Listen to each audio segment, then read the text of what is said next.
Some of these contractors are paid in advance. We do not know why. Think about this. People were supplying the raw materials to our various cooperative societies. They were paid in February. They started supplying bit by bit in the month of June. How on earth can that happen? Mr. Speaker, we've got to stamp authority and help these contractors get their fair share, and they should be rewarded for what they have done. And anybody who's not done anything should not be paid.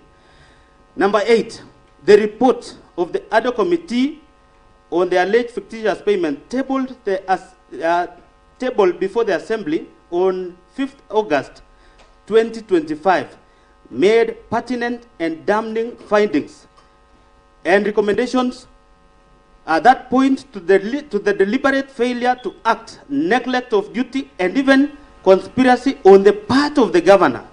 2, with number A, the documents shared with the ad hoc committee by the departmental heads called to testify were not accompanied by E-Team's invoice.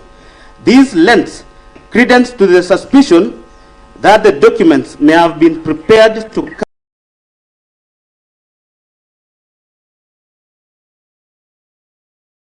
cover up the theft after the whistle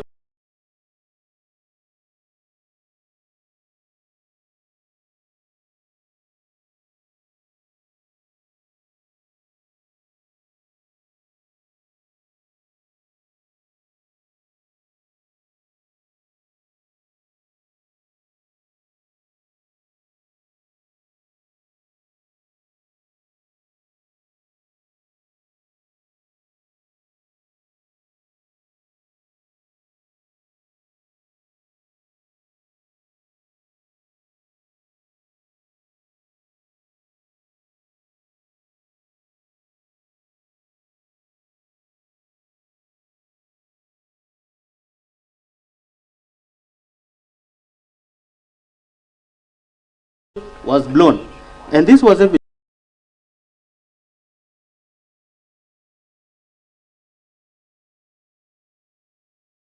Various cooperative societies. If you look at the list, it was between 27 and 34 tons, but what was delivered to the various cooperative societies is hardly more than 10 tons. And I'm happy, Mr. Speaker, because the CEC in charge of agriculture was talking in one of the radio stations that most of these cooperative societies do not have stores. Then why order 35 tons of raw materials?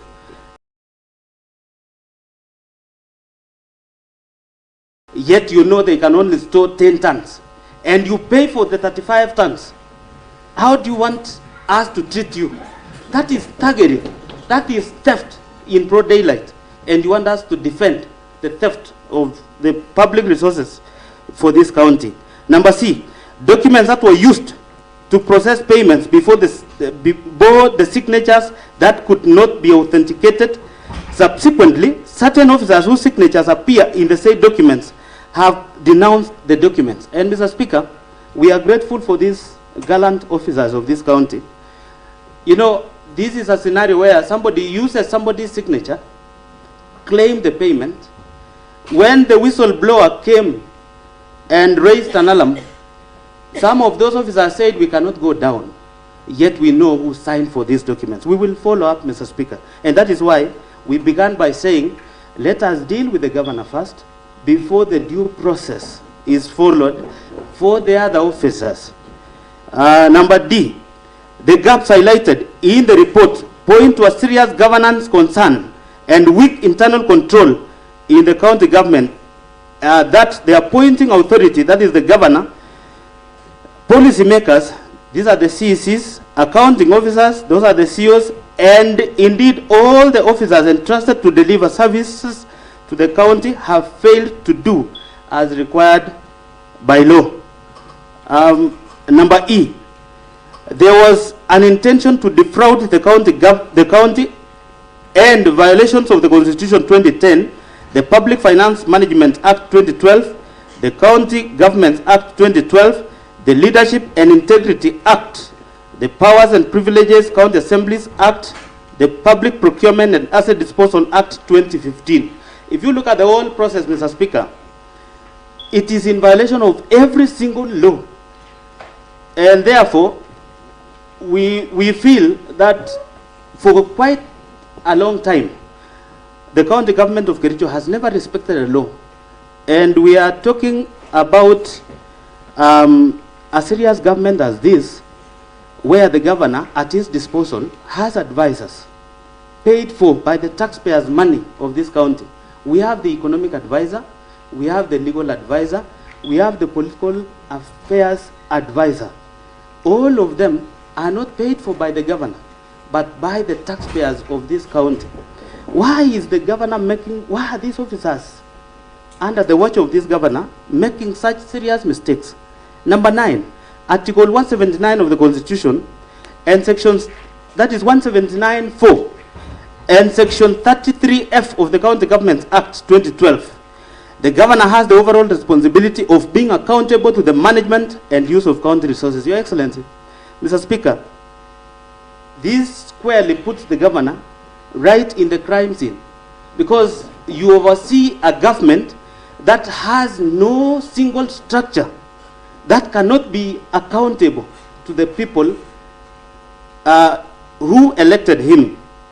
And number 10, it is a matter of public notoriety that when the whistle was blown on these fictitious payments, the governor on 26th of July 2025, while attending a function at Kamolok village in Cheboinwad, rubbished the claims and called for stern action against the whistleblower.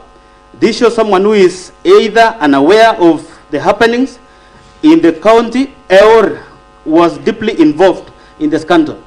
And Mr. Speaker, at this point in time, I'll request that our IT team, we have 2 clips.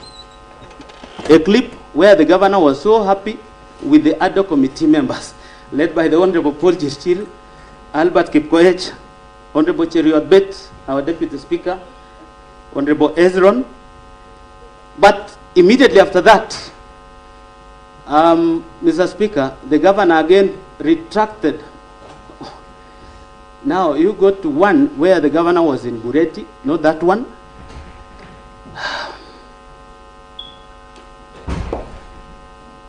That one, I think. Check, that is the one. Yes, the sound. Order.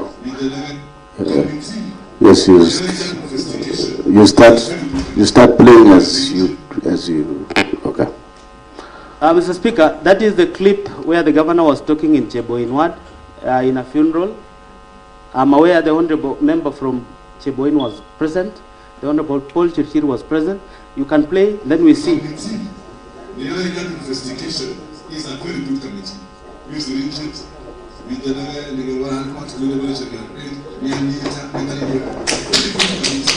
Not trust anyone for what and for all. Who will let money as again they understand. So I will get the game was that and I need to get was one of the most more anything to that solution. But at the same time, you need to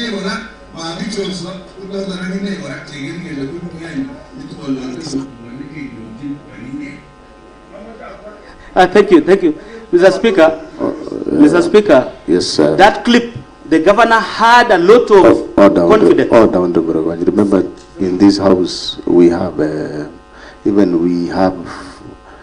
guests here who may not have understood your clip, so you probably translate a bit so that we can understand. Personally, when you are truly the chair, may not even be understanding that language too. So please clarify. Thank you, Mr. Speaker, for the guidance. And I also thought, Mr. Speaker, you'll use this opportunity to guide the governor, because he is here to defend himself. And when you're in this house, you don't clap. You simply and you don't even you just stay still because you are the accused before the house. Now, don't also assume the responsibilities of the chair. And you know the speaker is always blind. Guided. Okay, so thank you. Continue. I'm guided, Mr. Speaker. Mr. Speaker, the governor in that function was praising the committee led by the Honorable Chair, Honorable Albert Kipkoech. The governor confirmed that immediately the findings of the report is tabled, he will implement those findings to the latter. Mr. Speaker, when the report was tabled, now there is the next clip. Can you play for us? Let us look at the reactions of the governor.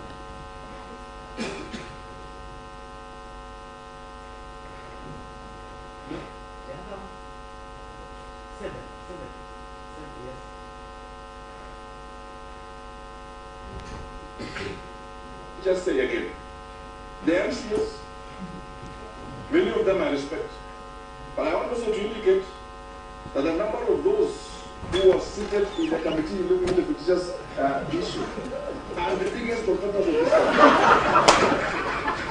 I'm going to be forwarding a list of their proxy companies to the SEC. It is very disappointing that those who are investigating a very noble case chose themselves to investigate themselves. It's a case of a chief appointing himself to investigate how theft happened, and yet they are themselves that force our officers and the CEOs and everybody to do crazy things. And they have been twisting and blacklisting our citizens. I just want to say this. Thank you, Mr. Speaker. I think, Mr. Speaker, at that point only, the clips that you've seen here points a man who is a master of double speak. That you can say this here and you say the next. You know, Mr. Speaker, I expected the governor, when the findings of this report was tabled, even despite the fact that we had already raised an impeachment motion, he should have acted in good faith, because you cannot have faith in Honorable Albert Koech this minute, and in the evening, you are talking about, bad about him. Mr. Speaker, I'm telling, that is why I'm saying, the governor even went an extra mile. It is not in that clip. He rubbished his own deputy governor, who became the whistleblower. Mr. Speaker, we are grateful for Engineer Fred Kirui, the deputy governor of this, because without him, we would not have known what has happened in that, in our county. Mr. Speaker, allow me to go to Roman number 2. Misappropriation of national agricultural value chain development project, that is NAFDP funds. Number 11, on various dates between the year 2023 and 2025, the governor has violated the provisions of Article 10, 183, 201, 207, and 208 of the Constitution, and Sections 48 and 159 of the Public Finance Management Act 2012, and Section 30, 3F of the County Governments Act 2012, by aiding, abetting, condoning, and or overseeing the massive looting, pilferage, misappropriation, and misallocation of NAFDP funds amounting to Kenya shillings 351 million as at 10th June 2025. Mr. Speaker, I want to inform the House that for the 2 financial years, the first financial year, the county government of Kericho got 151 million through the fund. This is a World Bank funded project. And in financial year 2024-2025, we got 200 million. That brings to a total of 351. Mr. Speaker, as at 10th of June 2025, county government of Kericho had already used 281 million, 266 million being from the kitty, and 15 million being the contribution by the county government of Kericho. So the total amount is 351. We will establish shortly how much is pending or yet to be dispersed. And Mr. Speaker, this fund was meant to build five value chains, from coffee industry all the way to pyrethrum. But Mr. Speaker, I'll in the process highlight what has happened in all our 30 wards, especially with regards to the fund. Number 12, from the report of the Committee of Agriculture, Livestock and Fisheries and Cooperative Management, Tourism and Wildlife on the implementation status of National Agriculture Value Chain Development Project, NAFDP in Kericho County, tabled in the County Assembly on 6th August 2025, the County Assembly noted the following discrepancies in the use of the fund. Number A, the expenditure was used for farmers' cooperative societies, that is farmer producer organization, found only in 19 out of 30 wards in Kericho County. This implies that the fund that were meant for the agripreneurs, whose role was to enumerate farmers and organize them into circles, was not adequately utilized. Number B, each ward was meant to get Kenya shillings 1 million. Yet, committee found out that of the 19 circles under the program, only 7 have ever received financial support since inception of the fund. Number C, it is further indicated in the report that some circles received nominal support in kind in form of office furniture and some farm inputs, while others have never received any support. Number D, even those circles and farmer produce organization which received support in kind did not receive delivery notes when the furniture, computers and other supplies were delivered, and they cannot therefore ascertain the prices, source and therefore quality of what was supplied. Number E, the procurement of furniture and equipment under NAFDP program was conducted centrally with minimal involvement of key stakeholders. This does not only undermine the principle of transparency in procurement, decision making and lack of ownership, but also created room for pilferage and misappropriation of the fund. Mr. Speaker, I am not a member of any of the 2 committees that visited the various wards, but I can tell this House, Mr. Speaker, that through the fund, despite the fact that we've expended more than 266 million or 281, some wards do not have offices. Some wards have never been funded. Some of those circles have never received anything. The point is, Mr. Speaker, I want the governor, when he defends himself, he should be able to tell us where the 281 million has gone. And Mr. Speaker, we are also going to use the courts, because we were supposed to get the statement from the bank account where this fund is in. Unfortunately, the office of the clerk was not able to be given that, despite the fact that we wrote to the bank. Perhaps, Mr. Speaker, we will be getting this even as we prosecute this matter elsewhere. And lastly, Mr. Speaker, there are a number of wards that do not even have offices, despite the fact that this county is getting huge amount from the World Bank. Mr. Speaker, this financial year alone, we are getting 231 million. That is already captured in the Kara Act.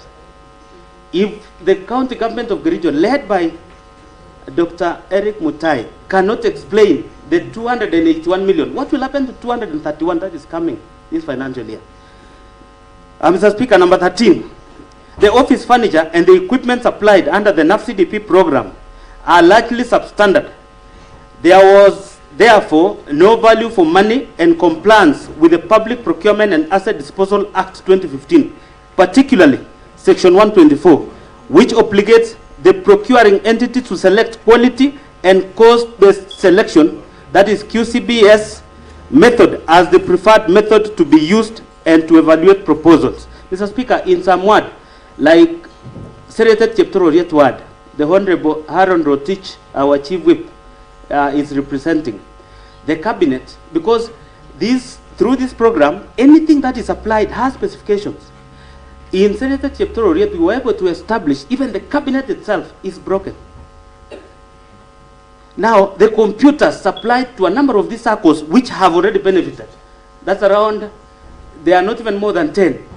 Most of those computers cost 120,000, but they are, refurbished.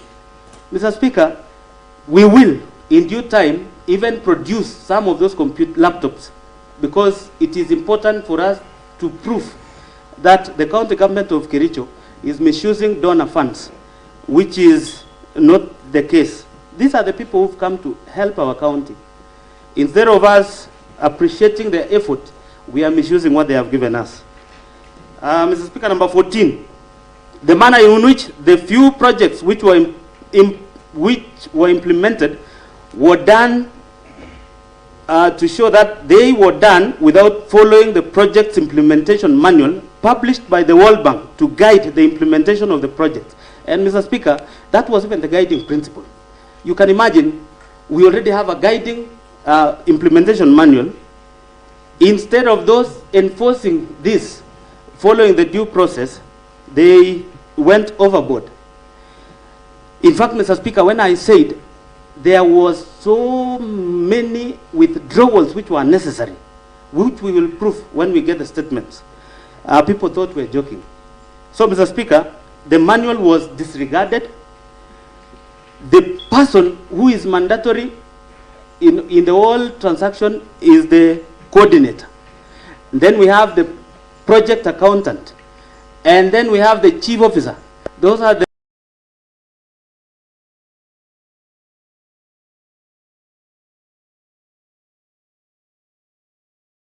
three signatories. Mr. Speaker, we'll soon know who has been ordering the withdrawals of this fund and for what purpose. Number 15, again, the governor shirked his overall responsibility under Article 179(4) of the Constitution and Section 33F of the County Governments Act 2012 to be accountable for the management and use of county resources. Number 16. Honorable Rabban, so that you take your seat first. You know the governor is here as accused. And there is what we normally say, whoever alleges must prove. So I expect you, as you continue debating, you should be proving, not we will in future. So please be guided, because he's here already, so that he can answer to all those charges. Please be guided accordingly. The Honorable Kumekucha. Thank you, Mr. Speaker. I stand guided.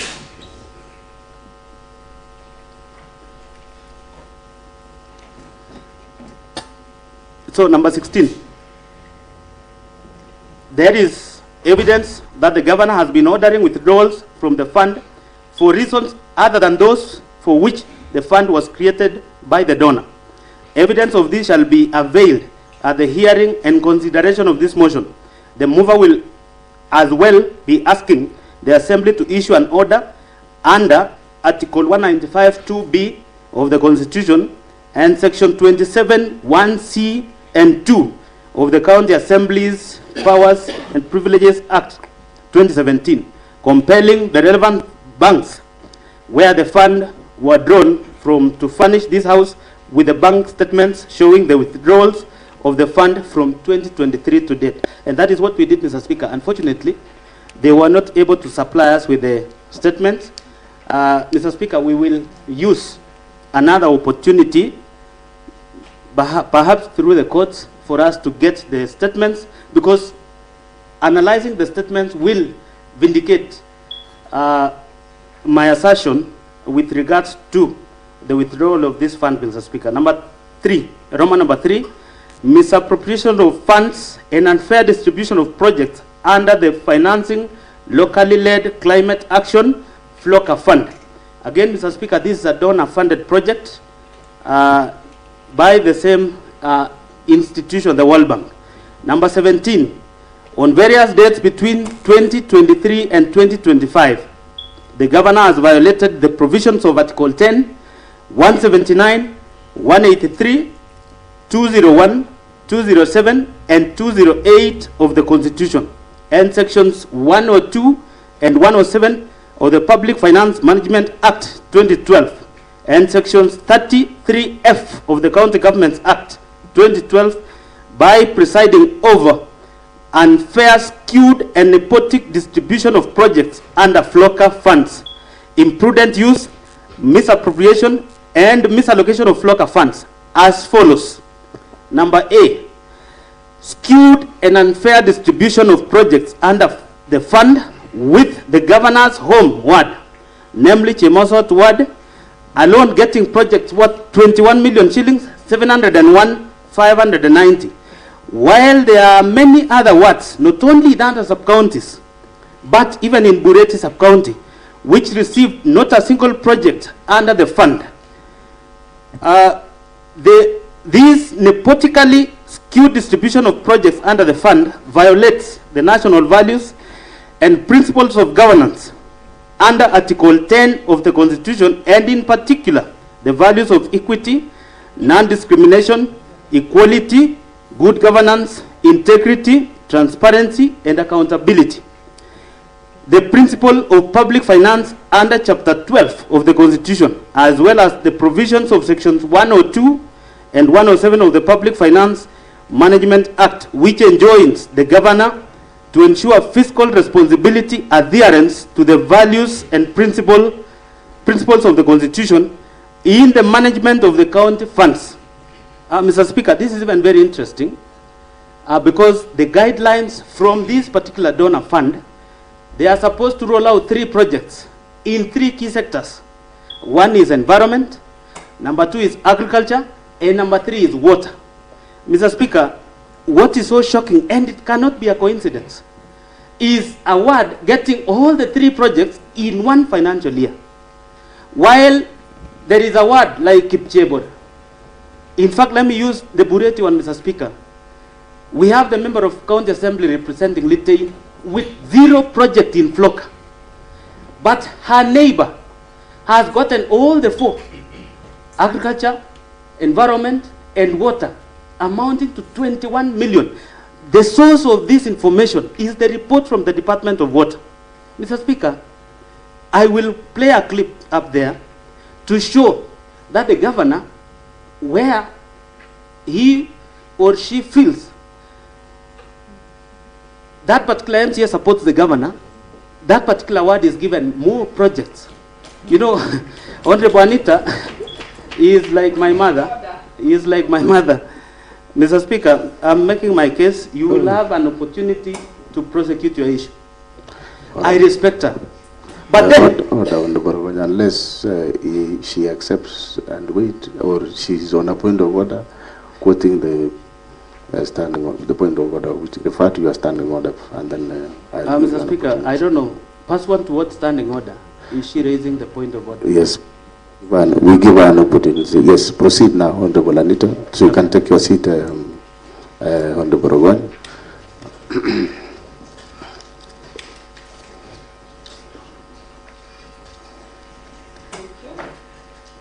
Thank you, Mr. Speaker, sir, for this opportunity to be able to be on point of order.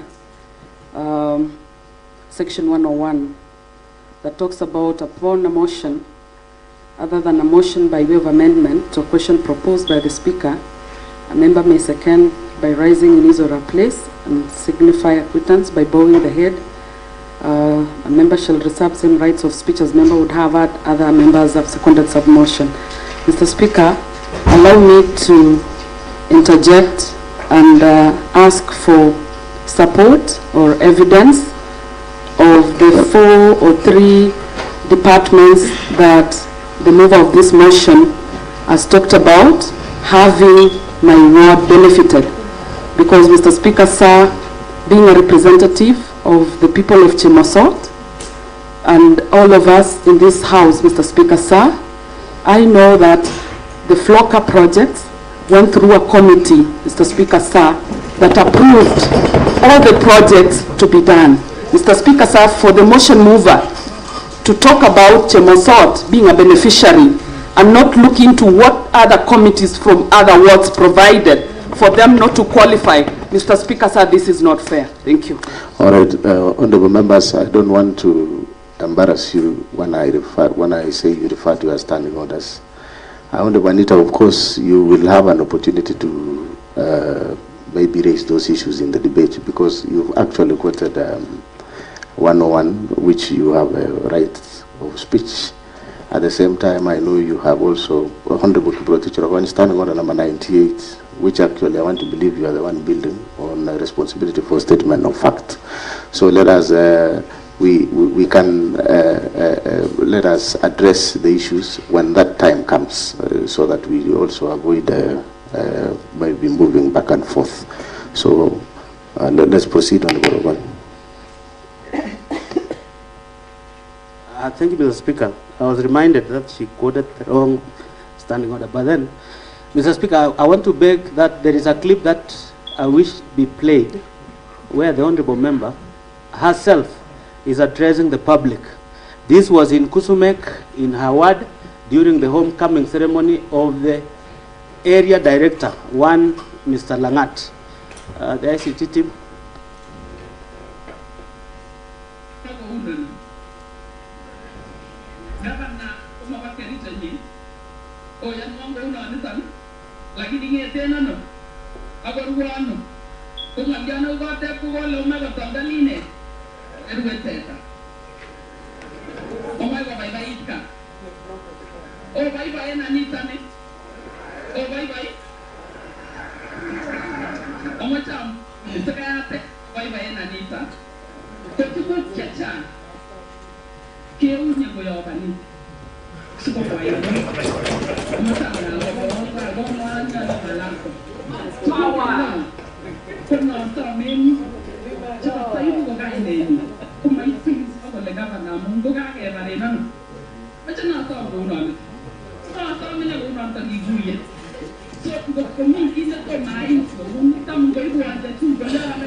Thank you, Mr. Speaker. Mr. Speaker, if we play that clip to the end, the Honorable Member is already even trying to say that the neighboring member of County Assembly, that is Honorable Vincent Kirui, is somebody. Honorable, can you just play it to the end, okay, please? You play. Yes.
Silence.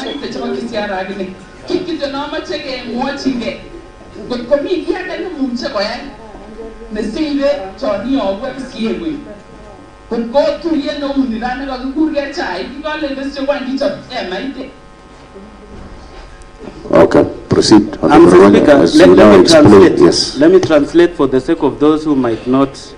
Honorable Anita is telling the members of public what she is able to get from the governor, you know, more than what she has in her own budget. Mr. Speaker, she even goes an extra mile and says that she is going to ensure that she requests on behalf of the member of County Assembly representing Litein and the neighboring wards. Mr. Speaker, in short, we have what we call schedule, Mr. Speaker. If the Honorable Anita gets more projects than what is budgeted for a ward, that means that is what we call the skewed development, engineered by the governor. Because one of the most favorite MCAs for the governor is the Honorable Anita. I know because maybe that is where the governor resides, that is her MCA. But again, I'm aware Honorable Kiptuya, not Kiptuya, Honorable Vincent Kirui is where the governor comes from. I wish the very same treatment Honorable Anita gets is the very same treatment the people of Litein get, because that is what we need. Mr. Speaker, I can confirm that I have had issues with the governor in the manner in which projects are distributed. In the previous financial year, I lost 10 million worth of roads because perhaps I moved the previous impeachment. In this financial year that has come to an end, works from the committee on the pending bills, where I sat as a vice chair, and Honorable Vincent Godin was the chair, I lost close to 13 million shillings without explanation, Mr. Speaker. That is the money that goes to a ward like that one we've talked about, Mr. Speaker. And that is wrong, because one, Mr. Speaker, in law there is what we call jural correlatives, where we have a right, there is a duty. The people I represent have a right to water, to roads, and anything. It is the duty of the governor to ensure the people of Sigawet are given all those things because they voted for us. Mr. Speaker, through this fund, I can confirm, and we have the report here, that Honorable Anita alone benefited in all the 4 projects in one financial year. We also have Honorable Dominic Mutahi, who is a very good friend of the governor. He ended up getting close to 2 projects from Floka, both environment and water. The Honorable Dr. Naman Rob, who I'm aware is related to the governor, got 3 projects from the fund. Now, Mr. Speaker, where would you get that when Honorable Honorable you know, when you make such allegations, you can substantiate whether Honorable Dr. Naman Rob is related to the governor. I don't know how you will prove it. Mr. Speaker, you know, I come from the same sub-county as Dr. Naman Rob, and is my closest friend. Mr. Speaker, the governor and Dr. Naman Rob occasionally calls each other cousin.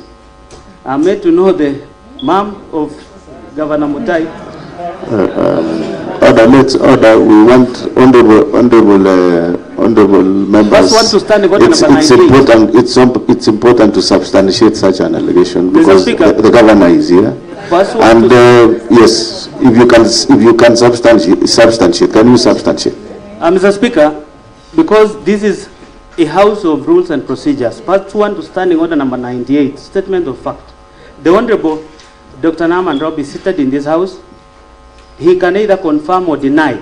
If he denies, I will withdraw and apologize. Okay. If he confirms. Honorable, order, you take your seat, Honorable. Honorable Dr. Naman Rob, there is an allegation here that you need to talk about.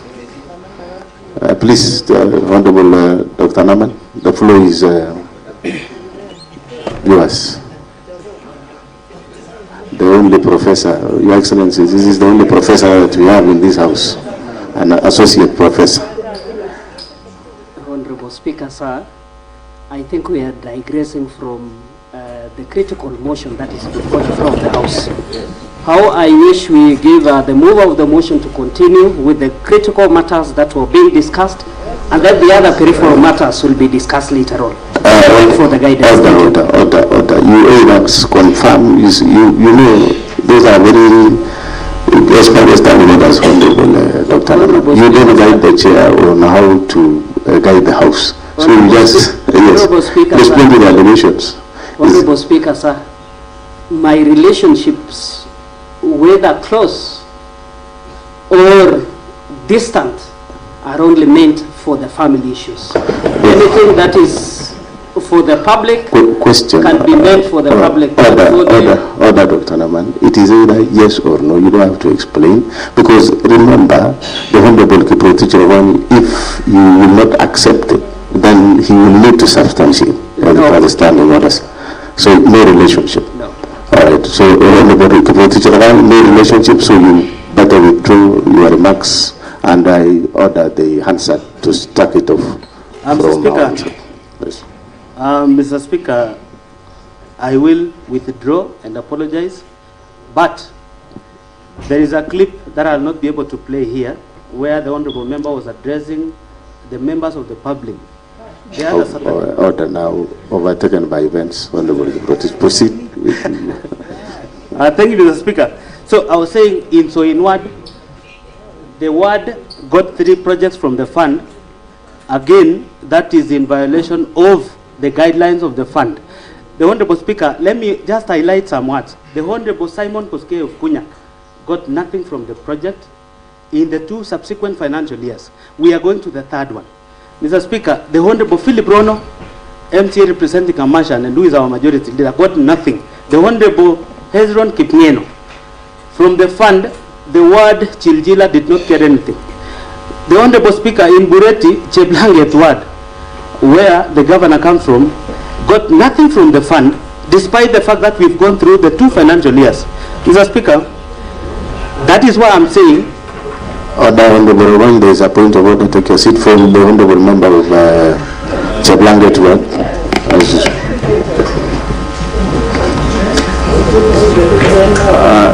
Thank you, Mr. Speaker, sir, for giving me this opportunity to stand on a point of order number 98 on statement of facts. I'm lucky to have been a member to the Committee on Environment, and the flocker gave my ward a project. They supplied avocados of 2.9 million. So, just like you have said, Mr. Speaker, that you alleges must prove. Let Honorable Ogwen prove or visit the flocker projects before he table a statement which is so not normal. I don't think what Honorable Ogwen is saying is true. And what he said now proves that everything he's going to say is pure lies. Thank you, Mr. Speaker. All right, Honorable Ogwen, you have heard the Honorable keep it possible. Thank you, Mr. Speaker. Mr. Speaker, the report is out, and we have the report. I'll be able to share with the member. Is it part of the evidence that is here? Yeah, it is part of the evidence. Already that you have attached here? Yes, it in fact in the report, up to 6 words, except commercial, is not captured. But Cheblanget is one of the words which did not benefit. Now that the member has confirmed cut of avocados, allow me to proceed, Mr. Speaker. Honorable members, so that we may not waste a lot of time, I will direct that Honorable Kiprotich Rovanya, I would like you to stick to the very issues that are in this substantive motion, and even as you make your contribution, make reference to it so that we don't have a back and forth. Thank you, Mr. Speaker. Number B, the Joint Committee on Water and Sanitation and Environment, Energy and Forestry and Natural Resources, in the report on the implementation of implementation status of flocker programs, noted that some projects under the fund, namely Chimamul Water Project in Kabianga, Water and Environment Project in Serete Cheptoro Riet Ward, Toroich Tany Cooperative Society Milk Cooling Plant in Kapsaos, Soliat Water Tree Nursery Establishment Project in Soliat Ward, Ndonyo Mare Bohol Water Project and Lelaitich Water Project in Soin are marked as 100% complete, yet there are either defects in their works, incomplete and substandard works. Mr. Speaker, in some of these projects, the payment is already 100%, yet some of them are not complete, others have defects. Number 18, as a result of this unfair distribution of projects, words like, and Mr. Speaker, from the report of the Committee on Water and Sanitation, Environment, Energy and Forestry and Natural Resources. Mr. Speaker, I sit in Environment, and we paid a visit to a number of words. Words like Cheblanget, Litein, Chai, Kipchebor, Chilchila and Kunyak did not get even a single project in all the categories under the fund, namely Environment, Agriculture and Water. Number 4, misappropriation of county funds under the Equalizer Kazim Tani. And this one, Mr. Speaker, is very interesting because the Honorable Paul B. was the chairperson of this ad hoc committee. I sat as the vice chair. Number 19, on about 14th of February 2023, Mr. Speaker, it's a typo. It's supposed to be 14th of February 2023, not 31st of August. 31st is when we did the report. The governor engaged in gross violation of Article 10, 183, 201, 207, and 208 of the Constitution and Sections 102, 109, and 110 of the Public Finance Management Act 2012 by launching a program dubbed Equalizer Kazim Tani initiative and drawing county funds towards the initiative without a legislation to anchor the initiative. Public participation prior approval of the county assembly and the controller of budget, and prior approval of the budget and appropriation committee approval. Mr. Speaker, under the fund, a total of Kenya shillings 39 million were paid without proper tendering, local service orders, and for the services which were not delivered. The county assembly's report on the ad hoc committee on Kazim Tani project pointed out various violations of the constitution and the law in the rolling out and implementation of the initiative. However, the governor deliberately disregarded the report and it has hitherto not been implemented. Number 22, the deliberate failure, omission and unwillingness to implement the report of the county assembly on Equalizer Kazim Tani initiative undermines devolution, the doctrine of separation of powers, and is therefore unethical to the values and principles of governance. Under Article 10 of the Constitution, the objects of the devolution under Article 174 of the Constitution. Mr. Speaker, as I said, this was yet a very good initiative, but it had no legislation. Mr. Speaker, there was no policy. And Mr. Speaker, it is unfortunate because I sat with the Honorable Paul B and the committee. People, Mr. Speaker, were given jobs. There was not a single documentation. Mr. Speaker, in Kericho County, that is the Kericho municipality, 9 companies were given the tenders without a single documentation. In Litein municipality, it was supposed to cover the 2 municipalities. 6 companies were given the works. Mr. Speaker, for Litein one, from the report, because we have the report here, the then acting municipal manager, one Isaac Basuben, and the board attempted to do some documentations, but of course, not a single LSO was generated, but all those contractors were paid. In fact, there was a funny case, Mr. Speaker, where a contractor who was given a job to do in Brook was claiming a pending bill of close to 2.7 million shillings. When we inquired from her, because we had to call them to ascertain their works, the lady could not even tell where she was given a place to work. Mr. Speaker, the program was supposed to run for 6 months. The county government of Kericho, led by the governor, through the 2 municipalities, allowed the program to run for close to a year, drawing all the development funds meant for the 2 municipalities in the first financial year and the subsequent financial year. And Mr. Speaker, we will prove when we called on the staff led by the former CEC, who is now an employee in this assembly, one Wakili Brian Langat. They were unable even to tell us who got a document. How will you pay for will you pay a contractor without even an LSO? Mr. Speaker, to date, it has never been resolved. And this one, Your Excellency, will actually pin you down because one, we did a report, not a single money was recovered from those fictitious payments that were made to the various contractors. Let me give you the last shocking revelation. Mr. Speaker, there was a contractor who appeared, the only contractor who appeared before this committee. He had 2 companies. One was pre-qualified and the other one was not pre-qualified.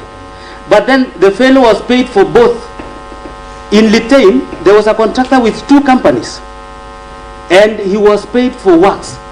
And then lastly, the funny scenario, Mr. Speaker, a contractor who was given a job in Caps House, Capsoit, and Capsuser, gave a list of laborers who were working in Caps House. The same list was taken to Capsoit and the same list was taken to Capsuser. How on earth is that possible? How will you take somebody who works in Caps House to go to Capsoit and then finally to go to... So the list that was generated, Mr. Speaker, was only meant to account for the money is paid to that contractor. Mr. Speaker, we lost 39 million shillings and I'm happy because the report will vindicate the committee that sat to investigate the entire ordeal. Number 5, Roman number 5, misappropriation of funds under the strategic intervention projects, that is the SIPs.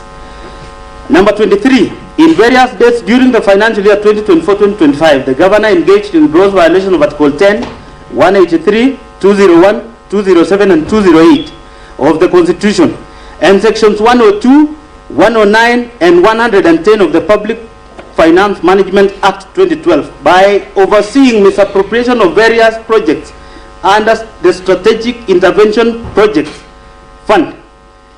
Number 24, for instance, the project of upgrading of Kunyak Dispensary to Health Center, which is retender project for the construction and renovation of various facilities within the health center by MS Belitra Enterprises Limited for Kenya shillings 44,756,846. A total of Kenya shillings 8,575,186 has been paid for no works done. Indeed, the County Assembly's Committee on Implementation visited the site. They found that the contractor had only supplied material, contrary to the Finance Department's report to the Assembly that the kitchen and staff house was at the walling stage, while the MCH is at the slab level. And this, Mr. Speaker, the chairman can swear an affidavit because this is a committee that went to the site. And the contractor that evening was rushing to the site because he had already been discovered to have been paid without beginning the works. Number 6, Roman number 6, other violations of the Constitution and the law. The present and former Chief Executive Committee members and the Chief Officers have variously reported coercion by the Governor to make financial allocations for Governor's own use from the funds allocated to their respective departments, and which funds they were required to remit through the Governor's personal assistance. Mr. Speaker, the CECs who are fired, and Mr. Speaker, the Governor holds a record in this county, having fired 10 county executive members since he was elected, and 5 chief officers since he was sworn into office in 2022. Mr. Speaker, some of which were even done without the due process. Mr. Speaker, one of the county executive members, Honorable Erick, and we have the affidavit, we have even including the M-Pesa statements. You will be able to see that in so many occasions he was able to send money to the Governor himself and to his aides, Rennie and the other gentleman. Mr. Speaker, this confirms that the Governor has in so many occasions forced his own employees to remit some of those monies through the PAs and some of his staff. Number 26, violation of Article 201 A, D, and E of the Constitution of Kenya 2010 on principles of public finance management, and Article 226 as read with Article 227 of the Constitution by presiding over glaring irregularities evidenced by number A, irregular award of contracts and evasion of accountability; B, willful interfering in the procurement process and the award of tenders; number C, skewed tender awards to various contractors at inflated rate and in collusion with fraudulent contractors and suppliers; number D, irregular implementation and unfair distribution of various programs in the county; and number E, intentionally and negligently presiding over massive theft of county public funds as evidenced by the Auditor General's report for the preceding financial years, which have raised red flags over various projects. And Mr. Speaker, some of these we've proven earlier on in a number of those other grounds. Number 27, on 15th August 2023, the Governor compensated the victims of Londiani accident from the County Emergency Fund to cover up for the funds raised by the public and misappropriated by a committee he had formed to steer the fund drive, and without cogent explanation of how the funds publicly raised for the victims had been expended. Mr. Speaker, the violation is using the county money to pay for the victims of Londiani accident, despite the fact that there was a fundraiser that had been conducted to support the victims and to pay for the hospital bills. Evidence of the governor's engagement, connivance, and complicity in the aforementioned acts of misappropriation, misallocation, and illegal drawings of the county revenue and county finances is to be found in, number one, the report of the ad hoc committee on the alleged fictitious payments, which we have the report, that is KCA exhibit number 1. We have it here, Mr. Speaker. This one. Number 2, a bundle of sample of vouchers, payment requisitions, delivery notes, LSOs, etc. The payments are made. That is KCA exhibit number 2, which is also here. Then we have number 3, Roman number 3, Joint Committee Report of the County Assembly on implementation status of National Agriculture Value Chain Development Project, NAFDP, in Kericho County. Kericho County Assembly exhibit number 3. The report is here, Mr. Speaker. Number 4, World Bank Project Implementation Manual for NAFDP, KCA exhibit number 4, which is here too. Roman number 5, Joint Committee Report on the implementation status of FLOCA programs, KCA exhibit number 5. It is also here, and that was done by the committee, Joint Committee on Water and Environment. Roman number 6, Report on the ad hoc committee on Kazim Tani project, KCA exhibit number 6. It is also here, Mr. Speaker. Roman number 7, Committee on Implementation Report on the motion of strategic intervention projects, KCA exhibit number 7. It is also here and it is ready. Roman number 8, a bundle of vouchers for the payment of various projects under the strategic intervention projects, KCA exhibit number 8. It is also here.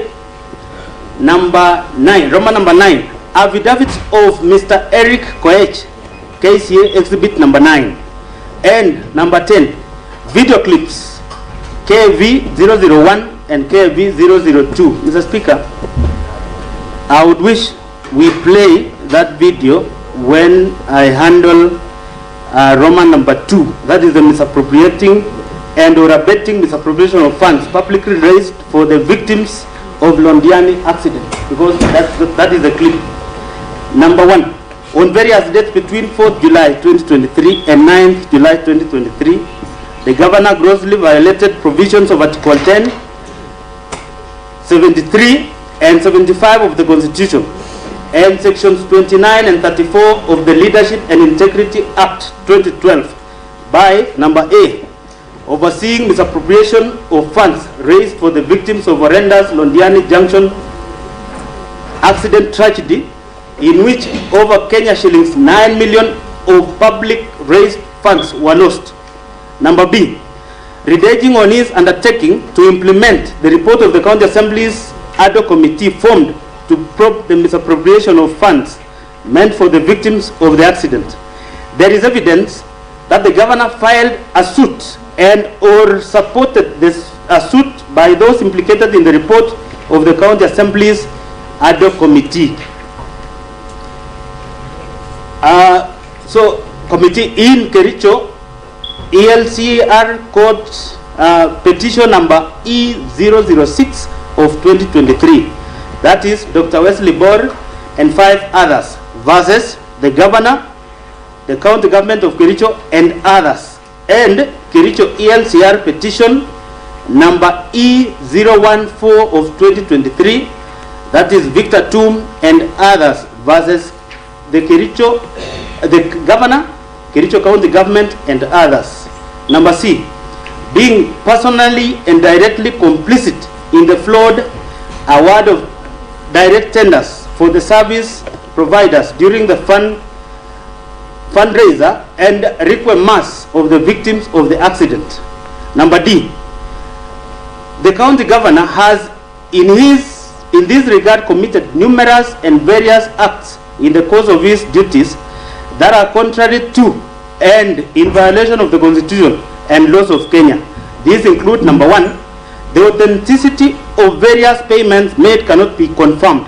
The fact that the exact amount of money expended from the sum collected during the fundraiser points to impropriety and suggests a clear fraud on those whom the funds ought to have benefited.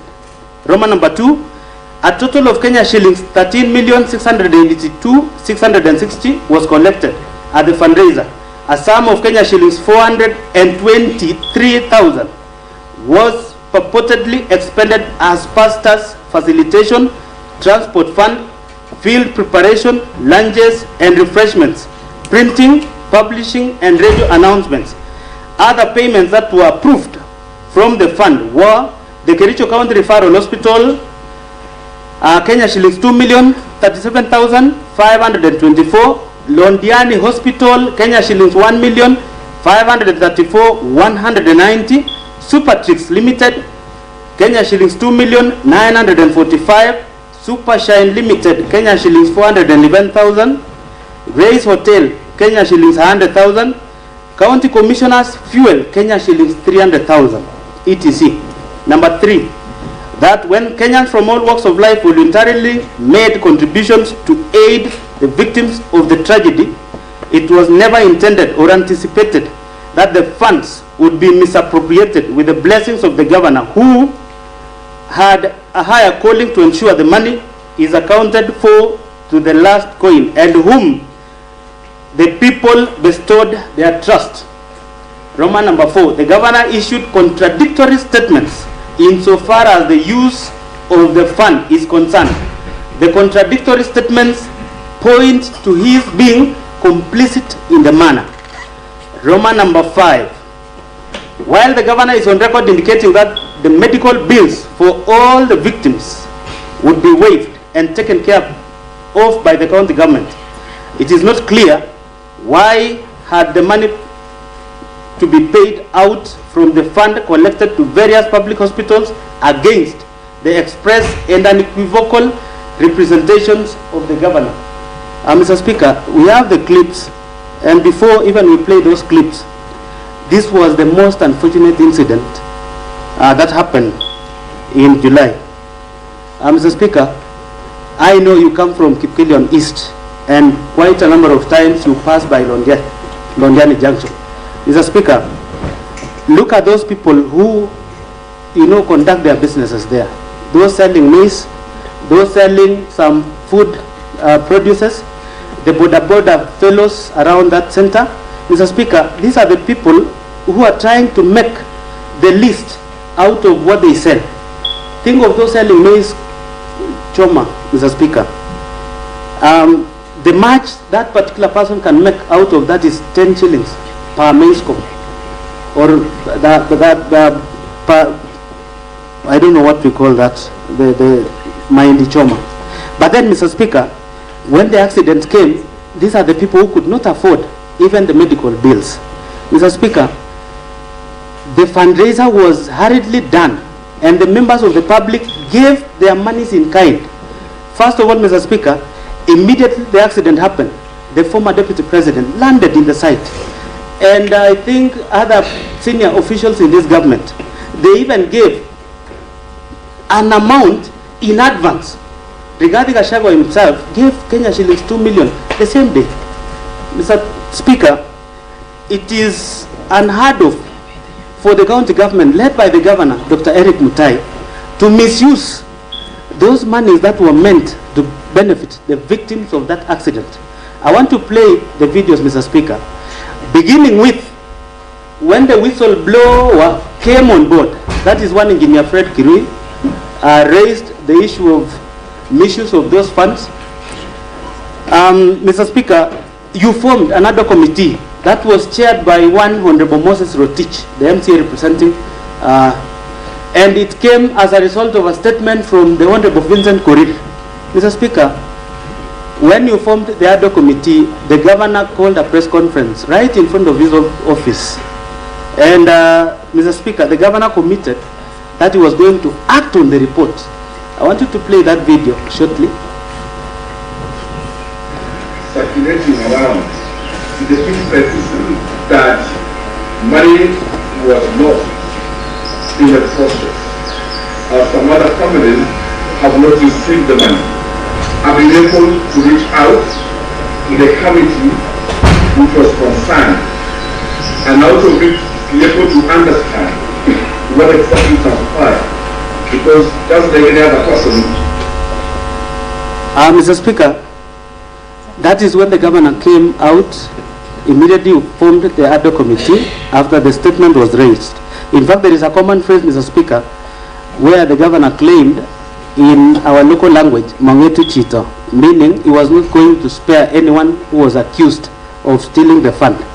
Mr. Speaker, I want you to play the next clip when now the report of the committee that was looking into the fictitious payments from the kitty. And we will have two clips. There is one clip where the governor claims he was going to foot all the bills, the medical bills, the tent, and any other cost by the county government of Kericho.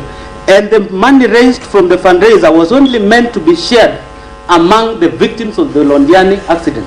I want you to play that clip where the governor now called a press conference holding the committee led by the Honorable Moses Rotich, a funeral committee.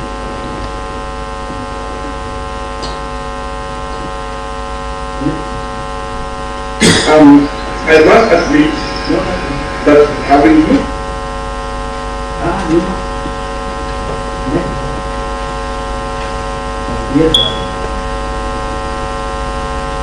the committee, I have directed the committee that as of Wednesday last week, I have directed them to pay all the money.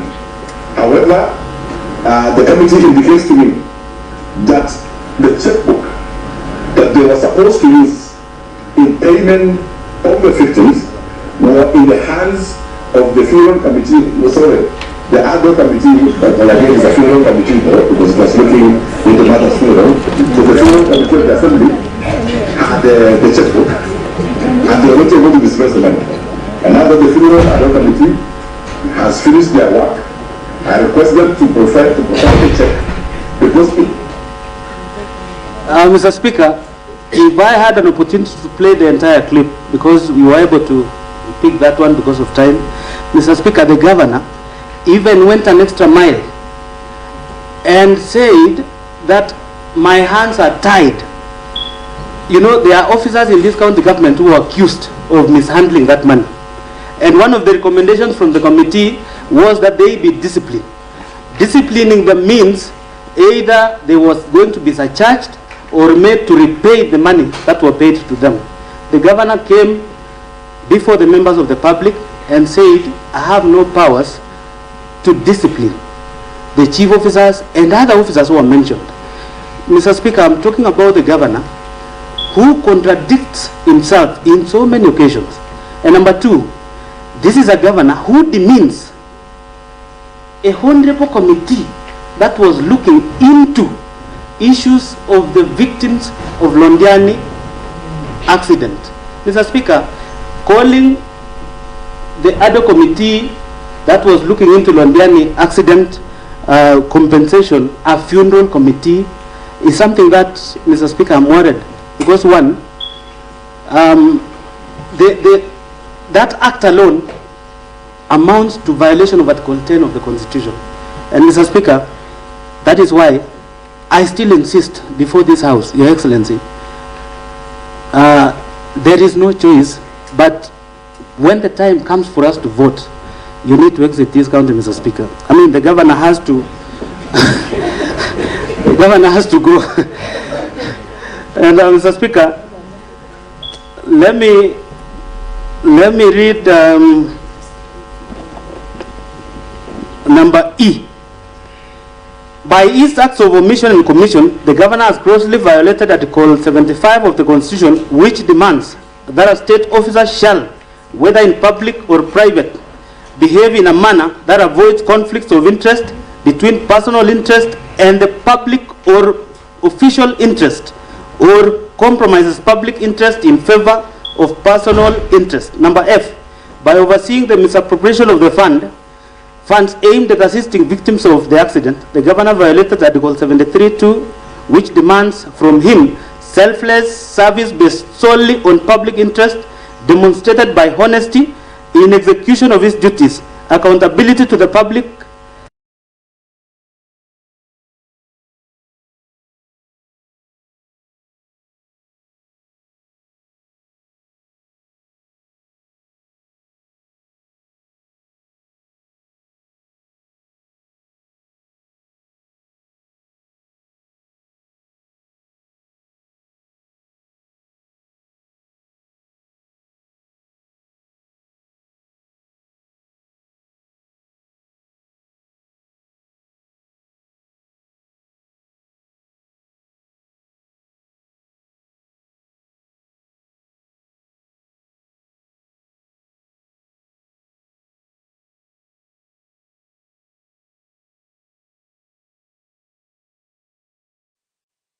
A, Roman 2 and 3 of the Constitution, which demands that he at all times demonstrate respect to the people and brings honor and dignity to the office he holds. Number H, by allowing himself and senior officials close to him to benefit from the funds, the governor violated Article 76(2)(b) of the Constitution, which prohibits a state officer from accepting a benefit in circumstances that compromise the integrity of the state officer. Number I, by failing to ensure that decision-making in the executive office of the county governor are not influenced by corruption, nepotism, and other callous improper motives, the governor has failed to exercise objectivity and impartiality, thus violating Article 73(2)(b) of the Constitution of Kenya 2010.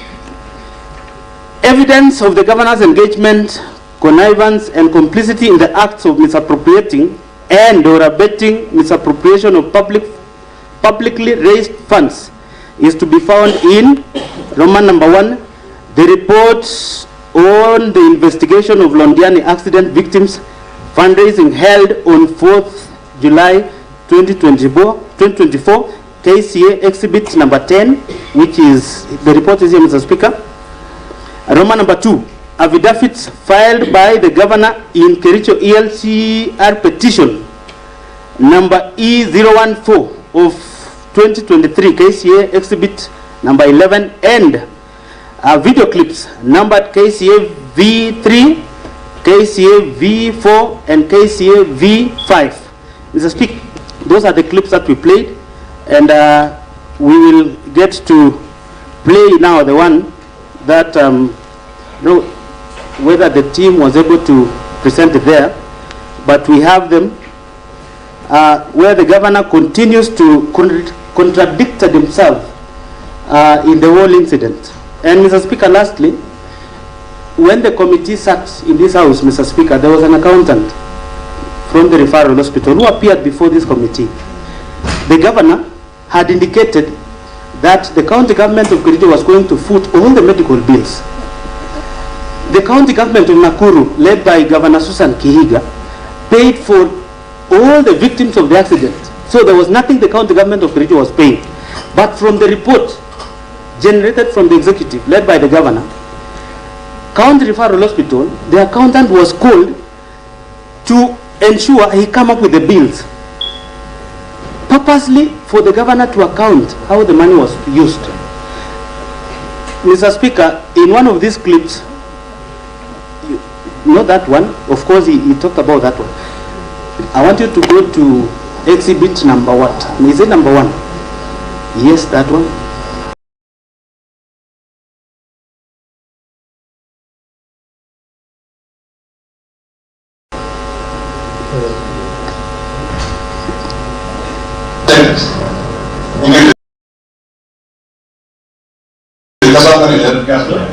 Sorry? You go to number 4. That one.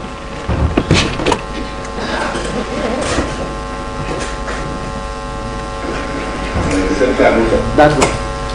That's Kericho.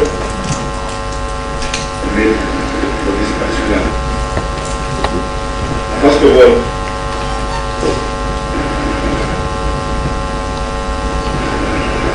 we've been accountable. Today, yesterday we have in trade partnership with the national government. There has been advertised on the procurement that we can to the Senate. We will have a new market and competence and a new market competence. The good news is that a lot of to add additional 4 markets. And the market we are targeting is Mutahi, we are targeting organic and proceedings. So those 4 additional. I would also indicate that as a council, we have been able to move forward and close the capsule project, which is the county integrated agro-process control and farm addition. The national government has given us 50 million. The county government of Kericho has equally partnered with the national government to another 50 million. And this approach will give us 500 million, and we're going to have the capsule that is introduced away. And then we're opening the region and also value adding projects in our farms. We're looking forward to do value addition in our potatoes, our sweet potatoes, our milk. Let's be patient. It's almost getting to where we want. Further than that, we can always find it on plan, and we are still deliberating to them to make that the community.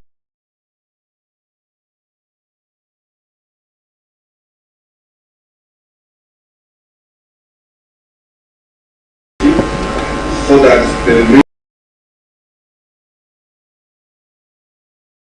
remaining facility is around 7 million for each completion, together with treatment and training investments. We're looking forward to be able to run and continue the project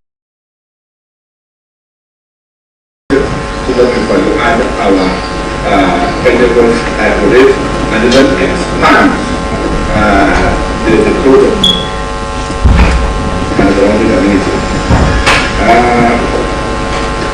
We are here because as a county we had a very serious project in Uganda which saw a number of people lost. When we were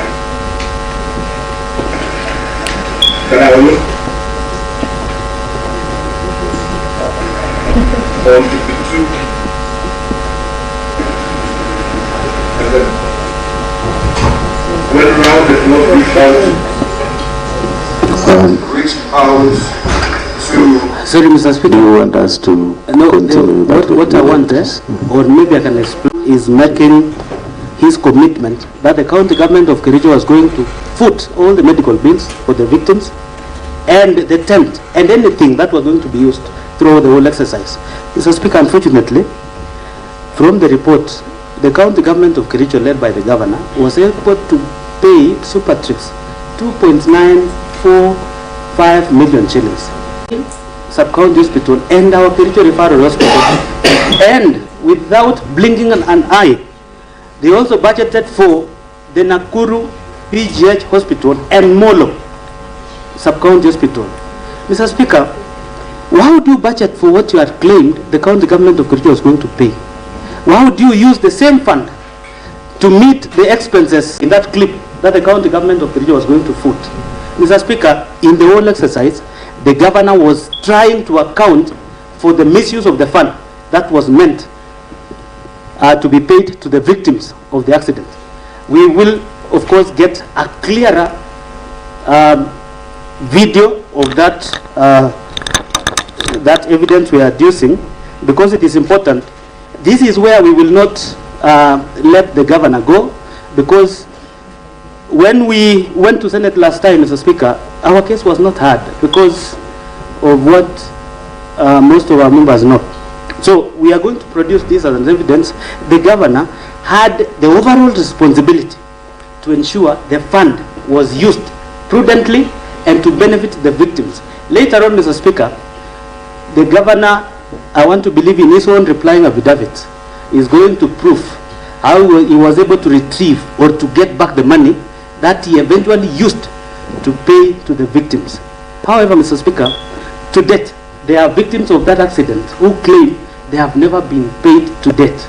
Mr. Speaker, it is wrong, it is immoral, even to steal from the people who lost their loved ones. Number B. Order, number one. Now that you take your seat, now that you have played a clip that is not clear and audible and not flowing, ensure that you perhaps you hand over to the office of the clerk a clear one, an audible one, and so that we can, the one that is flowing, so that we can also share with the governor. All right. Proceed. I stand guided, Mr. Speaker. Number B, abuse of office. And Roman number 1, illegal appointments and lawful dismissal and transfers and usurpation of the constitutional and statutory functions of the county public service. Number 1, the governor has variously engaged in Roman number 1, gross misconduct, Roman number 2, gross violation of Articles 10, 73, 75, 232, 235, and 236 of the Constitution. And Roman number 3, gross violation of Section 17 of the Public Officer Ethics Act, Section 55, 59, 59A, 60, 62, 63, 64, and 65 of the County Governments Act, Section 4 of the Public Appointments County Assemblies Approval Act of 2017, and variously abused his office by, number 1, skewed and competitive and nepotic appointments of the county employees of various cadres. For instance, the governor recently hired his own brother, one Victor Mutahi, as a revenue clerk. Similarly, the governor's personal assistant's wife, one Chepkirui Mercy, who was recently hired as a nurse on contract basis, was confirmed.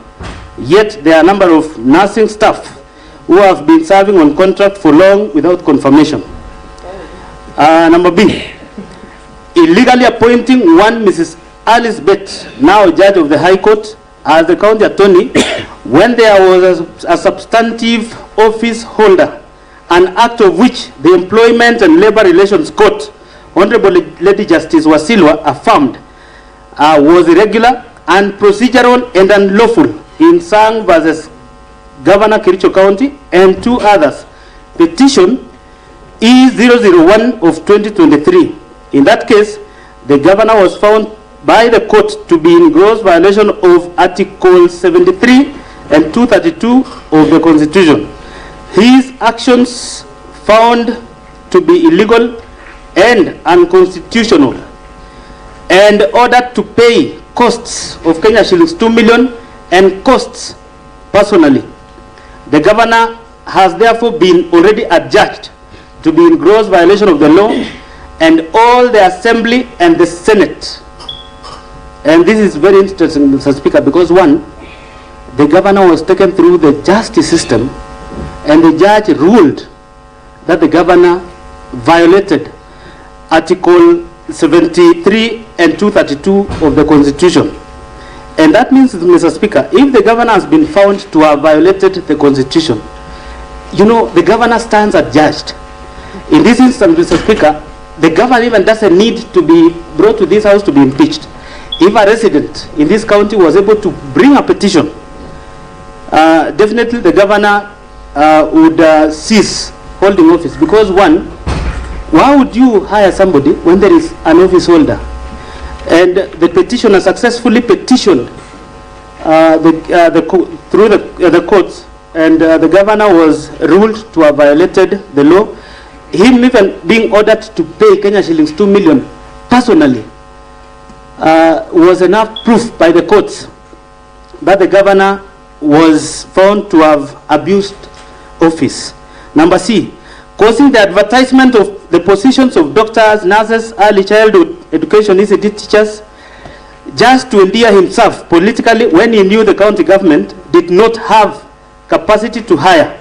The applicants were subsequently not shortlisted or the alleged vacancies fill up. And this is what came up, I think, around 2023. We have the advert, Mr. Speaker, where so many positions were advertised, and they were never filled. It is only recently when the health workers were successfully recruited, but then the other cadres in education and all the other positions have never been filled up. Revenue clerks, there are, Mr. Speaker, we appropriated as a house, and of course in consultation with the executive, and we were able to hire 30 revenue clerks. Mr. Speaker, the other positions that were advertised were never filled to date. The replacement of VCD teachers has never been done, despite the fact that the governor, through his authority in writing to the County Public Service Board for advertisement, they did that. People applied, they were never shortlisted or interviewed. Of course, Mr. Speaker, that is wrong. Number D, illegally deploying health staff via notice dated 22nd July 2024 without any justification, authority, and involvement of County Public Service Board, thus creating crisis in the health sector. And this was very interesting, Mr. Speaker, because one, the governor instructed the then county secretary for a number of transfers, which were reversed when the Committee on Health, led by the Honorable Erick, intervened.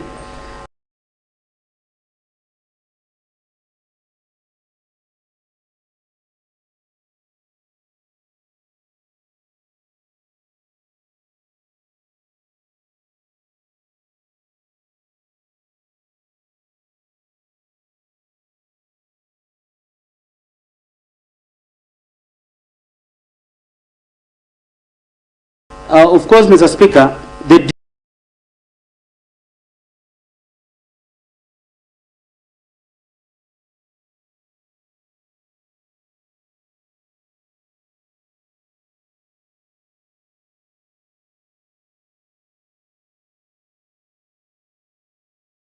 duty pursuant to County Governments Act Section 69 and 72 of the County Governments Act vests the authority to the various chief officers within the department to do the transfers. And 72 is for the county secretary to do the transfers across the departments. In that case, Mr. Speaker, the then county secretary did transfers arbitrarily. It was chaotic. The staff were lost, a number of them lost morale. Had it not been for the Committee on Health to intervene, perhaps, Mr. Speaker, service delivery was going to be hampered in this county. Number E, since his assumption of office,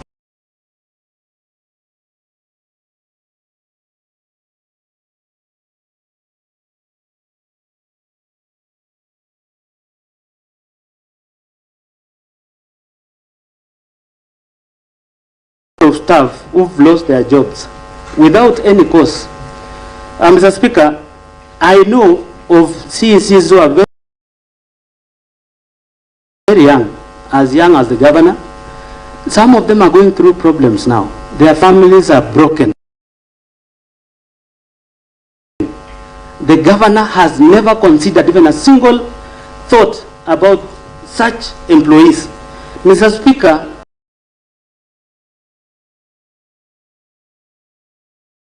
why would the governor just wake up one morning, dismiss the CECs? And when he's asked why, there was an instance, and I'm happy, Your Excellency, you're here, where I was calling him to inform him, don't fire this particular officer. He told me, I'm the appointing authority. That was a phone call conversation. And then, Mr. Speaker, I wonder, why would you hire somebody who had a job, a well-paying job? 4 months down the line, you fire that particular individual. Case in point is Malel Kipruto, who was the TSE director in Turkana. The governor implored on him to come take up the job in the county government. This individual went through 4 departments within 4 months. He was hired. You know, Mr. Speaker, I'm a member of the appointment committee. When the name of one Malel Kipruto came to this house, he was the CEC in charge of public service management. Hardly 1 month later, he was taken to ICT. A month and a half later, he was in charge of lands. How will this particular officer learn the ropes to be able to, offer services to this county? Yes, Mr. Speaker, the governor has continued to abuse office by firing left, right, center officers he himself, proposed through this house for them to be hired. This is the height of impunity, that the governor has continued to show ever since he was elected. Evidence of the governor's engagement, connivance, complicity in the foregoing acts of illegal appointments, unlawful dismissal and transfers, and usurpation of the constitutional and statutory functions of the county organs is to be found in, number 1, the judgment of Employment and Labor Relations Court in Kericho in the case of Collins Sang versus Governor Kericho County and 2 others, petition E001 of 2023. And it was in 2024, the judgment actually was published. That is KCA exhibit number 12. Roman number 2, a bundle of notices from the governor dismissing the CECs, CEOs, and other staff. KCA exhibit number 13. Roman number 3, copies of bundles of sample court documents filed in various cases. KCA exhibit number 14. Mr. Speaker, remember all the CECs who've been fired have gone to court. They have active court cases. And, most of these labor-related cases, most of it, oftentimes, the employer always loses the case. And this county, led by the governor, if he continues to lead this county, we're going to pay damages amounting to millions because of the number of people the governor has fired. Roman number 2, subversion, discrediting, and impeding of the oversight role of the county assembly. Mr. Speaker, number 1, on 3rd of September 2024, the governor engaged in 1, gross misconduct, and Roman number 2, grossly violated the provisions of Articles 10, 73, 75, and 174 and 185(3) of the Constitution, and abused his office by writing to the Speaker purporting to direct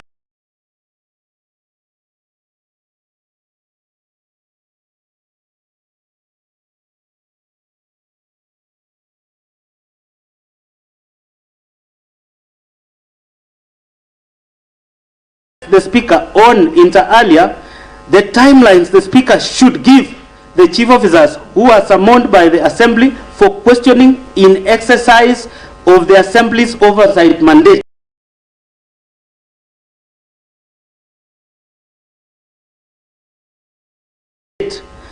Evidence of the governor's engagements, connivance, and complicity in the foregoing acts of subversion, discrediting, and impeding of the oversight role of the county assembly is to be found in number 1, a letter by the governor dated 20th August 2024 addressed to the Speaker of the county assembly of Kericho.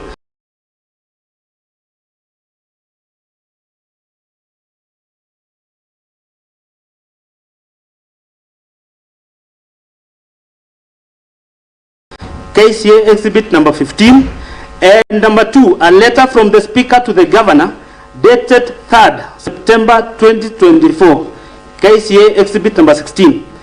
And in this instance, Mr. Speaker, remember we had initiated a process of calling the CECs and CEOs to answer to any issue that we have in this house. The governor wrote back to us.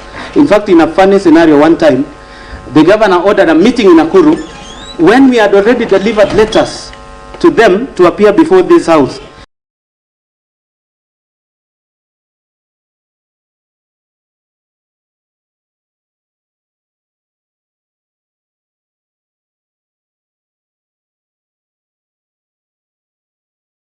That was a case of trying to evade answering to the question some of the members had raised in the various departments.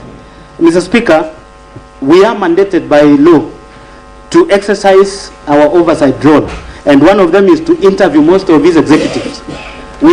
are the people of audacity to write to you, informing you that you don't need to summon these people to your office, to the assembly, to answer to the questions. And that was wrong. I'm happy because you replied that we have the mandate as an assembly to do the role that the people gave us. Number C, gross misconduct. Roman number 1, bullying, incitement, vilification of people and the county staff. Number 1, on various occasions, the governor has conduct. And number 2, gross violation of the provisions of Article 10, Article 73, and Article 75 of the Constitution. And section into office, the governor led a mob to Mr. Josea Kiblangat-Kogo within Kericho town and tore down the fence. The governor has since designated the subject land as an illegal dump site operated by the county government without the consent of the registered proprietor, National Environment Management Authority, NEMA, approval, gazettement by the county designating the parcel as a dump site, and in total disregard of a court order issued by the Environment and Land Court in Kericho in ELC petition number E001 of 2022, Josea Kiblangat-Kogo versus County Government of Kericho. As a result of the illegal actions of the governor, the county was condemned to pay costs. Mr. Speaker, we have the clip, and before we play, this is a case where the governor again lost. The proprietor of the parcel of land went to court. And this was funny, Mr. Speaker, so that you know it is wrong to get it wrong from the word go. This is day 2 after swearing in. The governor led a mob, tore down the fence of that particular proprietor. Even if the governor knew that the land is claimed to belong to the county, there is a due process. You don't repossess illegally, make it a dump site without any approval. And then when the proprietor went to court, he won the court case. The county government of Kericho was ordered to pay 30 million.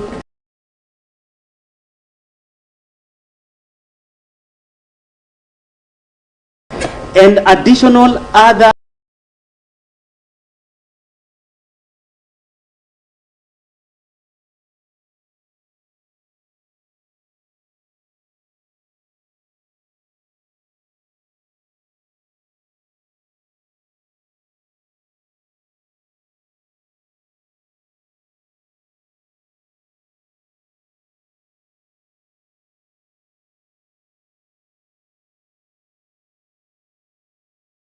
costs. Mr. Speaker, I want the IT officer to play that particular, the last one, yeah.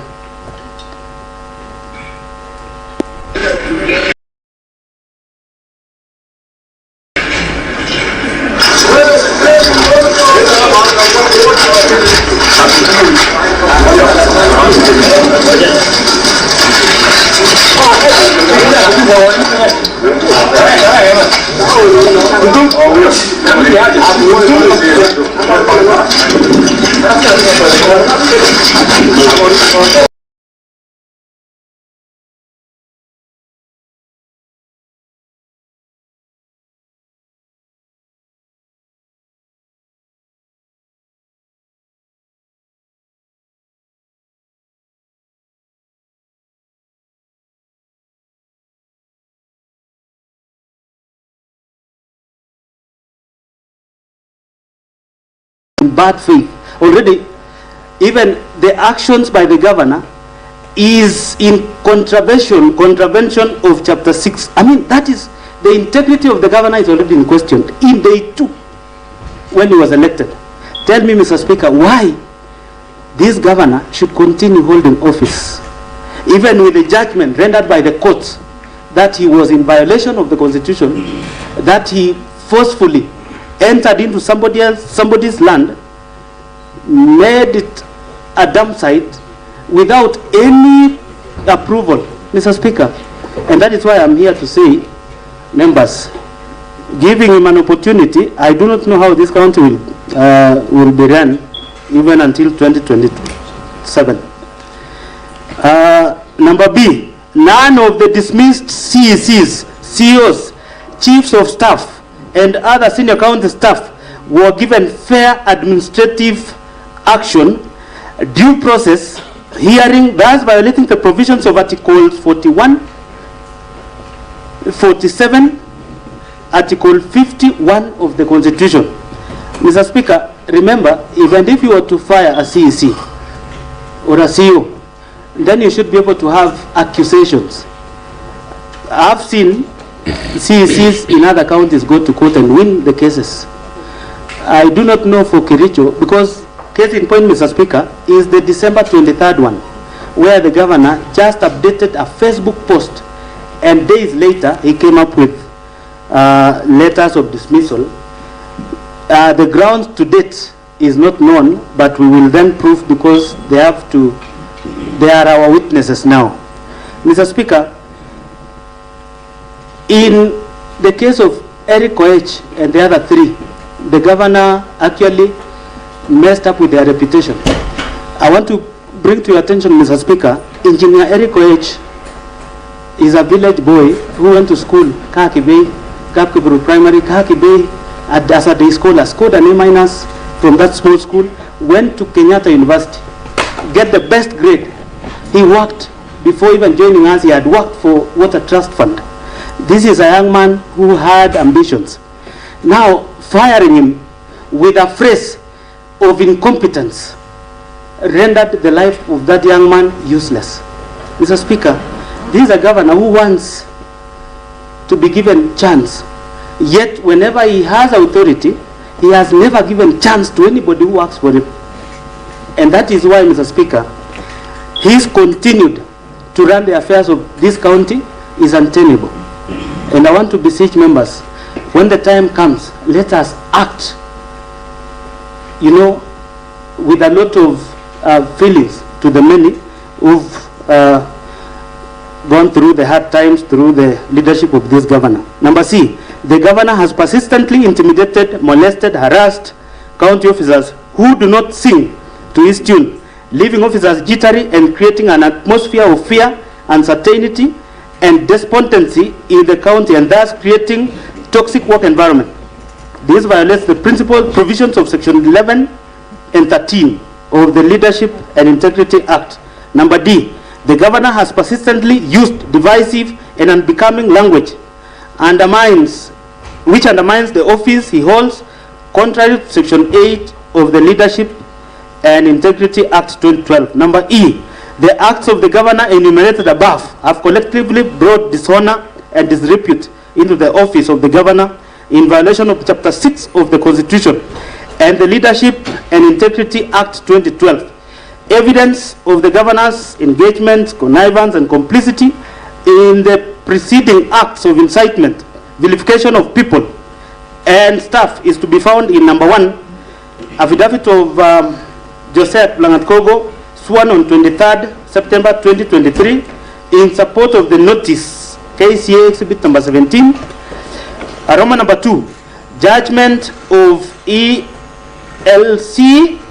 petition number E001 of 2022, Joseph Langatkogo versus the county government of Kericho. Number 9, we have the video clips, and Mr. Speaker, you've been able to see one.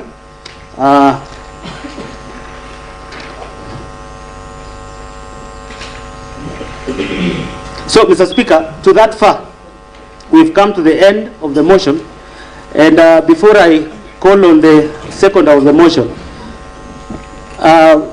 Mr. Speaker, I want to tell the governor who is before us, pursuant to standing orders of this county assembly and Article 51 of the Constitution, fair hearing.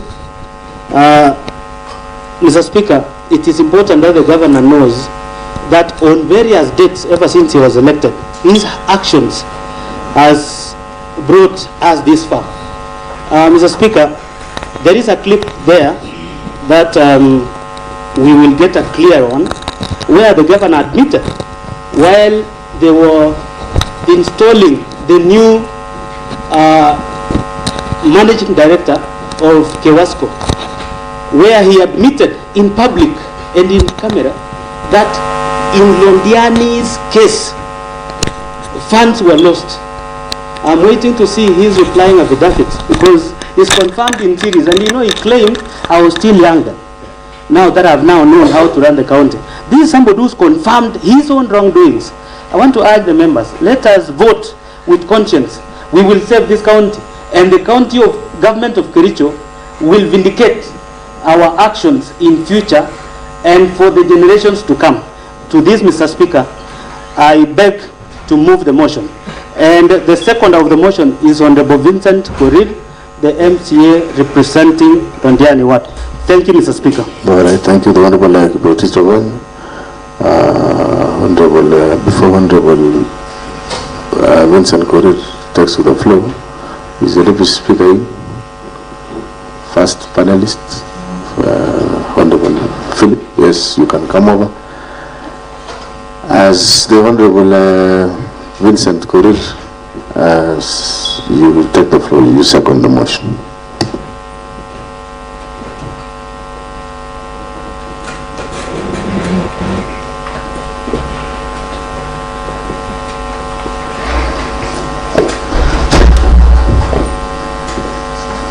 Thank you very much, Mr. Speaker, for giving me this opportunity to second the motion. And before I second the motion, Mr. Speaker, I would like to contribute on what my colleague has stated. And this motion is not only historical, it is also going to have a test of integrity to this House, a test of integrity to the members, a test of integrity to the governor before us, and everyone else who has been entrusted with an office. Mr. Speaker, the issue of leadership, as in this motion, because we are testing the leadership, is being accountable. And we are discussing the issue of accountability. We want to look at the issue of accountability of the resources of the people of Kericho County and upholding the Constitution and rule of law. Mr. Speaker, Constitution of Kenya 2010, Article 73, states clearly on accountability, rule of law, service to the public, interest of the public over personal interest. And Mr. Speaker, the Constitution also gives us mandate as this House, and Article 181, read together with Section 33 of County Government Act. And this article gives this House mandate and authority to act wherever there is abuse of office, whenever there is gross misconduct on the question of governor and even any other leader. It's also stated on the actions that can be taken if there is breach of leadership. Mr. Speaker, this motion clearly also will test us as members of this House, Mr. Speaker, because when you hear about the issues of fictitious payments, I, representing the people of Londiani, I will not tolerate a farmer who woke up very early in the morning, as I stated before, when this motion was being tabled, that I cannot tolerate the farmer who woke up to queue behind us and to support us to be given under supply of goods and services, yet they are supposed to get fair share of their resources and the revenue and taxes that we are appropriating in this House. Mr. Speaker, I will not tolerate that as a member. Mr. Speaker, there are issues that have been touched on corruption. There are issues of fake tenders. There are issues of inflated projects. There are issues, Mr. Speaker, of impunity. Last time, I don't have a word to call this because fictitious payments will attract even the worst names like thuggery, theft, and robbery, because that's not what we should entertain as a House. Mr. Speaker, consequently, when you break these laws, for instance, the governor, the law says you will be impeached. For a public officer, you will be disqualified. You will still be prosecuted and the assets should be recovered. That is what the law says. Mr. Speaker, on the issue of leadership, it is not just a constitutional requirement. It is a test of a character of a person. And our silence in this house, Mr. Speaker, will not absolve us. The people are watching, history will judge us, and if money was stolen, then it means there is a hospital that is lacking drugs, there is a road that is not being repaired, and there is a mambomboga now, currently, who is suffering out there because they have not received. There is a farmer who has not received the services that are required.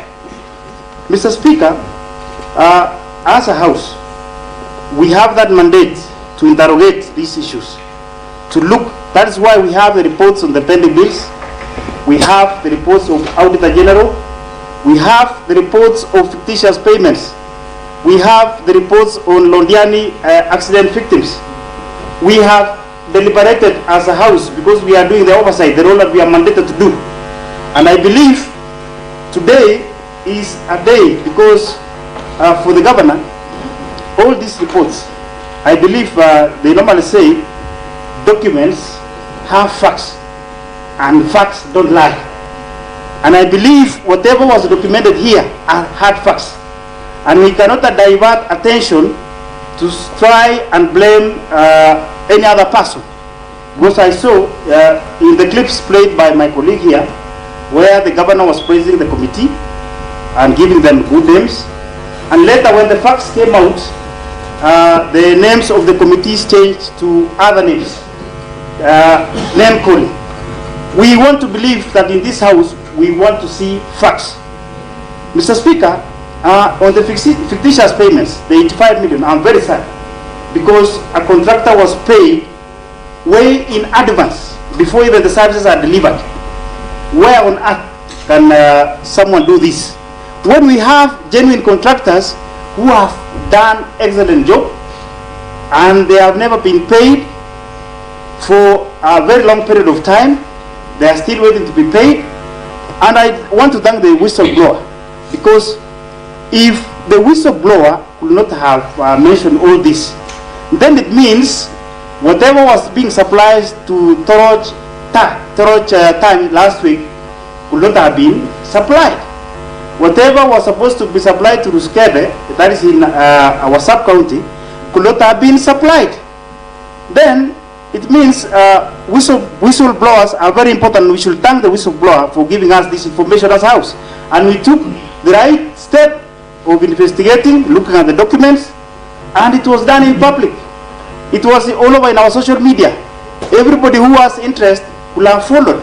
And even the public told me, some of the members of the public told me, before the fictitious payments were being done, already the public had a report on their own, and they could be able to analyze the report.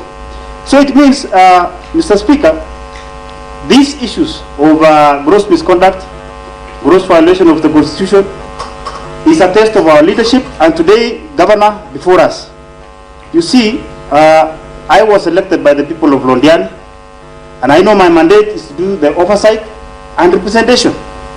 That doesn't affect the friendship, maybe between the governor and the MCA. But we have to put you in check and balance. And it is our role. It is not anything to do with politics. It is not anything to do with personal differences. But I'm doing my mandate as the area member of County Assembly from Londiani.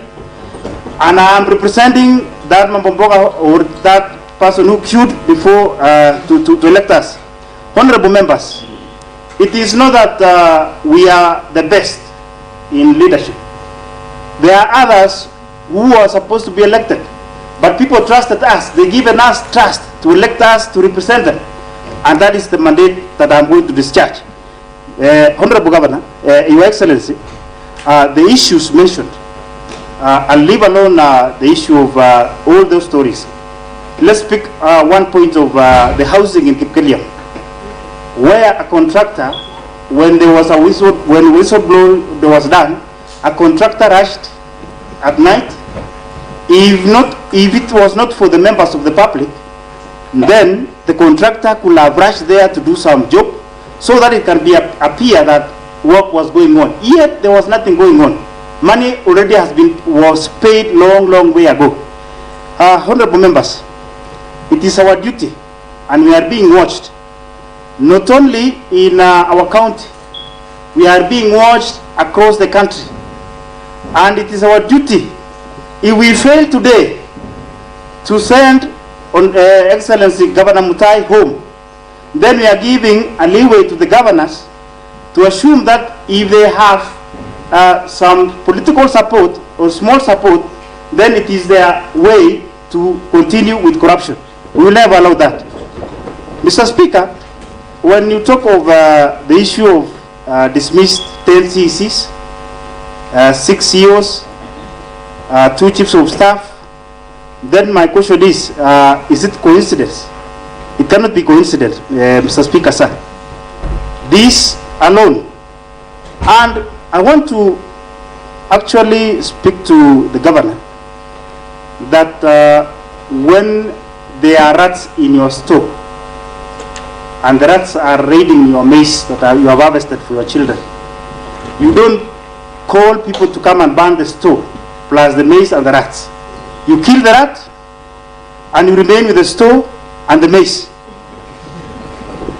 Mr. Speaker, you see there are doctrines. There is a doctrine of leadership where a leader, if you are the head of or in authority, you are held liable for whatever your staff are doing. That is doctrine of leadership. If I'm a manager and there is a supervisor who has done repeatedly some issues, for example stealing, then it means I'm the problem. And it's me who's supposed to step down or resign or be sacked. So to you, Your Excellency Governor, on the issue of Londiani accident, this is so touching to me because this is in the area where I come from. I managed to witness whatever happened during that day, that time. And actually, I don't want to describe the events that took place. But the saddest of all is when the fundraising was done, I was part and parcel, we contributed, and eventually the money was lost. To me, that money was supposed to be helping those victims who had already died, some were died, some were injured. And to my surprise, there was also a whistleblower during that time. And true to the reality, the money was lost and it was misused when there is a family who are waiting to buy their victim. And you see the members of the public could not do a fundraising since they knew that already there was a fundraising held nationally. And it took time for that family. I remember I was in the other committee. We went through the committee, we looked at the details, and shocking enough, the promises that were made by the governor to waive the bills was never realized. In the real sense, that money was used in different way. If you can look at the details, I remember those people who are in the committee.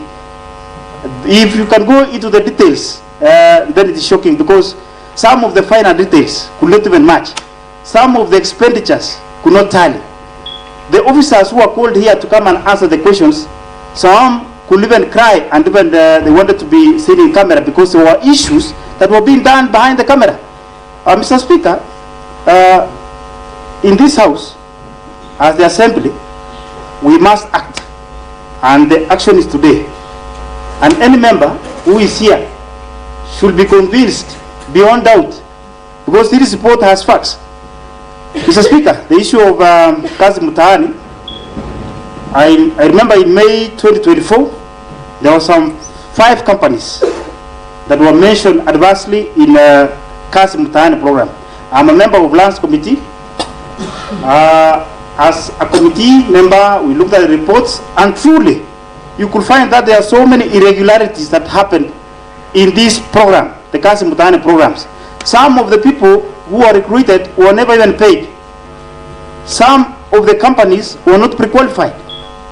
And currently, there is a report, a preliminary report from the EACC, which show that truly funds was used in an irregular manner, and the companies, 7 companies were actually involved in misappropriation of the funds. This is a loss of funds. Mr. Speaker, sir, we are called to serve the people. We are serving the Constitution and God. Mr. Speaker, as I submit, as I second, Mr. Speaker, I would like to urge this House that today, having convened today to debate on this motion, I would like to urge honorable members that with your conviction, with the facts before us, that we do the necessary and vote to remove the governor of Kericho County from office, so that we can continue to uphold leadership and integrity as required. Mr. Speaker, I don't want to continue much, but I would like to say that I am standing with the people and I'm standing for justice. I second, Mr. Speaker. Thank you very much. All right, thank you, the Honorable Vincent Korir. Honorable members, now the motion has been moved and seconded. I now propose a question pursuant to the provisions of Standing Order number 65-1, which is, you will bear with me, I'll have to read the motion verbatim, but I'll be very fast.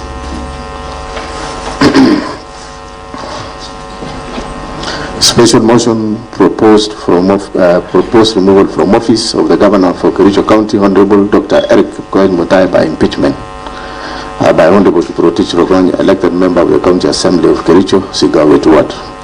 Honorable Speaker, I beg with the support of members of the County Assembly of Kericho, the County Assembly, whose names and signatures I have annexed here to as an extra one, to move the motion for impeachment of His Excellency Honorable Erick Mutahi, the Governor of Kericho County, for Roman number 1, gross violation of the Constitution of Kenya; Roman number 2, gross violation of various national and county laws; Roman number 3, serious reasons for believing that the Governor has committed crimes under national law; Roman number 4, abuse of office; and Roman number 5, gross misconduct.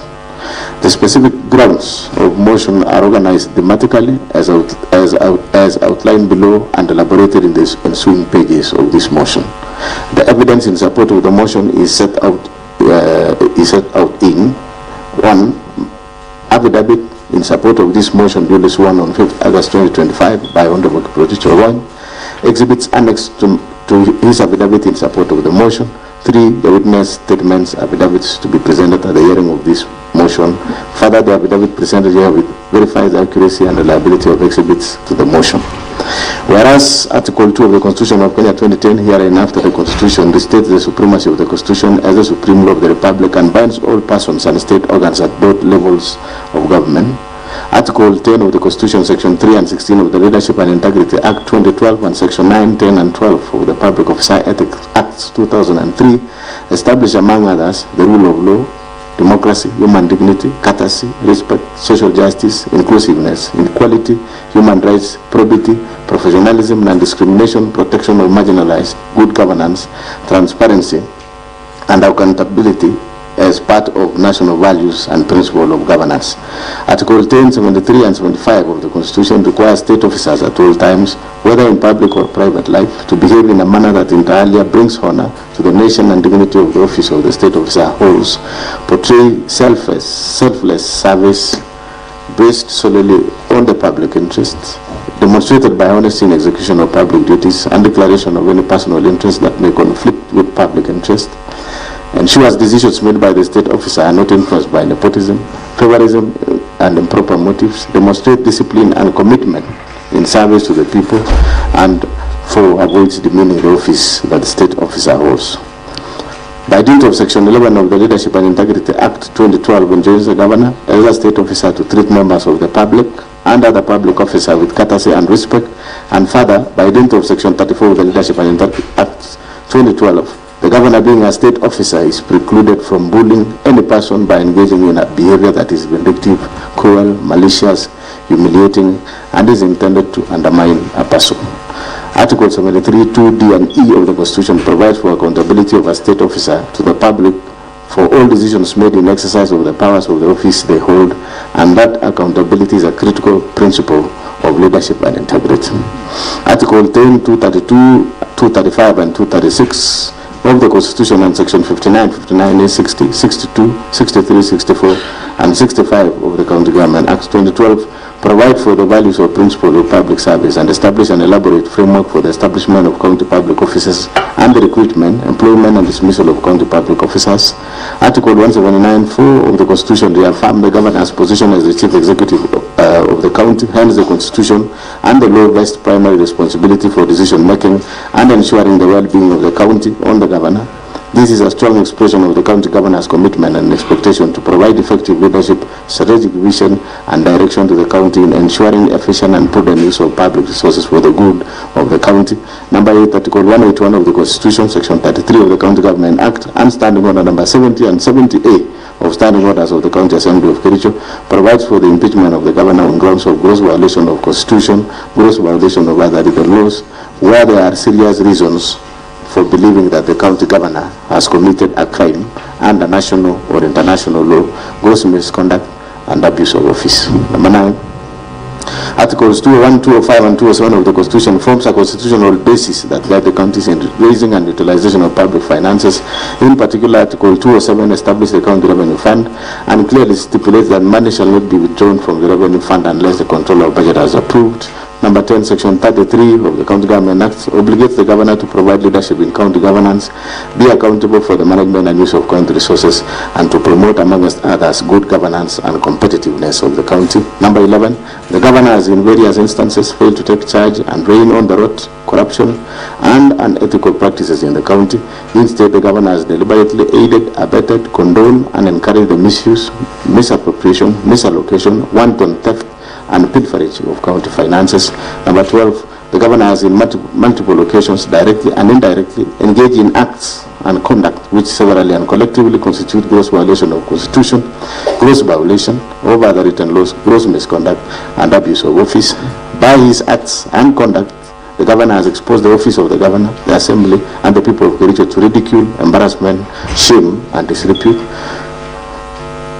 14, the conduct of the governor has been scandalous and embarrassing to the high office of the county governor, an office held in public trust and whose authority to be exercised in a manner consistent with the purpose and objects of the Constitution. Honorable members, I remind you, we are standing orders when the chair is on it, no movement. 15, the conduct of the governor has made it impossible for the county to be governed as it ought to be, comprise service delivery, and jeopardize the functions of both arms of county government of Kericho. It has therefore become untenable for the governor to continue being in office. 16, the governor has variously committed constitutional wrongs that subvert the structure of government and undermine the integrity of office and even the constitutional itself. The significant effects of the conduct, i.e. undermining the integrity of office, disregard of constitutional duties and oath of office, arrogation of power, and abuse of government process, has had an adverse impact on the running and administration of Kericho County Government. And number 17, the governor has continued to stay in office, has and will continue to undermine effective service delivery to the detriment of the people of Kericho County, in whose trust the governor holds the office. The Assembly resolves to impeach the governor under Article 181 of the Constitution, Section 33 of the County Government Act, and Standing Order Number 70 and 70A of the Kericho County Assembly Standing Orders on the following grounds. A, gross violation of the Constitution and other laws. That is, gross violation of Constitution of the Republic of Kenya 2010, the County Government Act 2012, Public Procurement and Asset Disposal Act 2015, the Public Finance Management Act 2012, and Kericho County laws. 1. Misappropriation and misallocation of county finances. On various occasions since his election as a governor and subsequent assumption of office, the governor has engaged in various acts of gross violation of Article 10, 183 and 201 of the Constitution, Section 102 and 109 of the Public Finance Management Act, Cap 412A, and the provision of the Kericho County Rating Act number 5 of 2019 as follows.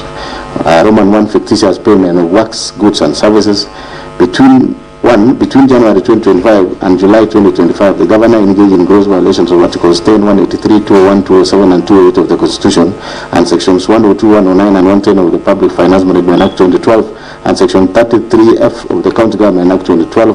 The governor aided, abetted, and/or condoned the fictitious payment of goods, services, and works which were neither delivered nor done, occasioning the county loss of Kenya shillings 85,704,522.90. In A, services which were not rendered and/or partially done, e.g., maintenance of 15 residential houses in Kericho and West County at a cost of 2,999,000.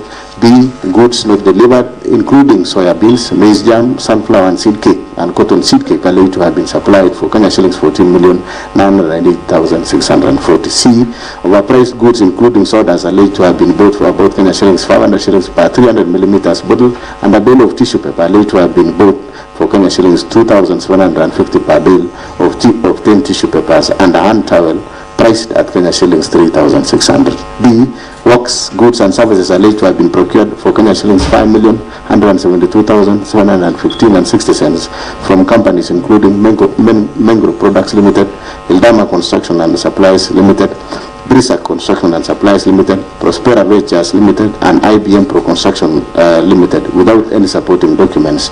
And E, payment of contractors from the retention account for the works done more than 5 years ago, some of which companies had already been paid, and therefore misappropriating county funds through double payments. 2, some of the goods, services, and works were procured without following the procurement processes. No tender opening committees were formed, contrary to Section 78 of the Public Procurement and Asset Disposal Act 2015, as read together with Regulation 25 of the Public Procurement and Asset Disposal Regulations 2020. Similarly, there were no professional opinions done to the accounting officers, contrary to Section 84 of the Public Procurement and Asset Disposal Act of 2015. 3, there was deliberate circumvention of competitive tendering of the same goods, services, and works by splitting of contracts to suit the request for quotation method, thus violating Section 54 of the Public Procurement and Asset Disposal Act 2015, as read together with Regulation 43 of Public Procurement and Asset Disposal Regulations 2020. 4, most of the goods, services, and works were procured outside the approved budget as required under Section 44(2)(a) of the Public Procurement and Asset Disposal Act 2015. 5, the documents used by the departments were not clear and did not bear references to the procurement requirement, provision of dates, especially invoices generated and signatures of respective officers. There was therefore blatant violation of the provision of Regulation 68 of the Public Procurement and Asset Disposal Regulation 2020. Number 6, no market survey was conducted as required under Regulation 43(4) of the Public Procurement and Asset Disposal Regulation 2020. The contractors therefore supplied goods with exorbitant prices, contrary to Section 54(2) of Public Procurement and Asset Disposal Act of 2015. 7, all the subject goods, services, and works were paid for in advance, yet the county has accumulated pending bills over the last 3 years of Kenya shillings 1.1 billion, which have been verified and are yet to be paid from the time the governor assumed office. 8, the report of the ad hoc committee on alleged fictitious payments tabled before the Assembly on 5th August 2025 made pertinent and damning findings and recommendations that point out to the deliberate failure to act, neglect of duty, and even conspiracy on the part of the governor, to wit: A, the documents shared with the ad hoc committee by the departmental heads called to testify were not accompanied by e-team's invoice. This lends credence to the suspicion that the documents may have been prepared to cover up the theft after the whistle was blown. B, payments were made in advance before goods, services, and works were delivered or done, and as at the date of tabling of the report, some of the goods, services, and works remain undelivered to date. C, documents that were used to process payments bore the signatures that could not be authenticated. Subsequently, certain officers whose signatures appear in the said documents have denounced the documents. D, the gaps highlighted in the report point to serious governance concern and weak internal controls in Kericho County that the appointing authority, i.e. the governor, policymakers, accounting officers, and indeed all the officers entrusted to deliver services to the county have failed to do so as required by the law. E, there was an intention to defraud the county and violation of the Constitution 2010, Public Finance Management Act 2012, County Government Act 2012, Leadership and Integrity Act, the Powers and Privileges County Assemblies Act, the Public Procurement and Asset Disposal Act 2015. Under Article 179 of the Constitution and Section 33F of the County Government Act 2012, the governor has the overall responsibility of being accountable for the management and use of county resources. 10, it is a matter of public notoriety that when the whistle was blown on these fictitious payments, the governor on 26 July 2025, while attending a function at Kamalok village in Cheboinward, rubbished the claims and called for stern action against the whistleblower. This shows someone who is either unaware of the happenings in the county or was deeply involved in the scandal. Roman number 2, misappropriation of National Agricultural Value Chain Development Project, NAFDP funds. 11, on various dates between year 2023 and 2025, the governor has violated the provisions of Article 10, 183, 201, 207, and 208 of the Constitution, and Section 48 and 159 of the Public Finance Management Act 2012, and Section 33F of the County Government Act 2012 by aiding, abetting, condoning, and or overseeing the massive looting, pilferage, misappropriation, and misallocation of NAFDP funds amounting to over Kenya shillings 351 million as at 10th June 2025. 12, from the report of the Committee of Agriculture, Livestock and Fisheries, Cooperative Management, Tourism and Wildlife on the implementation status of the National Agriculture Value Chain Development Project, NAFDP, in Kericho County, tabled in the County Assembly on 6 August 2025, the County Assembly noted the following discrepancies in the use of Fund A. The expenditure was used for farmers' cooperative societies, farmer producer organizations, found only in 19 out of 30 wards in Kericho County. This implies that the funds were meant for agripreneurs, whose role was to enumerate farmers and organize them into circles was not adequately utilized. B, each ward circle was meant to get Kenya shillings 1 million, yet the committee found out that of the 19 circles under the program, only 7 have ever received financial support since the inception of the fund. C, it is further indicated in the report that some circles received nominal support in kind of form of office furniture and some farm inputs, while others have never received any support. D, even those circles and farmer producer organizations which received support in kind did not receive delivery notes when the furniture, computers and other supplies were delivered, and they cannot therefore ascertain the prices, source and therefore quality of what was supplied. E, procurement of furniture and equipment under NAFDP program was conducted centrally with minimal involvement of key stakeholders.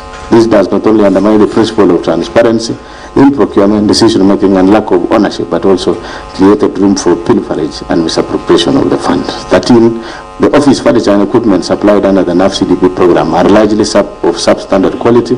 There was therefore no value for money and compliance with Public Procurement and Asset Disposal Act 2015, particularly Section 124, which obligates the procuring entity to select quality and cost-based selection QCBS method as the preferred method to be used to evaluate proposals.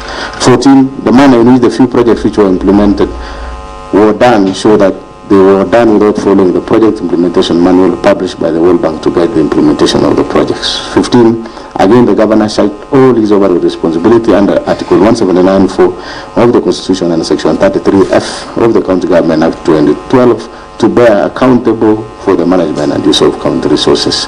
16, there is evidence that the governor has been ordering withdrawals from the fund for reasons other those for which the fund was created by the donor. Evidence of this shall be availed at the hearing and consideration of the motion. Mover will be asked the Assembly to issue an order, Article 195(2)(b) of the Constitution and Section 27(1)(c) and 2 of the County Assemblies and Powers Privileges Act 2027, compelling the relevant banks where the funds were drawn to furnish this House with a bank statement showing the withdrawals of the funds from 2023 to date. Number 3, misappropriation of funds and an unfair distribution of projects funds under financing locally led climate action FLOCA fund.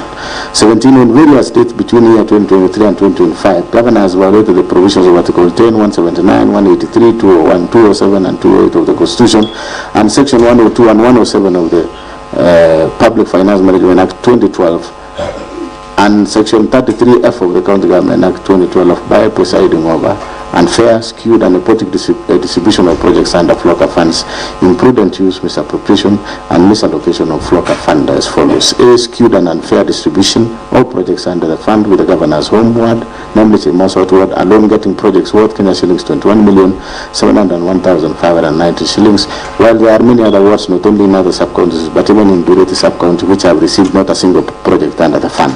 This nepotically skewed distribution of projects under the fund violates the national values and principle of governance, and Article 10 of the Constitution, and in particular the values of equity, non-discrimination, equality, good governance, integrity, transparency, and accountability, the principle of public finance under Chapter 12 of the Constitution, as well as the provisions of Section 102 and 107 of the Public Finance Management Act, which enjoins the governor to ensure fiscal responsibility and adherence to the values and principles of the Constitution in the management of county funds. B. Joint Committee on Water and Sanitation, Environment, Energy, Forestry and Natural Resources, in the report on the implementation status of FLOCA programs, noted that some projects under the fund, namely Chemamul Water Project in Kabianga, Water and Environment Projects in Seretete, Torodiet Ward, Torrentite Cooperative Society, Milikunum Plan in Kafshaus Ward, Soliat Water Tree Nursery Establishment Project in Soliat Ward, and Donomare Borehole Water Project and the Laitich Water Project in Soliat Ward are marked as 100% complete, yet they are either defects in the works, incomplete and substandard works. 18.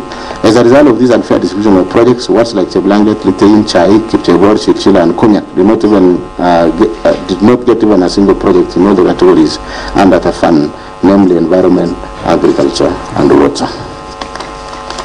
Number 4, misappropriation of county funds under Equalizer Kazim Tani initiative. Number 19, on or about 14 February 2023, Governor engaged in gross violation of Articles 10, 183, 201, 207, and 208 of the Constitution, and Section 102, 109, and 110 of the Public Finance Management Act 2012 by launching a program dubbed Equalizer Kazim Tani initiative and drawing county funds towards the initiative without a legislation to anchor the initiative, public participation, prior approval of the county assembly and the control of budget, and prior approval of the budget and appropriation committee approval. 20. Under the fund, a total of Kenya shillings 39 million were paid without proper tendering, local service orders, and for the services which were not delivered. 21.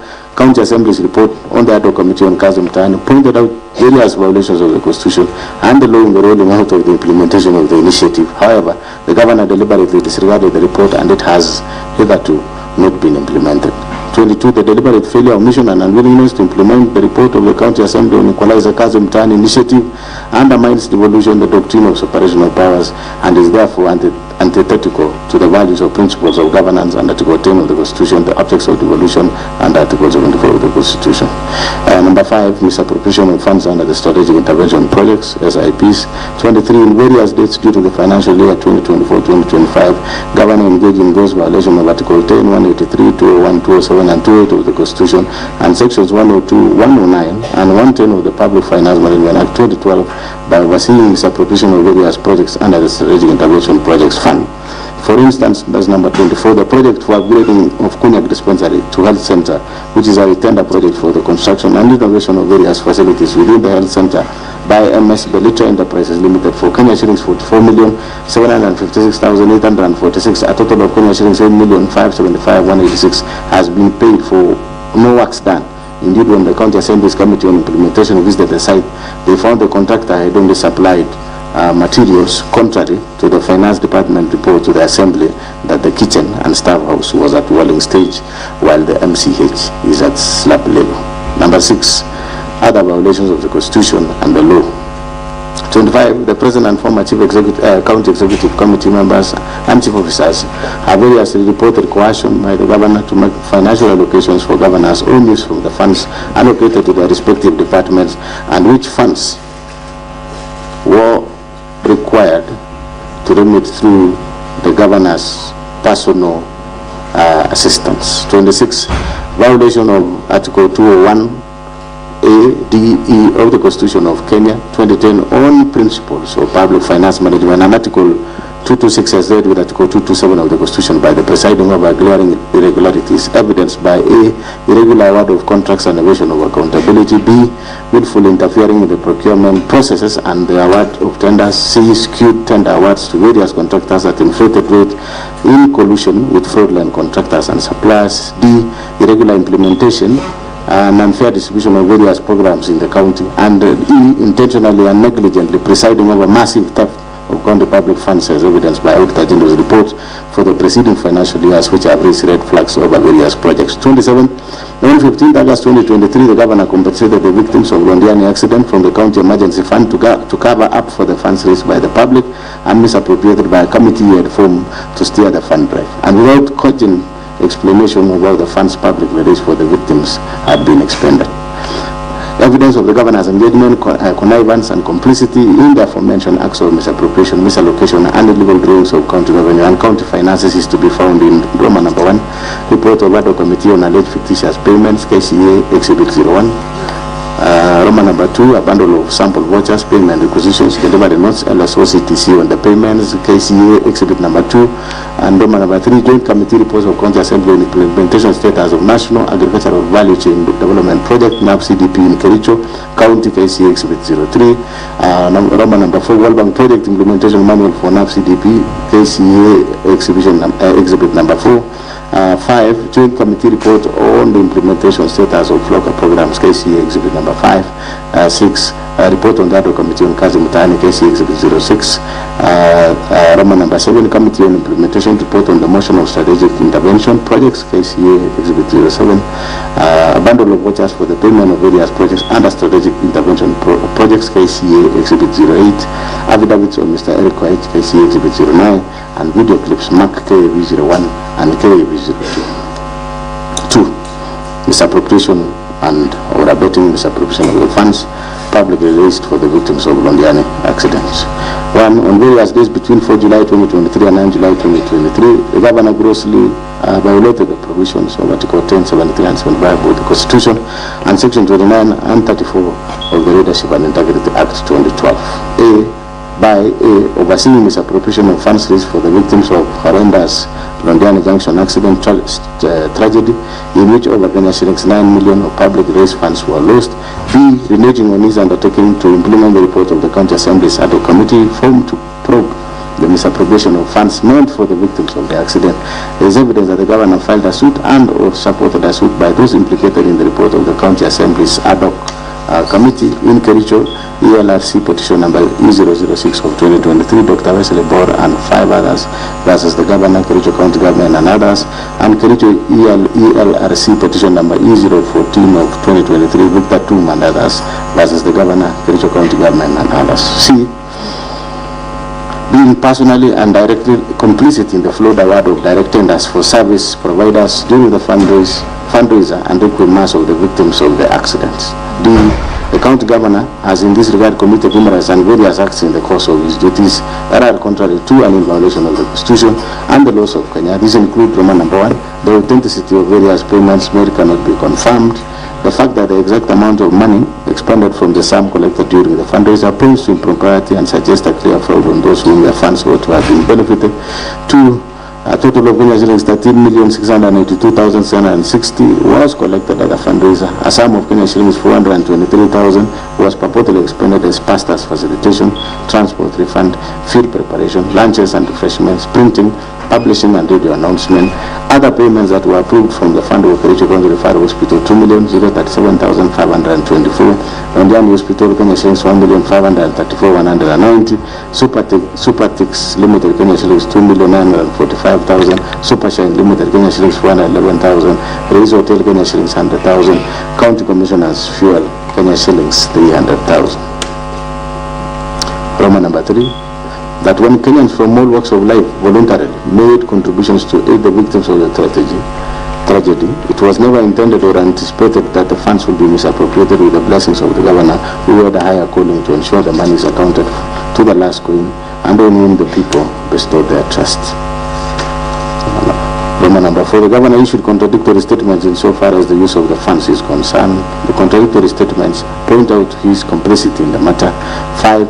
While the governor is on record indicating that the medical bills for all the victims will be waived and taken care of by the county government, it is not clear why money had not been paid out from the fund collected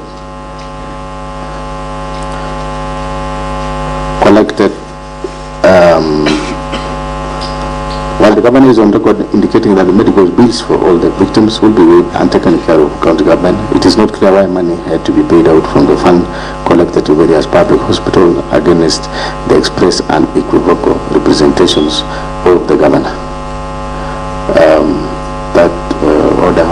Members, that request, clerk, is in order. It is granted. You can proceed. Number E. By By his acts of omission and commission, the governor has grossly violated the provision of Article 75 of the Constitution, which demands that a state officer shall, whether in private or in public, behave in a manner that avoids conflict of interest between personal interest and public or official interest, or compromises public interest in favor of personal interest. F. By overseeing the misappropriation of funds aimed at assisting the victims of the accident, the governor violated Article 73 to demand from him selfless service based solely on public interest, demonstrated by honesty in execution of his duties, accountability to the public for decisions and actions, and discipline and commitment in service. G. By allowing himself to be a master of doublespeak in such a grave matter that shook the conscience of the nation, the governor violated Article 73, 1A, Roman 2, 3 of the Constitution, which demand that he at all times demonstrate respect to the people and brings honor and dignity to the office he holds. H. By allowing himself and senior officials to close to him to benefit from the funds, the governor violated Article 76, 2B of the Constitution, which prohibits a state officer from accepting a benefit in circumstances that compromise the integrity of the state officer. I. By failing to ensure the decision-making in executive office of the county governor are not influenced by corruption, nepotism, and other callous and improper motives, the governor has failed to exercise objectivity and impartiality, thus violating Article 73 2B of the Constitution 2010. Evidence of the governor's engagement, connivance, and complicity in the acts of misappropriating and or abetting the misappropriation of publicly raised funds is to be found in Roman #1 report on investigation of Rondiani victims, fundraising held on 4 July 2024, KCA Exhibit number 10, Roman #2, affidavit filed by Governor in Kericho ELC petition 014 of 2023, KCA Exhibit number 11, and video clips numbered KCA V3, KCA V4, and KCA V5. B. Abuse of office. Roman #1, illegal appointments and lawful dismissals and transfers, and usurpation of the constitutional and statutory functions of the county public service. 1. The governor has variously engaged in gross misconduct and gross violation of Article 10, 73, 75, 232, 235, and 236 of the Constitution. Gross violation of Section 17 of the Public Officer Ethics, Section 55, 59, 59A, 60, 62, 63, 64, and 65 of the County Government Act, Section 4 of the Public Procurement Appointments, County Assembly's Approval Act 2017, and variously abuses of his by A, skewed and competitive and nepotic appointments of the county employees of various cadres. For instance, Governor recently hired his own brother, one Victor Mutahi, as the revenue clerk. Similarly, the governor's personal assistant's wife, one Chief Misuse, who was recently hired as a nurse on contract basis, was confirmed. Yet there are a number of nursing staff who have been serving on contract for long without confirmation. B. Illegally appointing one Mrs. Alice Blake, now judge of the High Court, as a county attorney when there was a substantive office holder, an act which the Employment and Labor Relations Court, Honorable Lady Justice Wasilwa, affirmed was irregular and procedural and unlawful in Sang versus Governor Kericho County and two others, petition E001 of 2023. In that case, the governor was found by the court to be in gross violation of Article 73 and 232 of the Constitution. His actions found to be illegal, unconstitutional, and ordered to pay cost of Kenya shillings 2 million and cost personally. The governor has therefore been already adjudged to be in gross violation of the law and of the Assembly and the Senate. C. Causing the advertisement of the position of doctors, nurses, early childhood education, ECD teachers just to endear himself politically when he knew the county government did not have capacity to hire. The applicants were subsequently not shortlisted, nor the alleged vacancies filled up. D. Illegally deploying all staff by the notice dated 22nd July 2024 without any justification, authority, and involvement of County Service Board, thus creating a crisis in the health sector. E. Since his assumption of office, the governor has dismissed a total of 10 county executive committee members, 6 chief officers, 2 chiefs of staff, among other senior county staff, without any cause or reason, thus exposing the county to protracted litigation and the risk of huge compensation in damages. The governor has perpetuated this firing spree not for any reason but as a show of might, power, and authority, and that is where the abuse lies. Evidence of the governor's engagement in connivance and complicity in the foregoing acts of illegal appointments and lawful dismissals and transfers and usurpation of constitutional and statutory functions of county organs is to be found in Roman #1, Judgment of Employment and Labor Relations Court in Kericho, case of Colin Sang versus Governor Kericho County and two others, petition 001 of 2023-2024, KEELRC, KCEA, Exhibit 12, number 12. Roman number 2, a bundle of notices from Governor dismissing CCs, COs and other staff, KCA, Exhibit number 13. Roman number 3, copies of bundles of sample of court documents filed in various cases, KCA, Exhibit 14. And number 2, subversion, discrediting and impeding of oversight role of the County Assembly.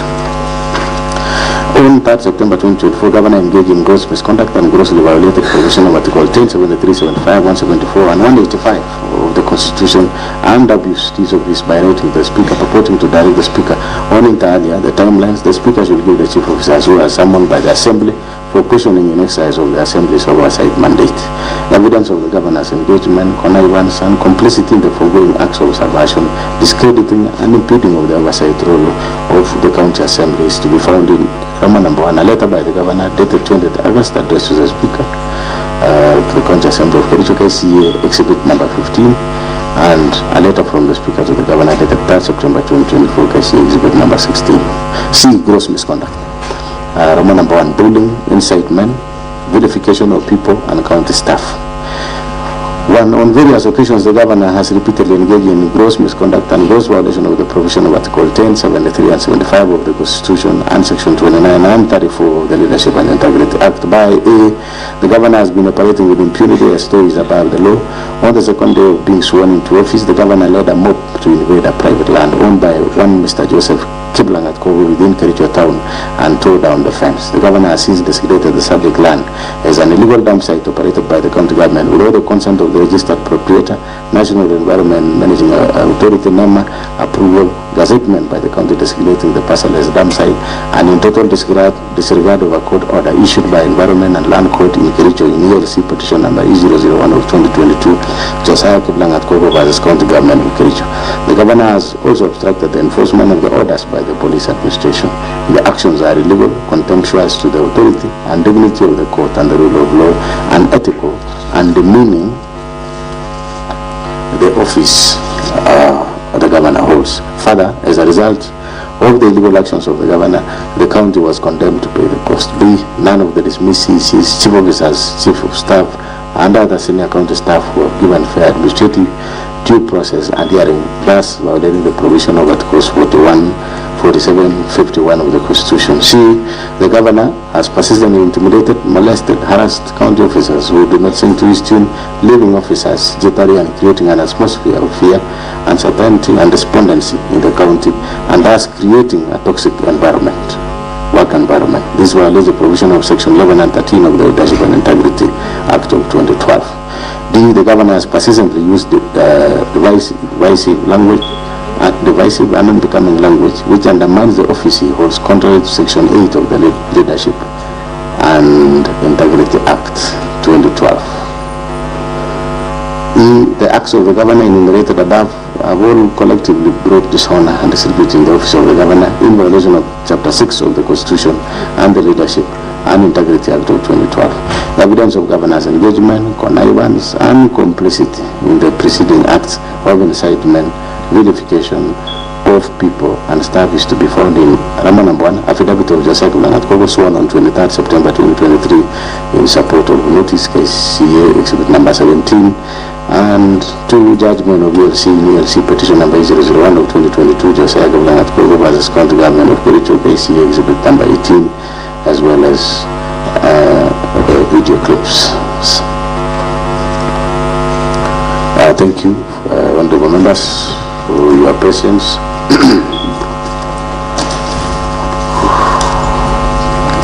Honorable members,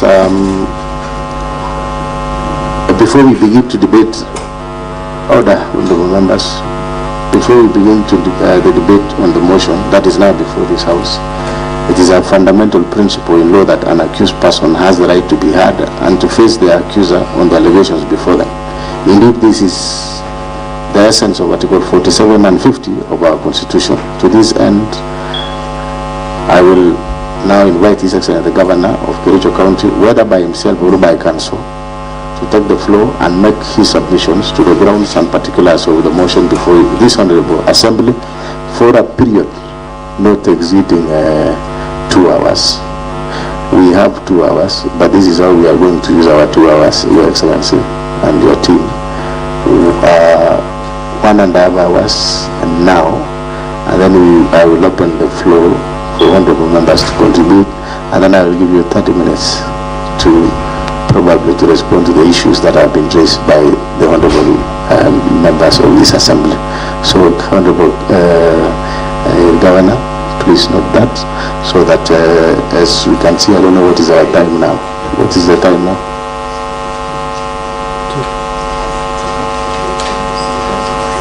So it's 2. It's 1:50.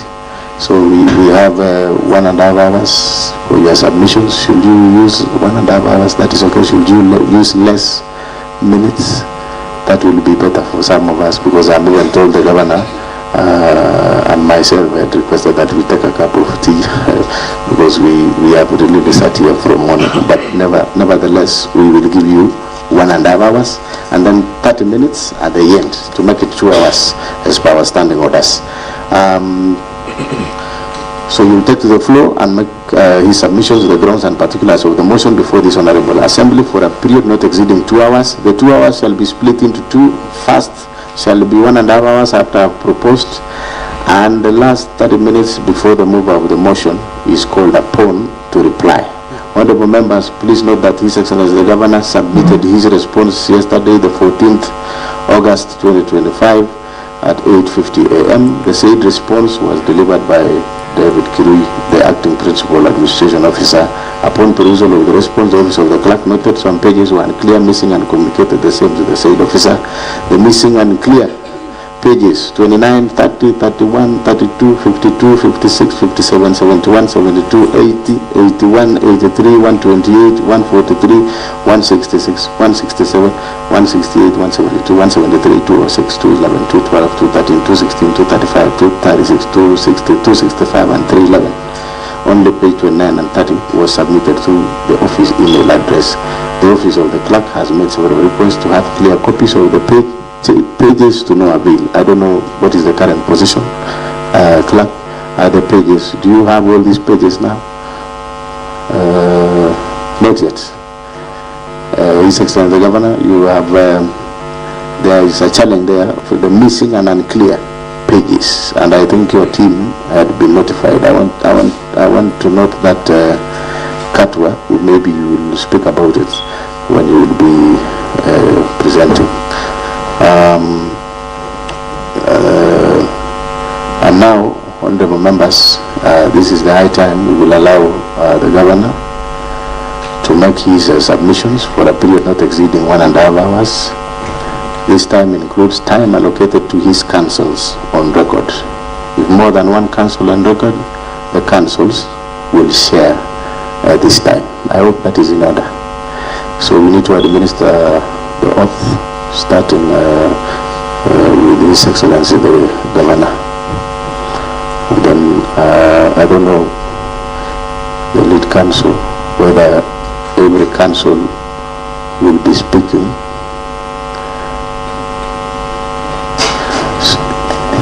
So Governor first. Governor first.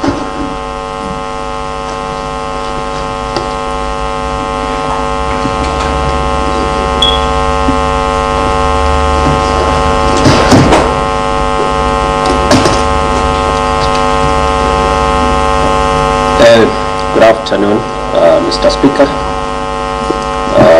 His Excellency the Governor. Order, just a bit. Order.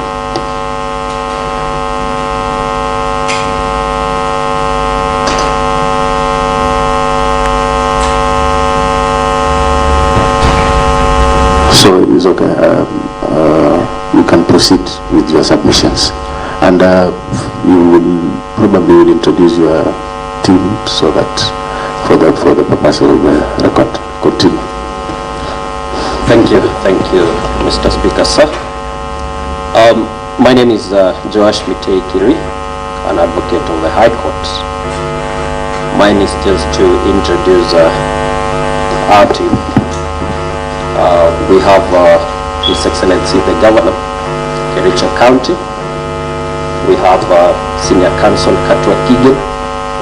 We have Advocate Herman and Advocate Joy Kawagen.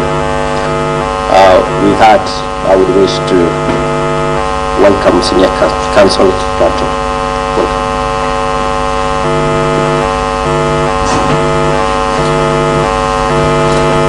Good afternoon, Mr. Speaker, sir, and the honorable MCs. Good afternoon, Katwa Kigen. My apologies. Sorry, I don't have a copy here with me. I guess it's because of the challenges that we had. So can I get a copy? Because I'll be following it keenly. Copy of your responses. There was submission that you had submitted that you had received. Could I proceed meantime?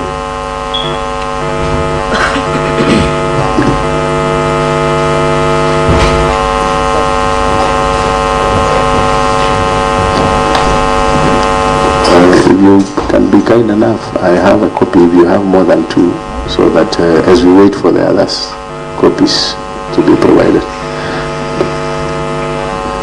The one actually, yes, the one with the written submission from the governor. Yes, why can I have just a copy? And then I'll use it and then I'll give it back.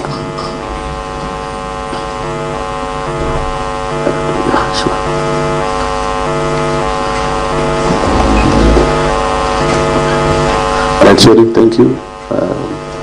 We can proceed, Kato. Thank you, Mr. Speaker, sir, and I trust you will give me a discount of the minutes you spent doing that. Yeah, sure.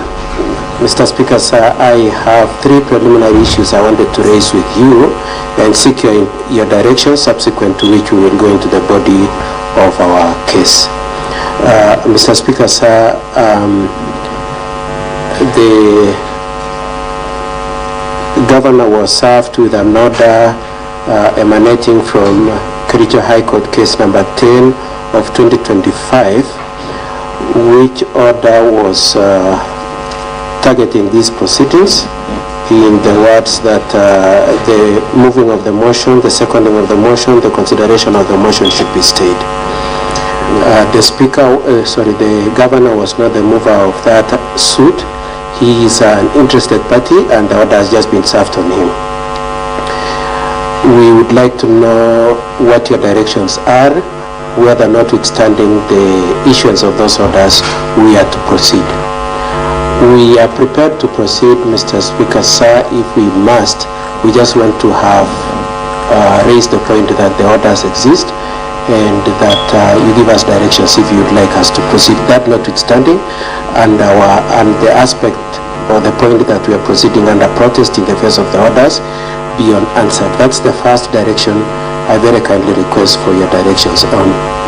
The second one, Mr. Speaker, sir, is the contents. The motion as moved by my friend Mr. Rogoy at page 6 of the motion says this, Mr. Speaker, sir. The Assembly resolves to impeach the governor under Article 181 of the Constitution, Section 33 of the County Government Act, and Standing Order number 70 and 70A. I place a premium on the use of the provisions of Standing Order number 70A. Mr. Speaker, sir, that Standing Order number 70A is to the effect that subsection 1, a motion by a member of a motion by any member for the removal of a county governor by impeachment may be reintroduced in the county assembly on the expiry of 90 days from the date of a vote by the Senate. Subsection 2, despite paragraph 1, a motion for removal of the county governor by impeachment may be reintroduced in the county assembly on other grounds other than the initial grounds that were highlighted in the previous impeachment proceedings. And my emphasis is in the subsection 2, Mr. Speaker, sir.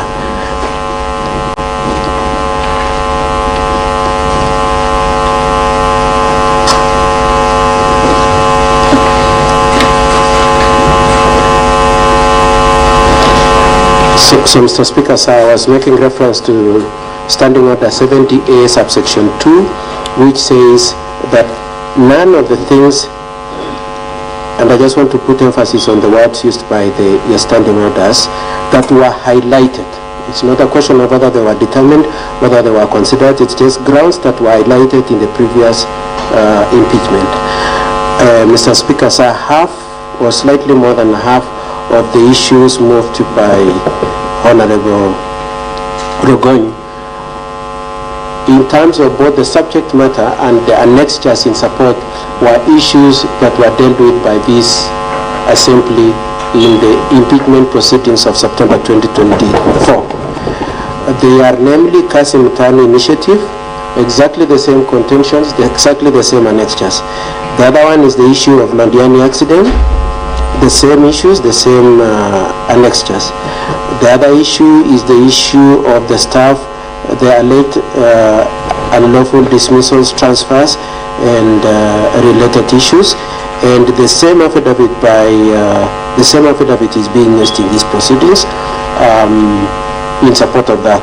And lastly is the issue of the alleged subversion of the county assembly.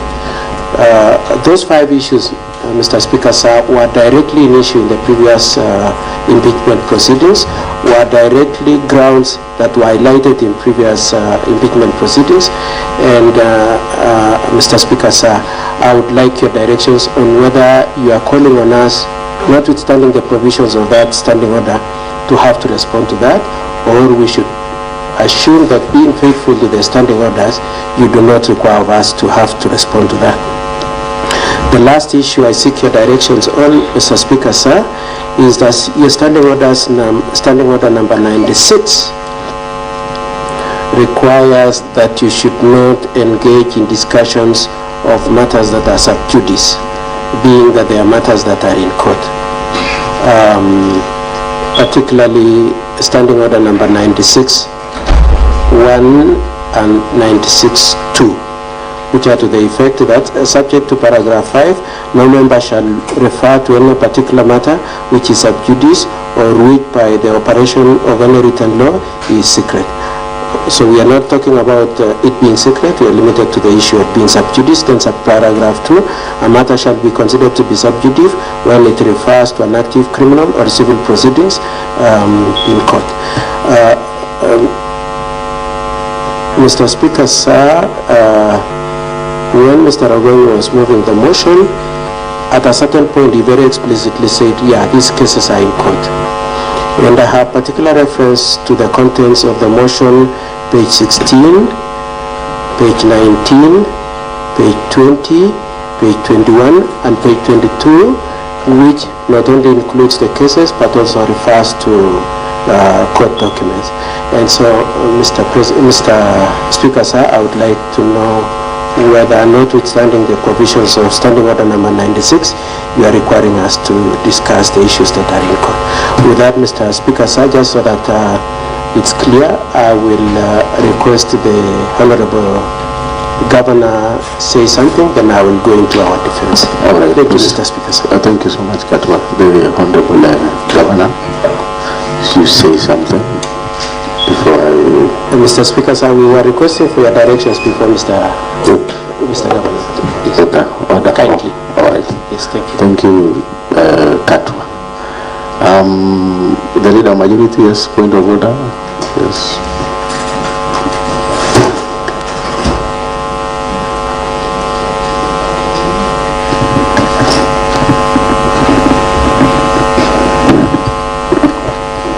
Thank you very much, Mr. Speaker. I'm rising on the same standing order number 96, Mr. Speaker.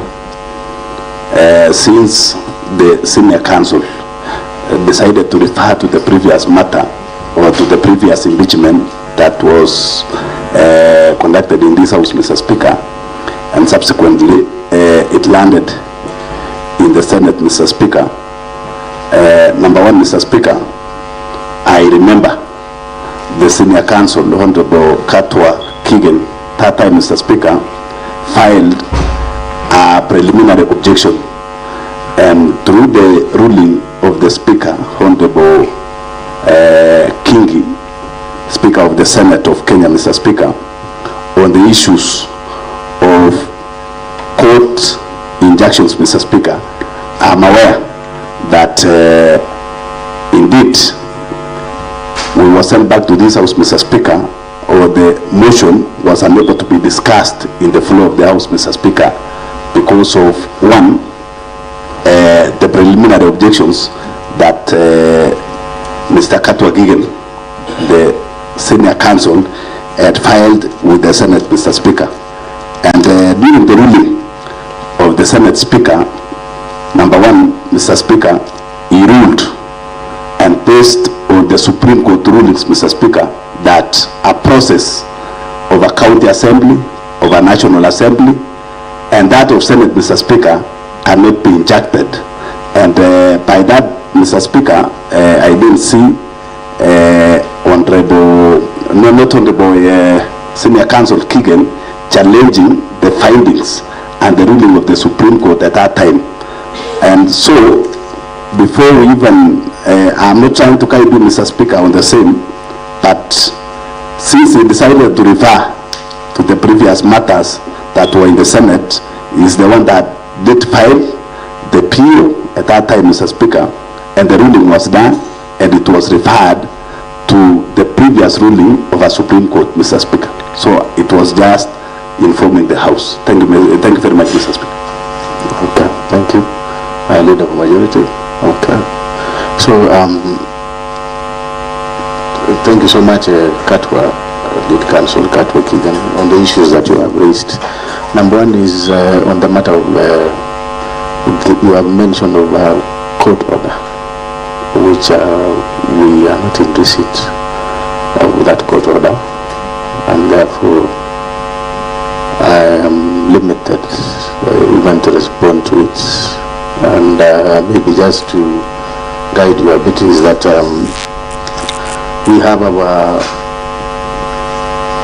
County Assembly Service Powers and Privileges Act, that is Cap 265C, on service of civil process, and to that effect, none has been served before us. Maybe you can just refer to that. I don't need to read to it. So on that matter, we shall just proceed, because we can't admit, for instance, maybe you have it here, we can't admit any strange documents at the moment in this House, because already the motion, we are already discussing and debating the motion. I don't even want to talk about what the leader of majority has spoken about on the matter of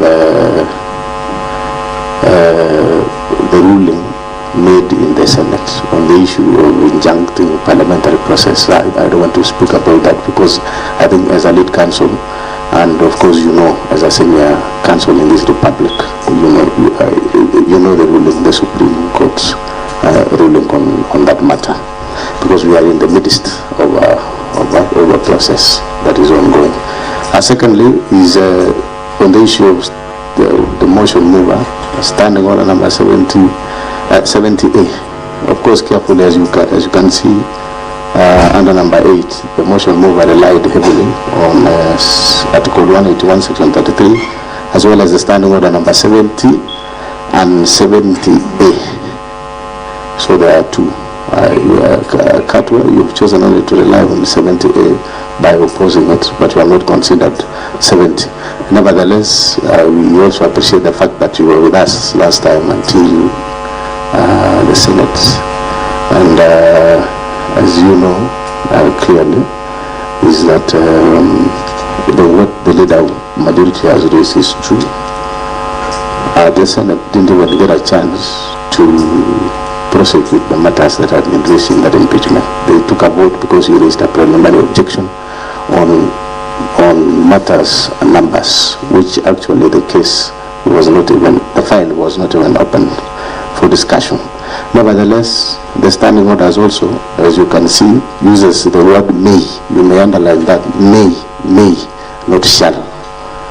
I think those are the things that small things that we need to look at. And then on the matter of sub judice now, because already we have addressed the issue of court order,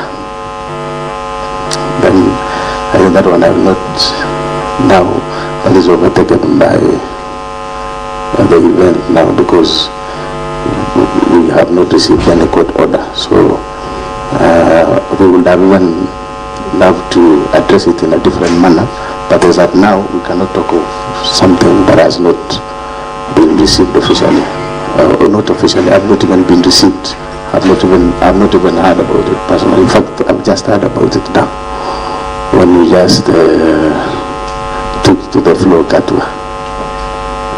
Let it be on record.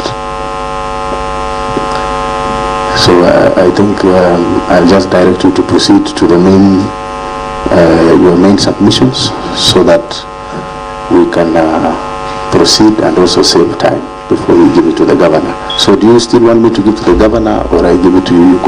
You proceed to the main submissions. Okay. Thank you, His Excellency the Governor.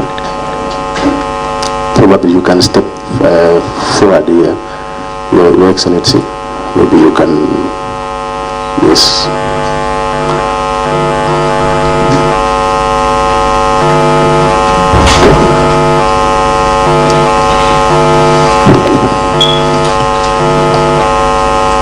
Thank you so much. Mr. Speaker, sir, and the honorable members of the Assembly. Sorry, Your Excellency. Order. We'll now be informed that you need to take an oath. So please, sorry for that. Well, yes, Speaker. I was waiting for that. Sorry. Okay. Clerk, can you administer the oath?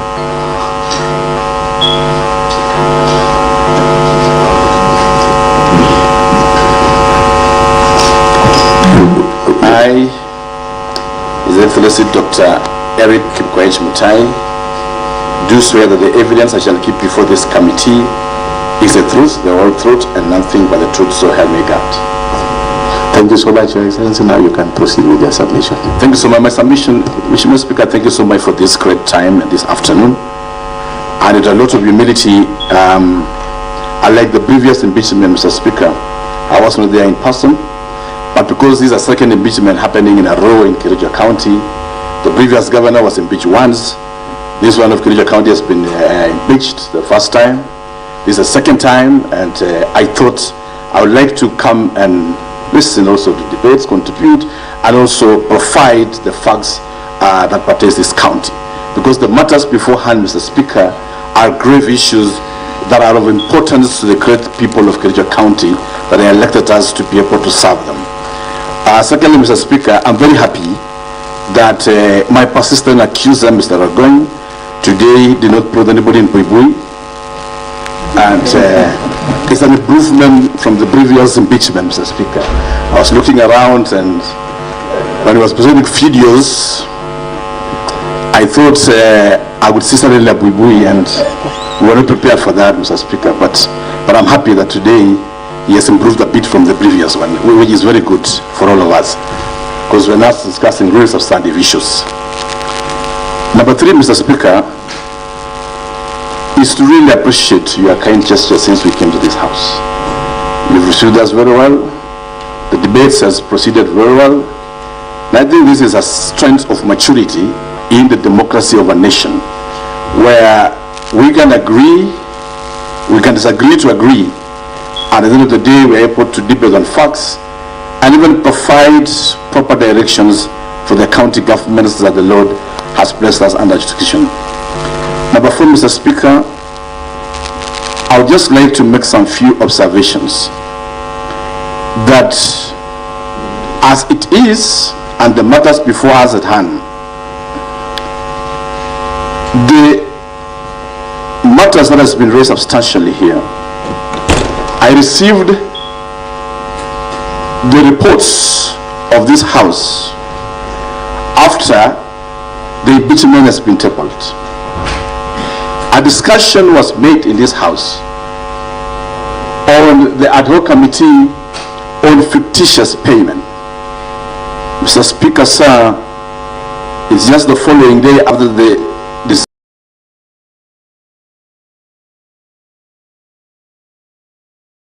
discussion, that I was able to receive the documents at around 4 a.m. and the impeachment motion was tabled in this House notice at around 2 p.m. Mr. Speaker, on the committee report on NAFDP and the report on FLOCA, very great reports. These were debated long after the impeachment notice has been given, Mr. Speaker, and the reports were then submitted to me way after the notice of impeachment has been done, Mr. Speaker. In all human possibility, Speaker, but when I was waiting for the reports to work on it, already an impeachment motion has been tabled in this great house. I say this, Mr. Speaker, not because we don't want to adduce to the fact, but just to let the people of Kericho understand that when we get to a point of saying that the governor had not acted in the report, it is good to know that these reports came way even after the impeachment notice has been done, and it is what substantially is forming part of the grounds of the impeachment that has been made, Mr. Speaker.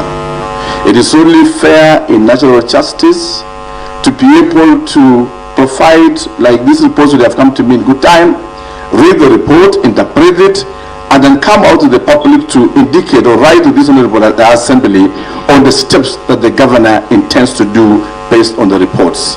I've looked in the reports. It has given me days of around 28 days to be able to implement, Mr. Speaker, but the impeachment came even before the half day began, Mr. Speaker. Thirdly, Mr. Speaker, I am committed to this great assembly and the great members here and the people of Kericho to go, or having gone through the report, to do the following. Number one, to be able to act on the same report in totality within the stipulated framework that was given by this House. That is and still remains my commitment towards the given report.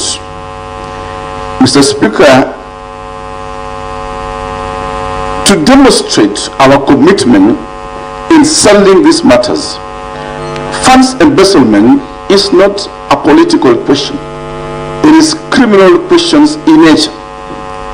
I have indicated times and above that corruption is what has taken Africa back and is what has destroyed nations.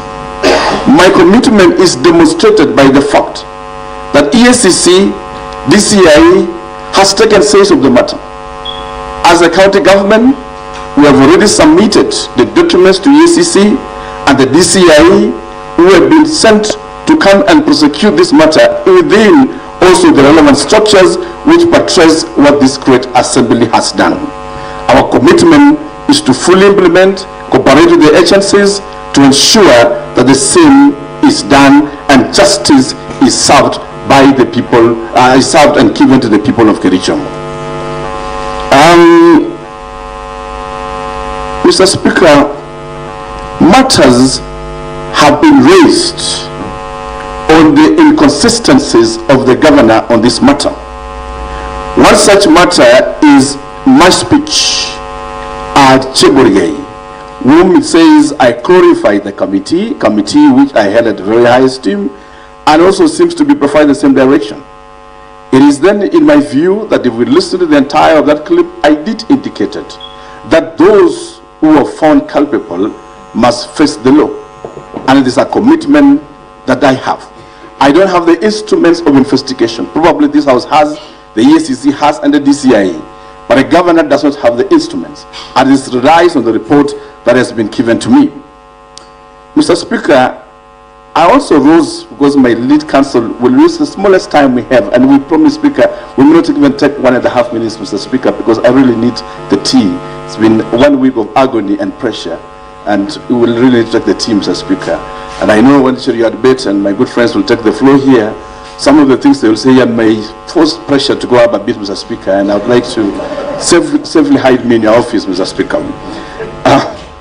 Secondly, Mr. Speaker, Mr. Speaker, questions have arose on the imbalanced distributions of works in this county. My chief accuser, who is also my good friend, Honorable Rogoin, didn't report to this house as a few weeks ago he was doing a road in his ward, Mr. Speaker. I thought he was going to tell these people that he has just done a road, and so many others. I was also anticipating my chief accuser to indicate to the seconder of the motion, my good friend and my age-mate, Vincent Korir, that at this home, Londiani, Chago Road Water Project, which is going approximately 80 million, funded by Flocker, is almost 90% completion or almost done, and we are planning even for His Excellency President to come and commission, because he's one of the best in this area. My good friend, Honorable Bagoni, my chief accuser, equally, says that my friend Norman, and he claims he's my relative, and I don't want to discuss the substance because we are not here to discuss relatives and cousins and brothers and sisters, but he did also mention that Sao's water project, which is in the ward of Honorable Kavlela, that Mheshimiwa Maji, Kapsasur water project, and bordering his own constituency, his own ward, is actually funded by the Flocker project, Mr. Speaker. And he didn't mention that he's my relative or Maji is my relative, Mheshimiwa Maji, Mr. Speaker, sir.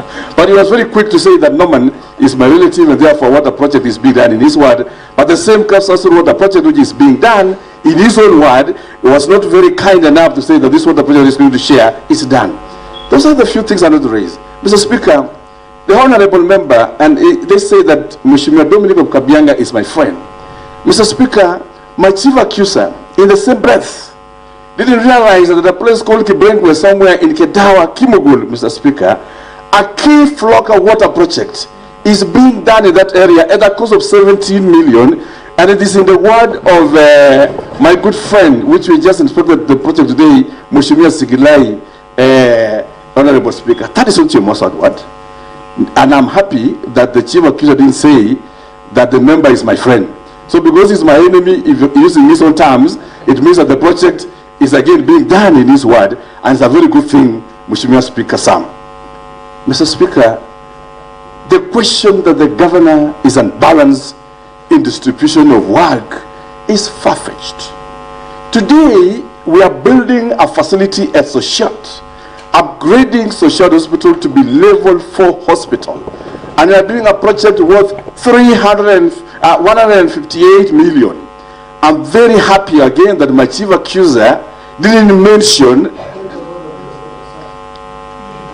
Mr. Speaker, order. I will, because of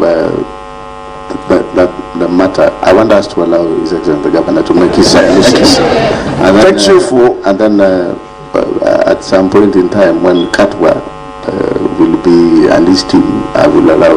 The point. So the Honorable Rogoin, Mr. Speaker, the Honorable Rogoin, the motion mover, and which Mheshimiwa Pochich is assisting. Other honorable members, perhaps you know the governor is the first time is standing. Thank you for your grace, Mr. Speaker. So, I think they want you to refer Honorable Rogoin as the motion mover. Thank you for your grace, Mr. Speaker. I refrain from that and apologize. Okay. And Mr. Speaker, Honorable Rogoin didn't indicate, the motion mover didn't indicate that in Honorable Shelley's place we are building a facility. But he also indicate that he's my friend, but we are doing a facility there today, Mr. Speaker, sir. What I'm trying to build on, in fact, the Mheshimiwa Honorable to your death of Ainamoi, the other day the roof Flocker project, we were giving out daily course with him. And Ainamoi is not your Masad word. And the motion mover correctly did indicate that we are doing something. So the accusation of the governor that he has not balanced the word, I want to believe in the history of devolution, this is the time that we are speaking live to many of the wards across this county. Mr. Speaker, because I don't want to dwell with much, because I know that and you'll forgive me because I don't know the practices of this house, and unlucky for me, I've not been an MC or a member of parliament, just been in the executive. I would also just like to mention a few things, and this is for the clarity of the county. When we mention that the governor has sacked CECs and CEOs, we need to have facts. The governor has no powers to even sack a single CEO in the first place. The process of sacking a CEO is either through resigning or through disciplinary process in the Public Service Board. Those powers, and you have been in the executive yourself, Mr. Speaker, thank God, rest with the institutional bodies that are independent. In Kericho County, I would like to see a letter today being tabled that indicate the governor signing that I have sacked this CEO on this date and this date, Mr. Speaker, sir. Because the rest remains just wishful thinking. As the CECs, Mr. Speaker, the internal processes as the appointing authority lies within the executive, the appointing authority. We were at Naivasha, there were discussions with the joint cabinet, there were demonstrations of performance across the county, and in the process, the appointing authority in his wisdom and the powers bestowed by the great people of the county, because CECs are representatives of the governor at that level, was able to make some directions on the same. Mr. Speaker, I want to say this. If the governor is going to be impeached for having sacked CECs or changed CEOs, this great house that we are today, Mr. Speaker, have also had 3 majority leaders in a short span of time. There was Honorable Finson, who I sent to Egypt to tour the pyramids. He came back, his seat was Mutahi. Mr. Speaker, in the same breath, my good friend and my compatriots, my good friend Paul Chichi Tarimbo, holding briefly for him before Kashagwa decided to make the Kala majority leader the leader of this house, Mr. Speaker, who is supposed to be impeached in this matter, because what is good for the goose must be good for the gander. Mr. Speaker, the great house we are today, and I'm proud to be here, have had different committees at different levels, at different transition, different chairs of committees in the places. The governor has never challenged or anybody, because the powers of the house cannot be challenged by anybody. It is rested on you, Mr. Speaker, sir, and the Constitution vests powers on you and the members. The latest of those casualties is my good friend Honorable Kimarus, Mr. Speaker, who was a chair for Rose the other day, but now is home. But who is going to be impeached now on all these things? So what I'm trying to say is that, for the purpose of record, because we are unanswered, I guess you must have been referring to Honorable Gilbert Ngetich. Mr. Speaker, that's why I said, Mr. Speaker, you've been graceful to me, because I'm in this house today. So what I'm just saying is that institutions have their strengths, institutions have their powers that cannot be challenged by anybody. In this same case, the institution of the county governor's office also, the people vested powers on him on matters CECs, and the Public Service Board have also been given such other responsibilities. Mr. Speaker, sir, I saw something interesting in this motion. One very interesting thing is the governor is accused to have employed his brother and the wife of his staff. Mr. Speaker, you have been in the executive. The governor have no absolute role in the employment and recruitment and promotions of the staff of the county. The power is vested on the Public Service Board, which is a constitutional independent body. If the governor is facing an impeachment because he's accused of maybe nepotism, Mr. Speaker, then I'll ask myself the same question. The wife of my good friend Honorable Buchir is a staff in our county, Mr. Speaker, sir, who is supposed to be impeached, Mr. Speaker, sir. Mr. Speaker, many members here, around, I don't want to mention names, 4 or 5, have their spouses working in the county government of Kericho. I have even confirmed them, because they are noble citizens of this country who have gone to school, and they deserve employment, Mr. Speaker, sir. And these things were happening when some of the members were seated in this same house as members of this house. Mr. Speaker, when I came as a governor, we confirmed them, and we are working with them because they deserve jobs in this country. But Mr. Speaker, on the matter of whether the governor has employed anybody, the question rests with the Public Service Board of Kericho County, which is an independent body. In the same way, Mr. Speaker, we can't challenge that so-and-so has a relative working here Just in the same way, in this assembly, there is the county service board. And in the county service board, Kenyans and people of Kericho come and apply a job. In one way or the other, there can be a coincidence that they can be relative of so and so. That, Mr. Speaker, is something that I think the Constitution provides for the same. Lastly, Mr. Speaker, I wish to say this. As a governor of this county, I regret that we're in this situation. There is devolution conference, a key event happening for this nation at Homa Bay. It was my sincere, it would give us a chance to prepare. Mr. Speaker, we're having the last financial, or second last financial year. It has always been my desire that we resolve our issues, because impeachment is always the last resort when issues cannot be resolved. However, I wish to deny any wrongdoing. My senior counsel will come and demonstrate the hype stories of sodas, the hype stories of tissue papers, which was choreographed, planned to wipe public emotions. He will come and demonstrate that in a short while, Mr. Speaker, sir. And we will want to do this not for anything, for posterity. For posterity, because another impeachment motion will come to this house. We would want to treat a governor based on innuendos, on malice, but we would want the same to apply, that the law stands on its here and this place. Because as it is, I haven't seen statements, Mr. Speaker, that the governor withdrew funds of NAFDP. Mr. Speaker, you have been the CC Finance for those years in Kericho County. The governor has no role in withdrawal of funds. He doesn't have the accounting rights at all the times. And the statements that have been made by the motion mover is that he is going to provide the financial statements in future. But an impeachment is being discussed today as we wait for documents from the bank to be provided in future. Mr. Speaker, we need to be balanced in our thoughts. That where issues are, we keep fair justice where it deserves. The matter of Londiani will equally be dealt with my senior counsel, and I know we'll exhaustively discuss those details. But I wish to say, finally, that the process is ongoing. I just want to also request this great assembly that whether the impeachment becomes successful or not, because God knows the fate of everybody.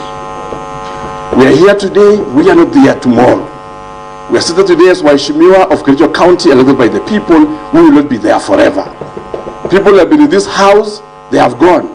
And I quote Senior Counsel James Orengo that when my time comes to go, I'll always go with my head high, knowing that I've done great for the people of Kericho County, even within a short time. And I've done it with my heart and passionately with my heart. And I'm not guilty. And I'm not afraid. I have summoned my soul for the last 1 week and asked myself what is happening. And I know that I am not a perfect person, I'm not an angel. I make mistakes just like any other person. But out of all this, Mr. Speaker, let's do some few things for Kericho County. The Public Service Board is not in place. The names are in this great assembly. These are institutions that need to operate and run. When we make recommendations that the CEO should face the Public Service Board, or recommendations that take the CEO to the Public Service Board, the work of the governor is just to write to the Public Service Board. In the absence of a functional Public Service Board, Mr. Speaker, the same will not be realized, unless we'll be forcing again another illegality to happen so that it forms another ground for an impeachment. And looking into the energy of motion mover, having moved this for the second time, I don't know if I'll survive this. Maybe you have another energy for a third one. But it's my prayer that the Lord will lead us into green pastures. Lastly, Mr. Speaker, as we do this, I still invite the honorable members of the Kericho County Assembly of Kericho. But all is not lost.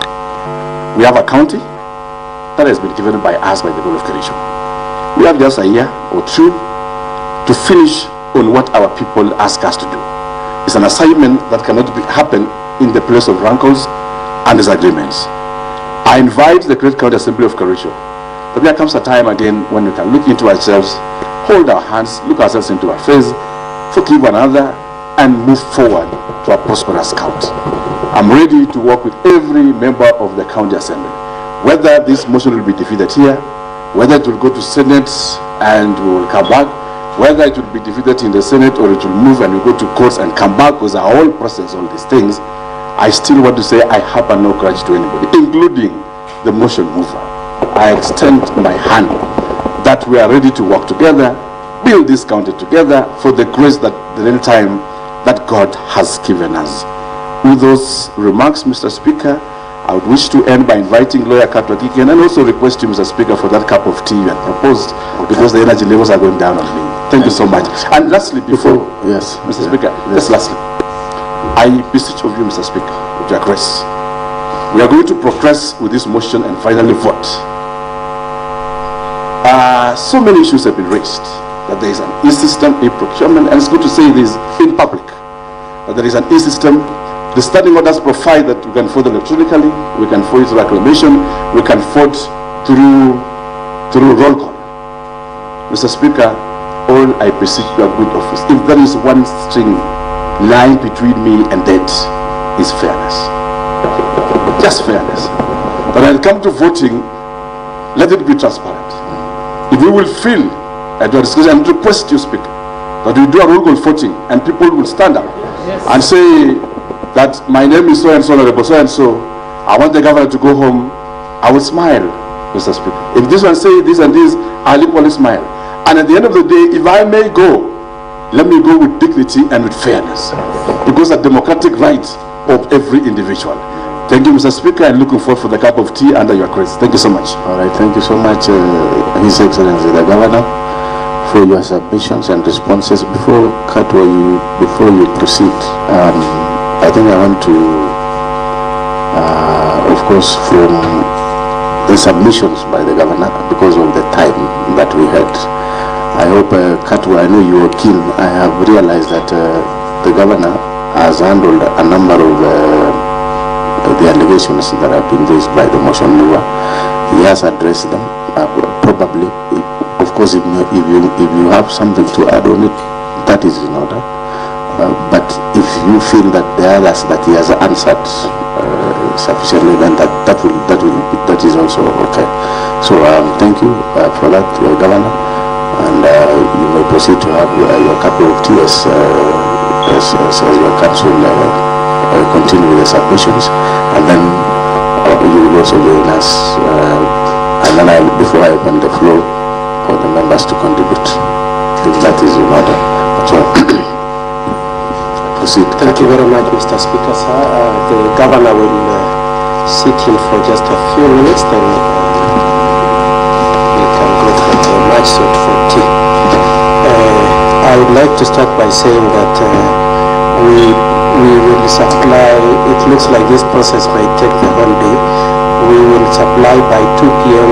the pages that have been referred to. We will make sure that by 2 p.m. on Monday they have been supplied. We request for that accommodation and we appreciate your indulgence on that. That is okay. Thank you very much. We take on board the point that you made that you are not aware of the orders. As I indicated, we were also interested parties. We were also sued. It's not so much that we filed the suit, and so whoever filed the suit will probably take up the issue. So I'd like to leave that issue there. You invited my attention to the Powers and Privileges Act. I have looked at it. I am aware of its provisions. On the issue of whether or not we can proceed to discuss issues that were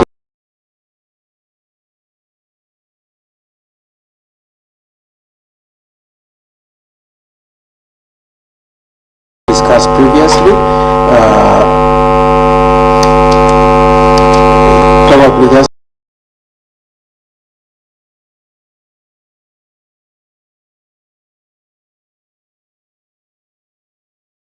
one more.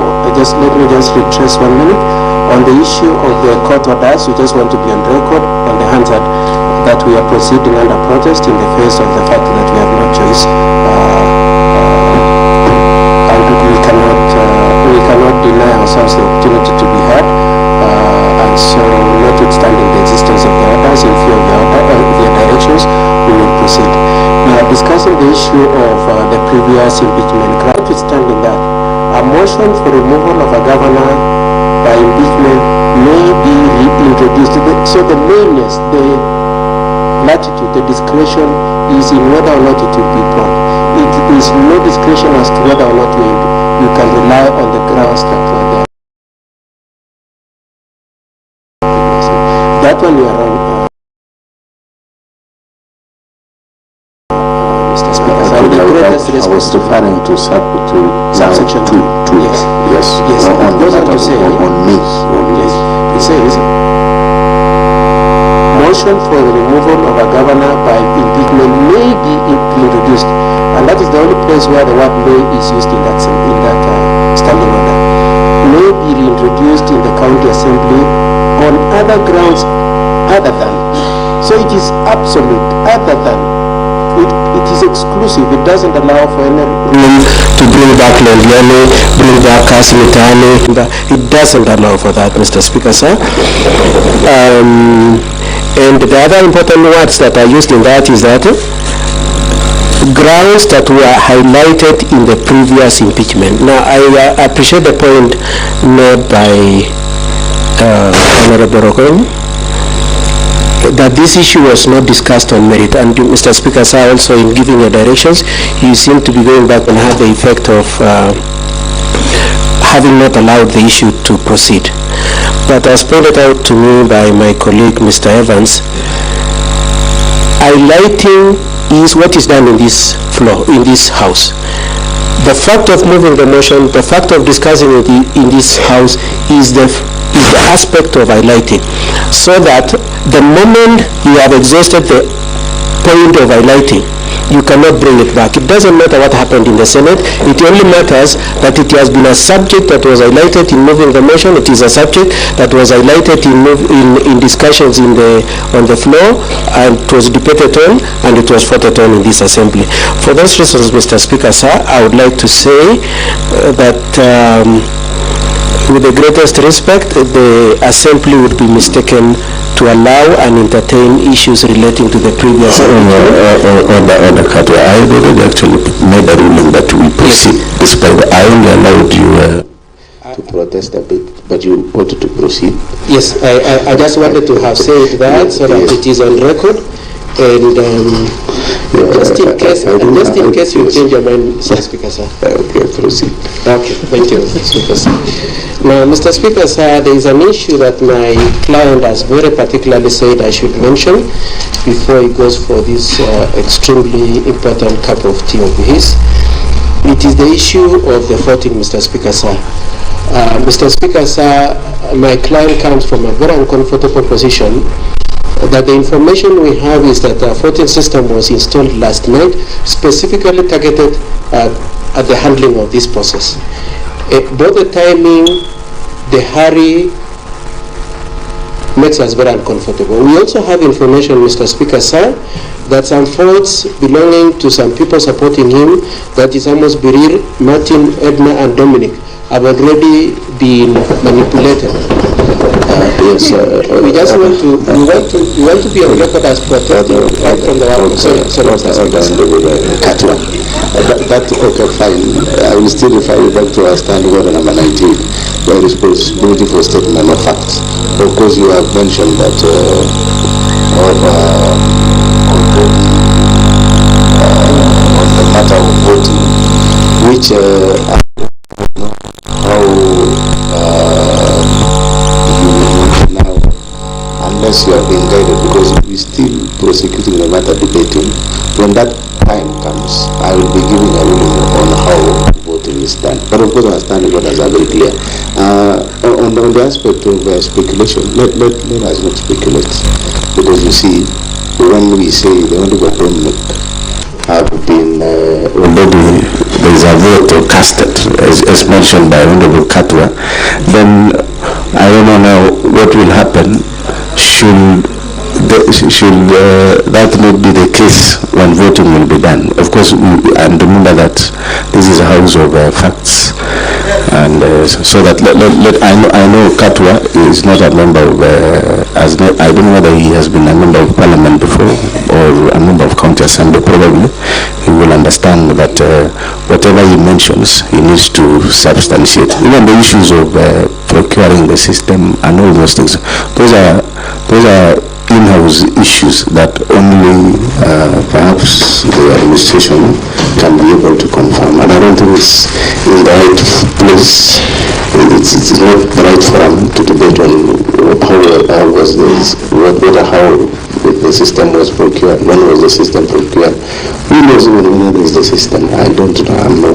Those are some of the things Katwa, that makes me not to allow you to continue discussing on the matter of voting, because we'll get there, because we are guided by our standing order. What is point of order? Point of order.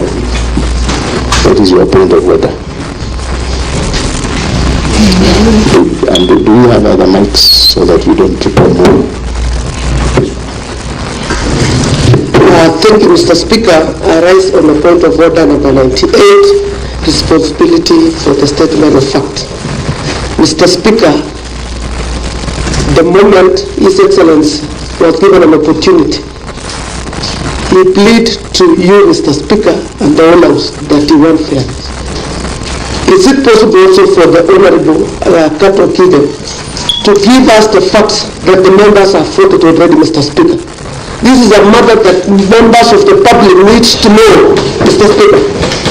Mr. Speaker, if you can just allow me, Mr. Speaker, to close over so that I can face Katwa, Mr. Speaker.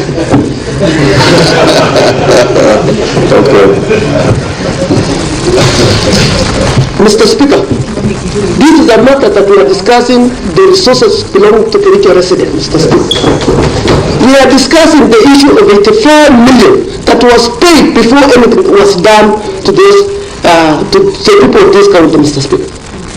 We want, and I request, Mr. Speaker, using standing order number 1, you give Katwa to give us out the folks who are done and by whom, Mr. Speaker. Yes, yeah. Okay. An issue that someone was paid 2.9 million, Mr. Speaker, so that to supply soil. Katwa, I know you might be practicing in a different field where you need to be paid so that you can do the work. But in this country, in this world, where on earth that can contractor be lending money by the government so that they can do the work? So, Mr. Speaker, we want also Katwa, I know that you have gone all the way to ICC, but this is a different setup that we want to know. Where is the 85 million? Order from the members. I don't know that if there was a hand. Point of order.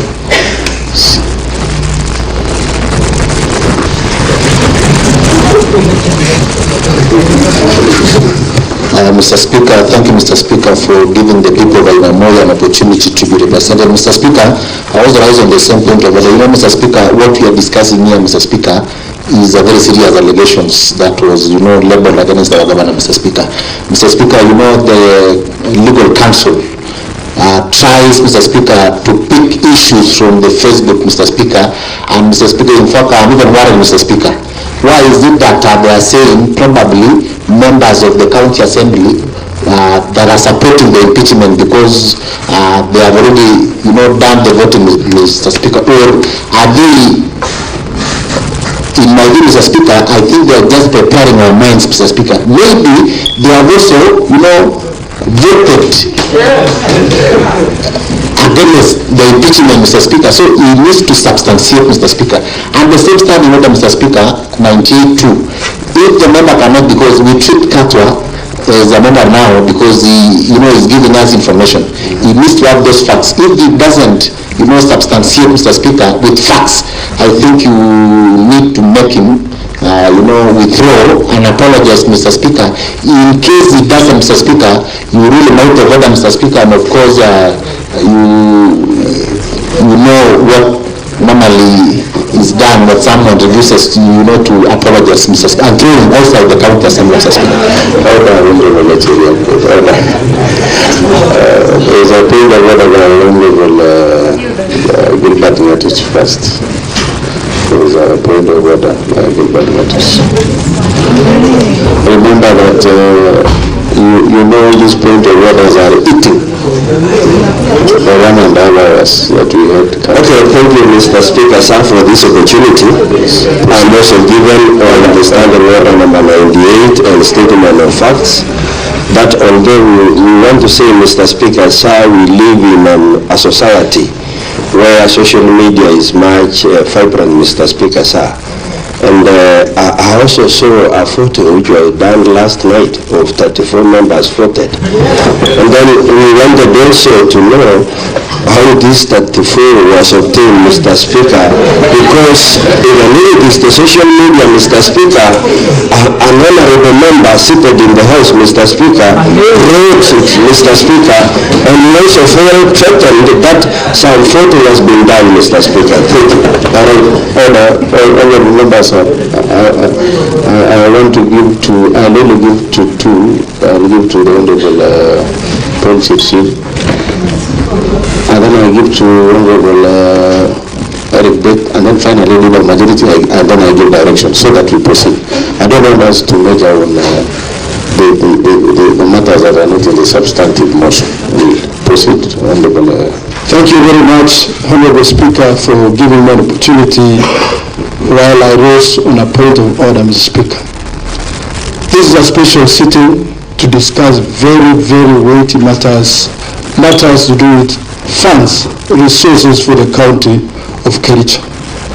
Our standing order, Mr. Speaker, sir, is very clear, expressly.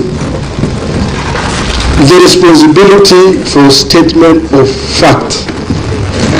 Mr. Speaker, sir, if a member can rise, and especially a senior member like Katwa Gigi, can rise before this House.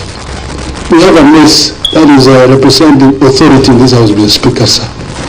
Mr. Speaker, sir, how can a whole senior member make very serious allegations that maybe some voting has been done? Mr. Speaker, sir, two things. It's either he substantiates with facts, or if he's unable to substantiate with facts, he apologizes. Or if he does not do that, Mr. Speaker, sir, you rule him out of order. Because, Mr. Speaker, sir, the whole country is following us. Mr. Speaker, sir, how can a whole member, a senior member, rise again and bring serious issues that voting has been done about some 34? Mr. Speaker, how do you admit into this House information? We are a house of rules and procedures. Anything that has not been processed to be admitted in this House is foreign, Mr. Speaker, sir. Then back I take you back again to the statement of facts. Mr. Speaker, the Honorable Gilbert Notich, if he is unable to substantiate, Mr. Speaker, sir, his allegations of 34, Mr. Speaker, sir, you better rule it out of order, Mr. Speaker. Number 3, the Honorable Governor, a whole governor, Mr. Speaker, sir, can rise and make very serious allegations that the Honorable Rogan, the motion mover, is doing a road. Mr. Speaker, sir, this is answered.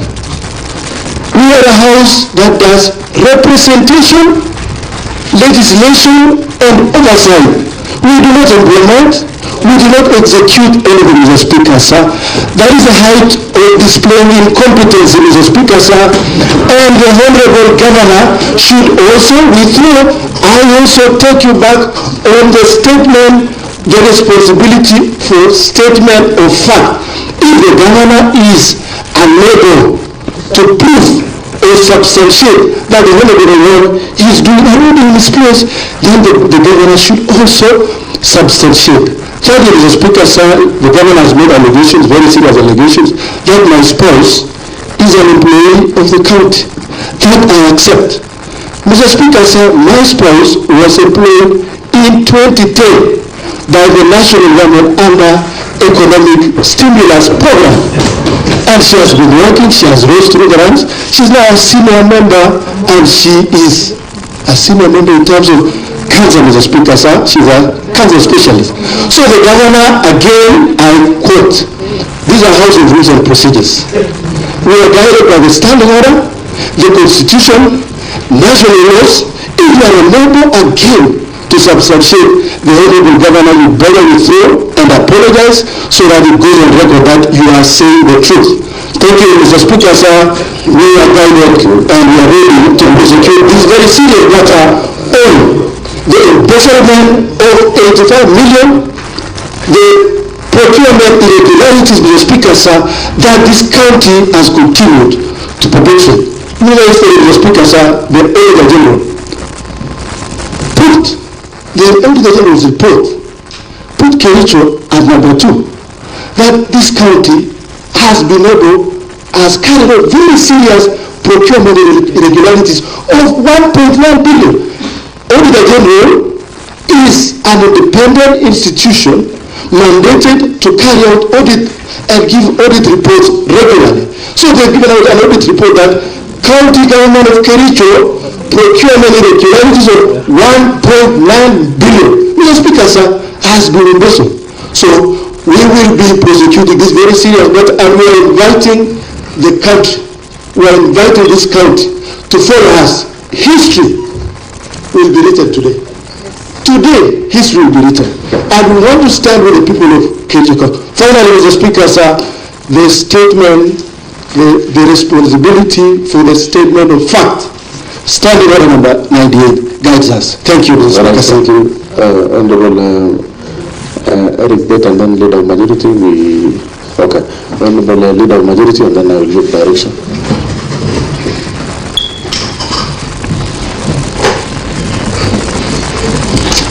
Thank you very much, Mr. Speaker. Mr. Speaker, I think it's high time we guide the discussion and the debate of the House, Mr. Speaker. One, if we will sit here, Mr. Speaker, discussing what was in the social media, Mr. Speaker.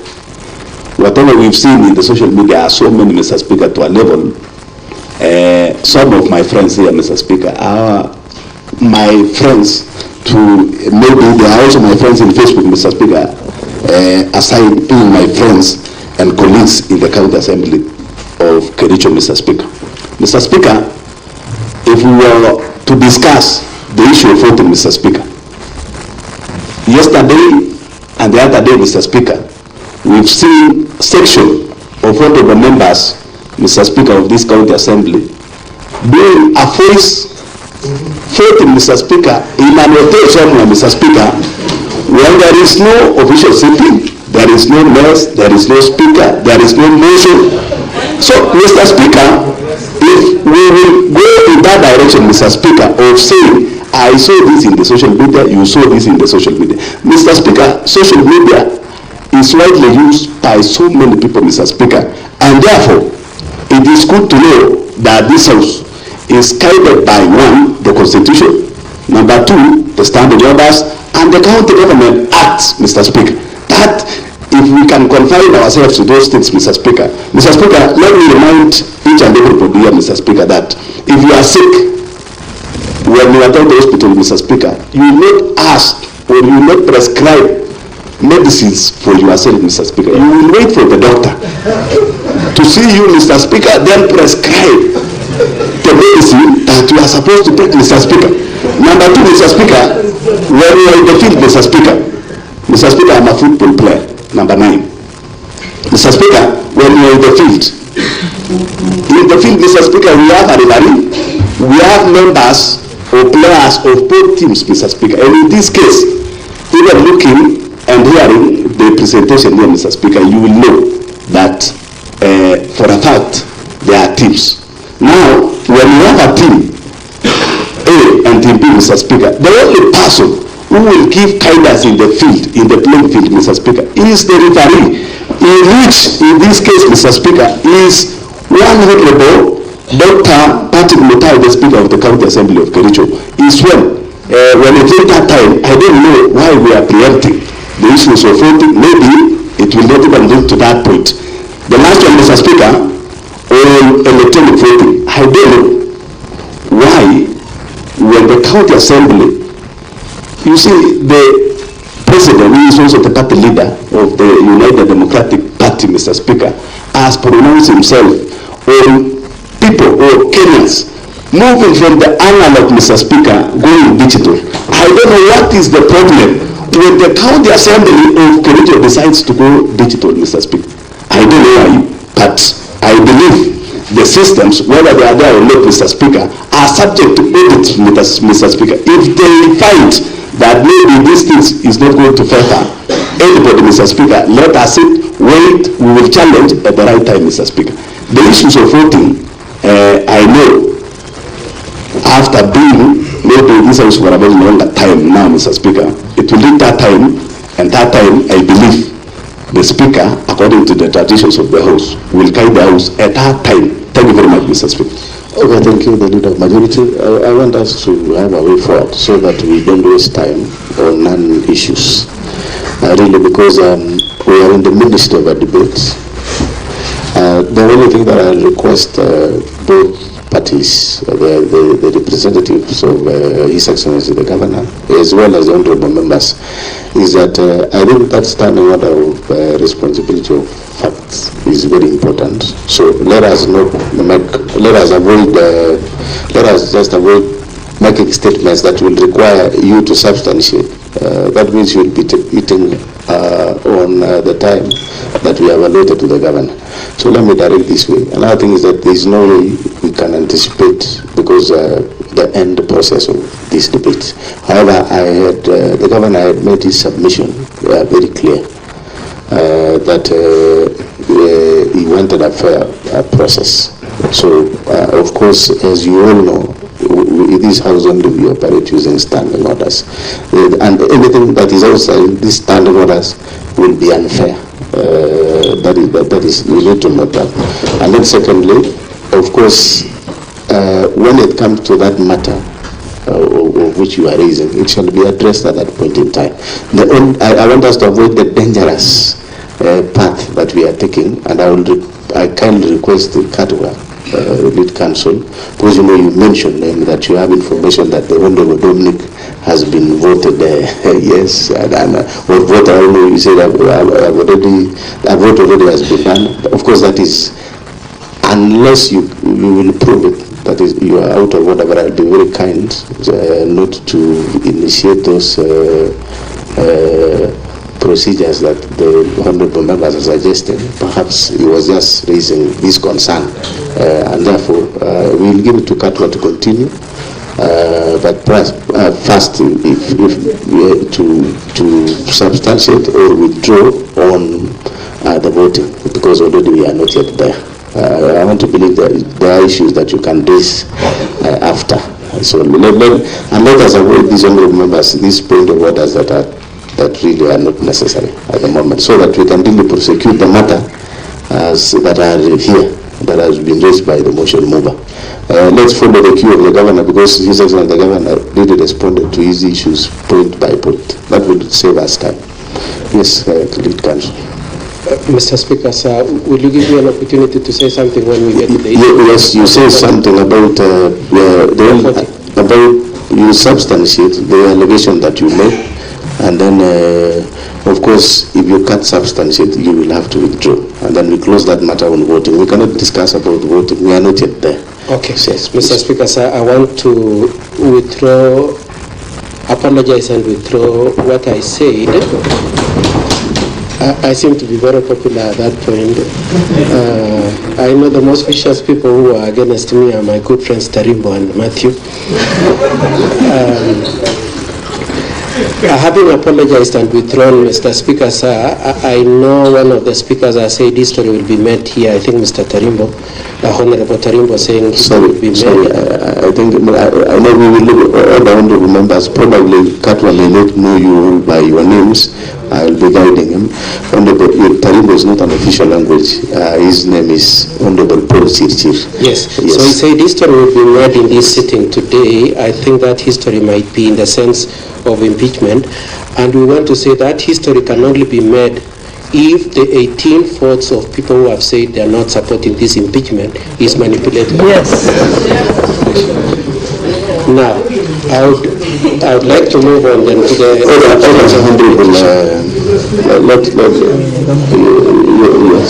Yes, the honorable Paul Shakespeare, what is it?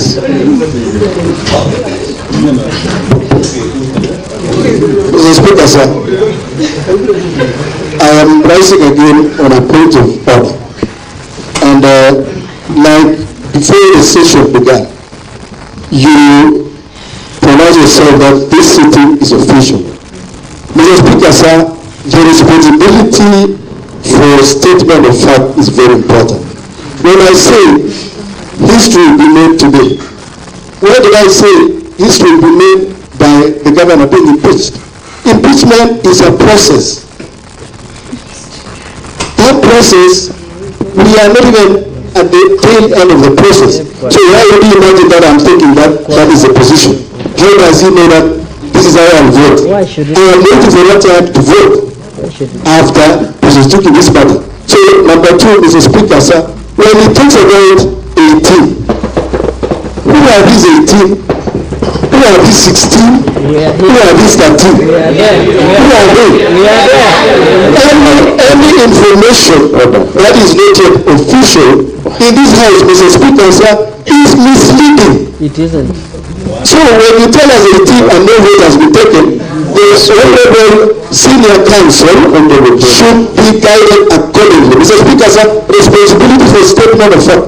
A member shall be responsible for the accuracy of any fact which the member alleges to be true and may be required to substantiate any such fact. So let the senior counsel substantiate. Using the right procedure, there are ways of admitting information into this honorable house. Thank you, Mr. Speaker. Order, members, order. We will, if we continue that way, we will lose the direction. Already Katwa withdrawn the comment on the matter of voting by voting for some honorable members, and we have agreed that we are not yet there, and we cannot anticipate a process. So now, going forward, so that we move forward, there should be no discussion on the matter of voting until when the chair will give direction and that thing ends. So that we proceed, so that we finish, we continue. So Katwa, you can now continue making your submissions. There is a submission by the governor. I hope it is not on the matter of voting anymore. Yes. Yes, let's give time to the governor. It is not on the matter of voting, because, Mr. Speaker, I recognize I already made my submission that I would like to submit to you and new chair is a fair process, and I did make that. I actually know the weight of this matter, Mr. Speaker, and that is why we need to ventilate very objectively on the same, Mr. Speaker. And equally, where Mheshimiwa Tarima had asked me to try and apologize, I do try and apologize. And at the same time, there are some questions of semantics, Mr. Speaker. When we're saying we're doing a road, you know, the English language is arbitrary in scope and space. So when we say we're doing, there is the act of doing, there is the implications and the implied meaning, Mr. Speaker, according to Naomi Chomsky, 1856, Mr. Speaker. Mr. Speaker, there's something I forgot in my submission, Mr. Speaker. Let's go. Mr. Speaker, because I didn't have the time, there is an accusation, Mr. Speaker, that had been made, and I thought I forgot to respond, and it's a very important allocation that touches directly of the office of the governor. In the submissions of the Honorable Motion Mover, an indication is made that I rubbished or something to do with the whistleblower. And I thought, because it directly touches in my office, Mr. Speaker, it's important to mention before we go for the cup of tea. And you know you are my age mate, it will be okay if we do that cup of tea together. Mr. Speaker, the office of the governor, as constituted, has the governor and the deputy governor conjoined by the hips. The deputy governor cannot be a whistleblower because he earns a salary to assist the governor in performing its functions. Part of the functions is not whistleblowing, because the deputy governor, it's important for the people to know this, the deputy governor has the responsibility of chairing sub-cabinet committees. These are very critical committees because of the CC, Mr. Speaker, which involves processing of materials and guiding the county on even matters discipline. And when I say this, Mr. Speaker, I have noted two concerns: that in the Montgomery report, the whistleblower was still the deputy governor. In these other reports, I don't know if you are going from, thank you. This other report, Mr. Speaker, in this other fictitious payment, the whistleblower is still the deputy governor. It is good for this House to make a determination in a fair way that the governor and the deputy governor are elected on the same pair of tickets. Salaries are drawn by the deputy governor. My view, Mr. Speaker, as we appreciate even whistleblowing, is that there must be a boundary between malice, political aspirations, and discharge of duties given by the Constitution. The whistleblower in this matter is an interested party because one is elected to serve the people of Kericho. In this service is about providing governance, directions, and administrative work to the CCs, the CEOs, and the staff of Kericho County government. So when we say that the governor found it irresponsible for his principal assistant to have uttered such remarks, it is a constitutional matter that must be looked beyond even this assembly.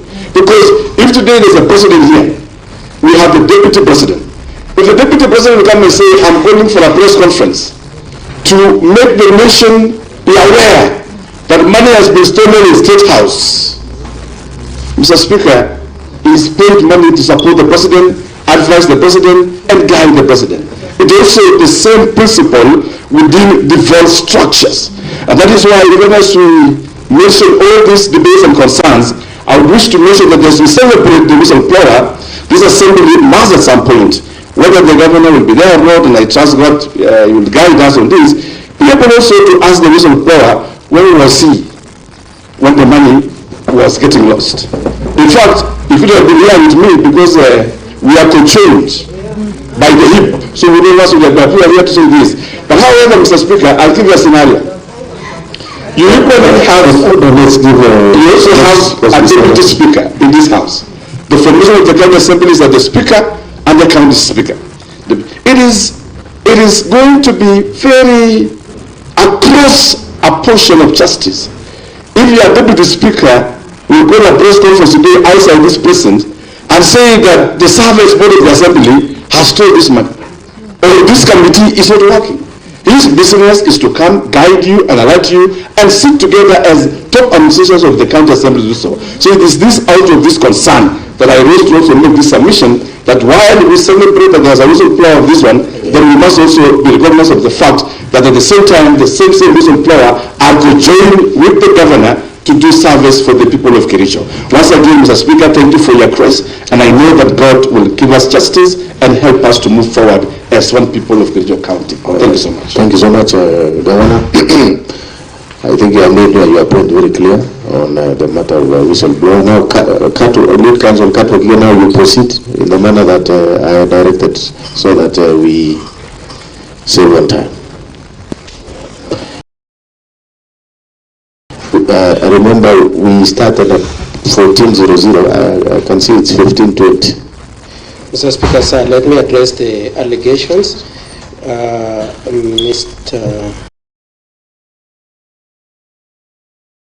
I've forgotten the name, but I know him as Honorable Tarimbo, has asked me to substantiate the 18.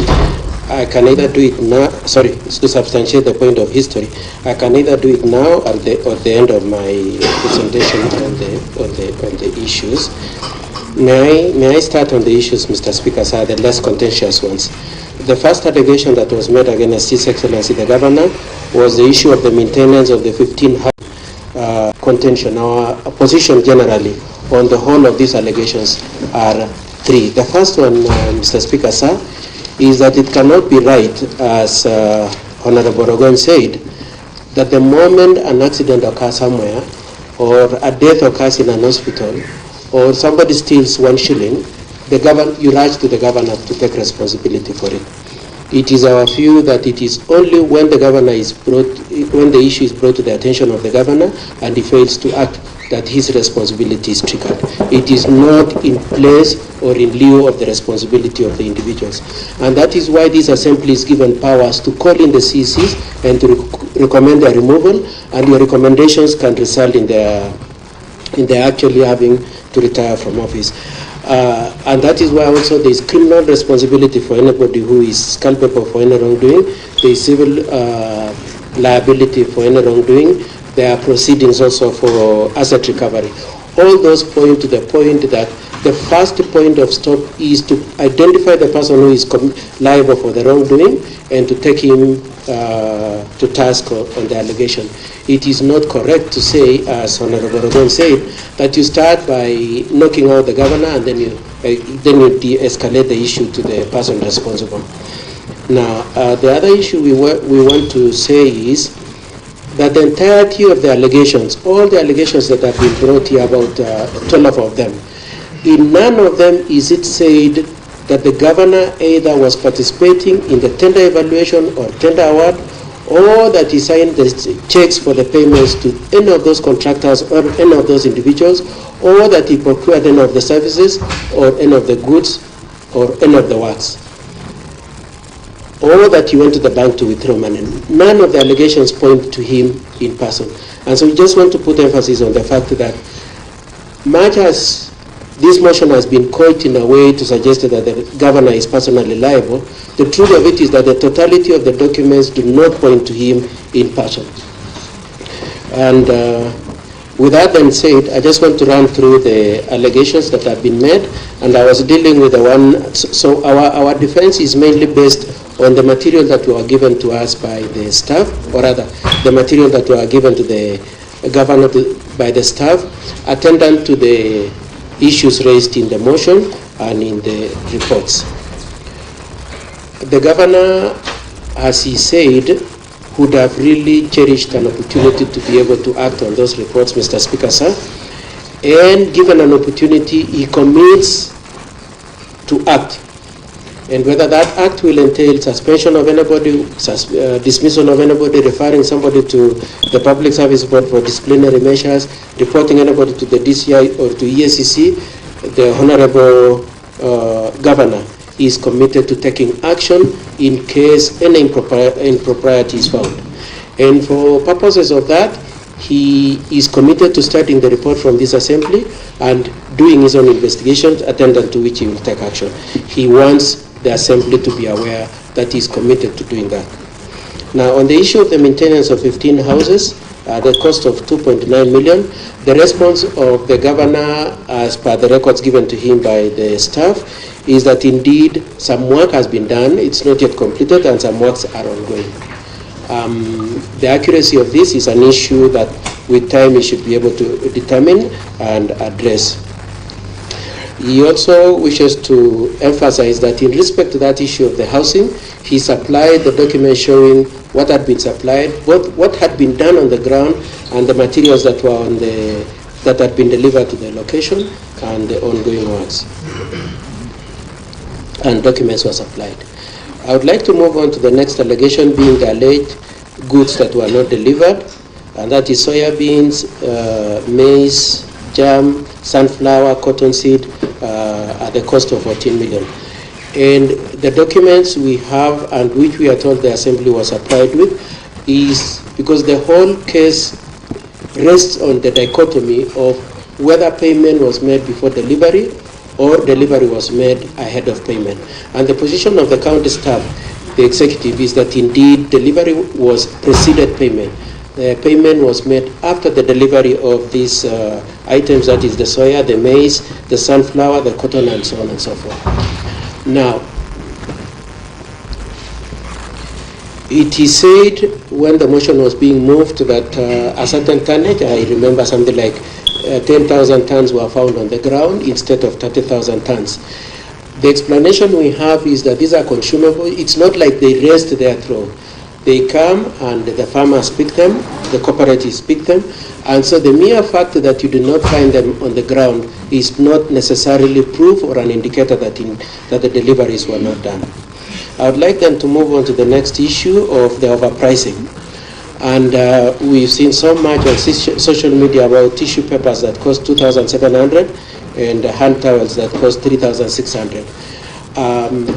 The materials that we have that were supplied by the staff and which we are told the assembly were given were that indeed the tissues, the price of 2,750 was for 40 bales containing 40 pieces of tissue paper each. So the 2,700 is 40 bales times 40 pieces. So the 2,700 is not the cost of one unit. It is the cost. It is 40 times 40 divided by 2,700. On the issue of hand towels, the information and the documents we have in terms of the procurement of those items is that it was 3,600 related to 5 dozens of the hand towels. So it's not true to say 3,600 was for one unit of hand towels. It related to 5 dozens. And the documentations on all these issues were supplied, and we've supplied the same to this assembly.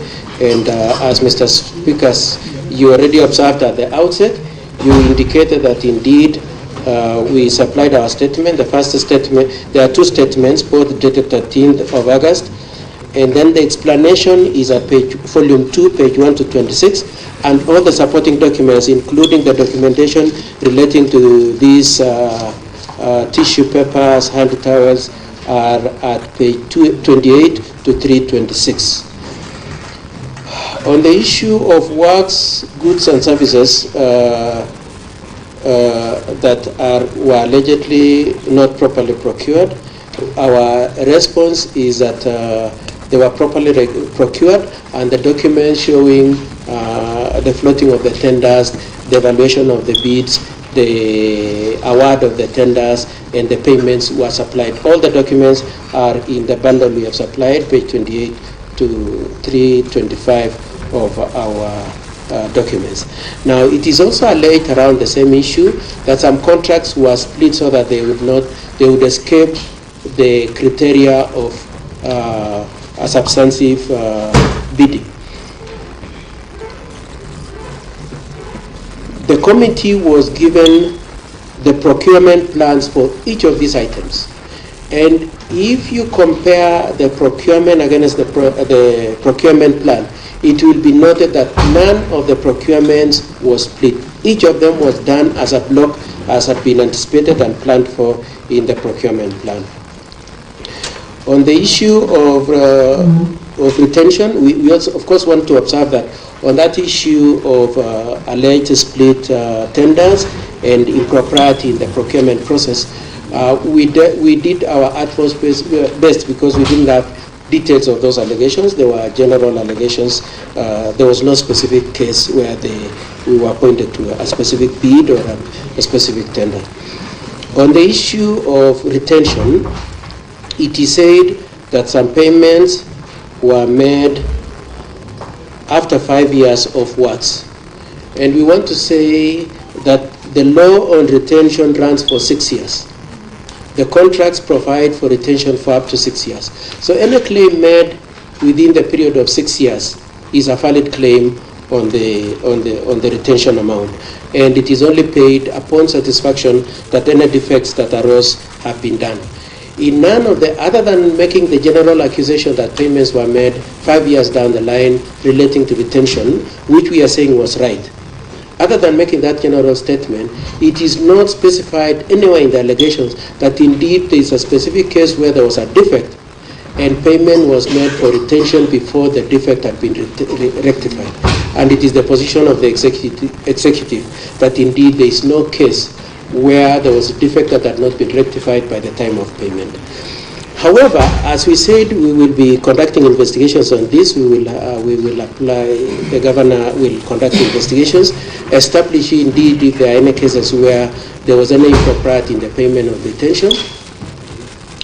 And at this point, Mr. Speaker, sir, with the greatest respect, you will realize that these are the payments you made 5 years ago, and so we might call you to come and assist us to clarify some of those, if it is actually a substantive issue. On the documentation, it is alleged that they are lacking documents, and some lack IFMIS invoices and stamping. We very categorically say that there is nowhere where documents are missing. I know Honorable Ogony said that one of the challenges they had in the course of the committee hearings is that there were instances when the staff were asked to supply documents and they either took too long or they brought the documents in piecemeal. Our position, from the position of the executive, the office of the governor, is that all the documents are there. They have been supplied in the documents we have supplied in this assembly. But we would like to make additional explanation on the issue of IFMIS to this effect. All payments that were made using the IFMIS system. And so the contention made in one of the allegations that indeed some taxes were avoided cannot be true, because the IFMIS system itself not only secures the guarantee that the payments are made, but it is also interconnected with KRA, and so nobody who has been paid can escape having to pay taxes. And so that allegation that indeed there were instances when parties or contractors escaped having to pay taxes or that they were paid outside IFMIS, we deny completely, as we deny the allegation that there are any documentation lacking. And we put anybody saying that the documents are lacking or that taxes were not paid or that payment was made outside IFMIS to strictly proof in the allegation. That allegation is not specified. There is no specified allegation saying contractor X was paid outside IFMIS or that he escaped paying taxes or that there was an impropriety in terms of that process. And so I would like to raise that contention there.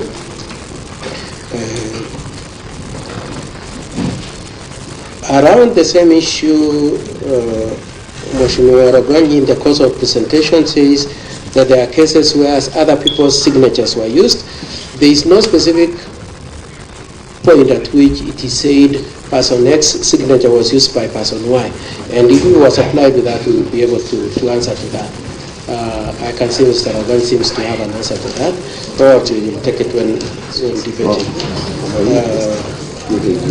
On the issue of the employment of a brother and a wife of a staff member, His Excellency the Governor had explained, but we would like also to say as part of our defense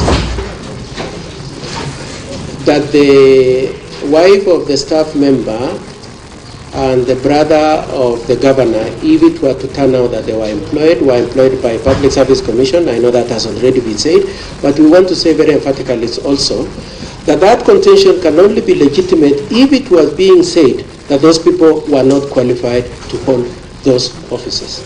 If they are qualified, they are no less entitled to have sought to be employed, and there is no wrongdoing in engaging them. And so we would like to have said that on that issue. On the issue of market survey, it is our contention that everything has been brought within the general market price. And I have already explained the issue of the tissue papers, the issue of the hand towels, the issue of the sodas. With that in place, with that explanation in place, it will, I know Honorable Ogony used it as an illustration to show how the blindness to market survey led to acquiring items way out of price. And we are saying that indeed, if you take into account the proper facts, you will realize that they were not way too far off the market. Of the market price. We are unaware of the allegations of the governor having been given irregular advances or having walked into banks to collect money. And the details of that allegation has not been substantiated.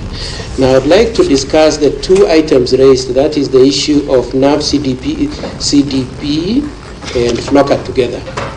Now the two projects, of course, as we all know, are World Bank projects. My instructions are that FLOCA is not only is funded by two donors, that is German government and World Bank. These projects do not allow for the alleged misappropriation. And the allegation that there were any misappropriations in these projects are completely false from where we sit. We also come from the position that it is very unfortunate to flag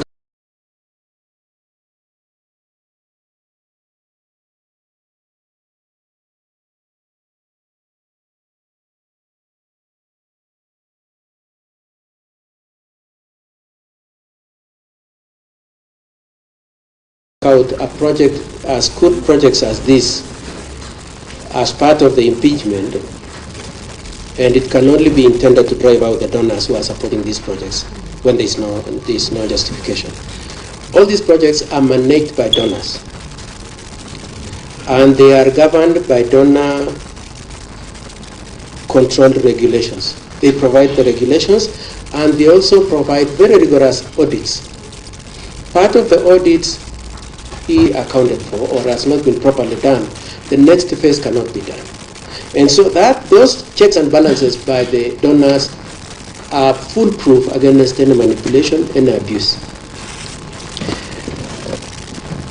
We want to emphasize also that other than the complaints raised for purposes of this impeachment, none of the donors has raised any complaint on these projects. And equally very important is to say the auditors who audit these donor projects are not the county staff, it is donor auditors. And so if there was any impropriety, those auditors would have picked that up. And I want to additionally say all those projects are activity based. They have project fund utilization guidelines, they have annual work plans, and they have budgets assigned to each phase. And so it's not possible, it's not true that there was any money taken away, lost. It is not possible to have taken away any money from those projects without the donors themselves raising complaints. And so our position is that that is a complete red herring, and it is very unfortunate that it is being brought for the purposes of impeachment when it has the collateral effect of driving away these donors from supporting and assisting the residents of Kericho. On the issue of SACCOs, we want to say it is alleged that 19 out of 30 SACCOs were found to have become eligible for various supports as at the time the committee went on the ground. And that it is also said in the allegations that 7 of them are the only ones who have received support. It is also alleged that some of them cannot account for receipt of items supplied to them, or that some of the supplies were substandard. I would like to answer all those questions on behalf of the governor to this effect. The first one is to say, yes, it is true that 19 out of 30 had qualified. And the reason and explanation is that each of those SACCOs needed to meet some criteria set by both the donor, the national government, and the county government for them to qualify to be incorporated in that project. And so it is only those ones who had qualified that were incorporated. And so the reason why it is 19 rather than 30 is not because anybody was discriminative, it is because of the rigorous criteria processes that are required for them to qualify. Mr. Speaker, sir, in the presentation we've brought here, we've shown that as a result of the efforts of the county executive, the donors, and the national government, the remainder 11 SACCOs have now qualified as we speak now. Council, I'll give you a extra 10 minutes because we started at 2. It's 3:40 now. I was kind enough because there was some point of orders here and there. So how many minutes did you say, Mr. Speaker? 10 minutes. Could I beg for 15, Mr. Speaker? All right. 15 only. I'll give you 15. Thank you very much, Mr. Speaker, sir, for that grace. And so our explanation is that the 19 were the ones who had qualified, and as we speak today, all the wards are represented. The other 11 have, as a result of efforts and enterprise of the executive of the county, the executive of the county, the national government, and the donors have qualified, are in the process of being onboarded. Now, the issues of procurement, these are donor-funded projects. The standards set by the donors is such that they can only procure some of those, including those laptops being said that they have been refurbished and so on. That is completely false. The standards are set by the donors, including the furniture. And so there is no case where it is possible, and we wish somebody could come with any of those alleged refurbished laptops or any of those broken seats. And of course, if the seats have been used for a while, they will break. But the point I just want to emphasize is that the standard set by the donors is such that it is not possible to have a case where the standard of the items delivered is less. As a rider to that also, my instructions are that it is upon the SACCO itself to requisition for what they want.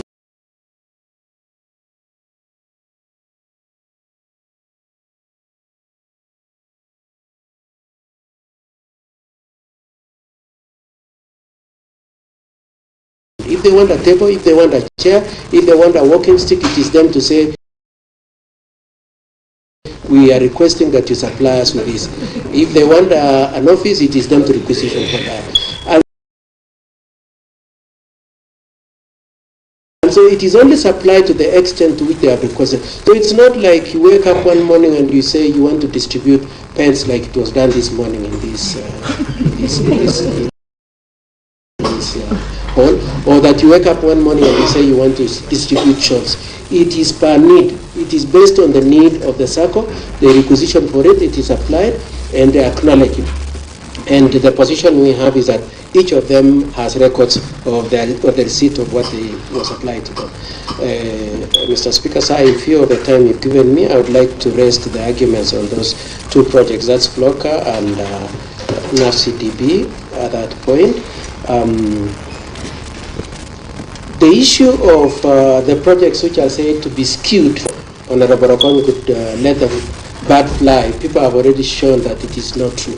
It is not true that they are skewed. It is true that they have been spread out. But more to the point and more seriously is that my instructions is that this is a 3-year project. 2024-2025 financial year, 25-26 financial year, and 26-27 financial year. And by close of the year 2027, every ward will have been supplied. The contention that Chemosot is being preferred is not true. It is also not true that 21 million was spent. It is actually, the truth is that it is only 16 million that has been spent. The work plans for these projects is such that if it is closely looked at, some of the projects will attract more expenditure than this Chemosot that is being picked on. Some will incur more expenditure than that Chemosot. And there is also reference to some other projects, Toroy Tanya, I think, and and Chemamun. And my instructions that the executive wishes that there was audience for the people from those areas. They would come and say they are very happy. The project was completed, it was handed over to them, and they are very happy with its performance. And so to say that there is any deficiency in those projects is inaccurate. And there is no skewedness, there is no discrimination. I know His Excellency was asked to withdraw the contention about the road. The argument on the road was not meant to say that Mheshimiwa Rogoni was doing the road. The point that was being made is that there is no skewedness. Projects are being run throughout the county. There is no selection of saying it is being taken to where His Excellency's former friend Matthew comes from, and another one is being denied. On the issue of strategic intervention projects, Mr. Speaker, so I just have 3 issues to cover. Strategic intervention projects. It is said, and I know Honorable Okon very specifically mentioned this, that indeed no works have been done. On this one, we are ready for any consequence. It is the instructions we have are that the position we gave the committee is the exact position on the ground, being that the kitchen staff is at the walling level and MCH is at slab level. Sorry? Yeah, no, let's allow Katwa to... Yes, but I'm glad that what Matthew is saying, he's saying it's very true what I'm saying, Mr. Speaker. Now, we would like to make the general denial that it is not true that there are weak controls at the executive, that there are inadequate policies in place, that the accounting systems are wanting, that there is either fraud or intended fraud on the part of the governor and his office, or that he has made any withdrawals, or that he has committed any coercions or irregular awards, or that he has interfered with any tender awards, or that he is making skewed tenders, or that the projects that are being run under his watch are improperly implemented, or that there is unfair distribution or theft. We deny all those allegations. We know that those allegations are not supported. Mr. Speaker, sir, my instructions are to just say that in terms of the governor's commitment to take action on these projects, on the report of the Assembly and the results of any investigations he is going to conduct, is that upon it being found that people are liable to answer to the Public Service Board being found to be culpable, it would require that they be sent to Public Service Board. And therefore, my instructions are also to request that the Assembly kindly considers approving the pending issues of the Public Service Board. In terms of taking action, because I know there was multiple reference to action not having been taken on Londiani, on Kazim Tani, and so on and so forth, we would like to indicate that between now and the time that the Assembly made their report, EACC were given documents relating to some of these projects. So it's not correct to say nothing has been done. It is a fact. I hope, Mr. Speaker, that you will not ask me to substantiate. Anyway, I can substantiate, but that's a fact. It is a fact that indeed EACC have already been to the county and has already handed over some of the documents for EACC to look at. And so if you have more information, you are welcome to help the governor to redress these issues. And His Excellency requires about 28 days to complete that. Mr. Speaker, sir, I would think that is all I wanted to say in response to all those issues, and I would like to rest my submissions there. I thank you very much for the audience you've given me. Mr. Speaker, sir, you had asked me to substantiate what I said about the history, and that that history cannot happen because there are 18 members. If the 18 members can just stand so that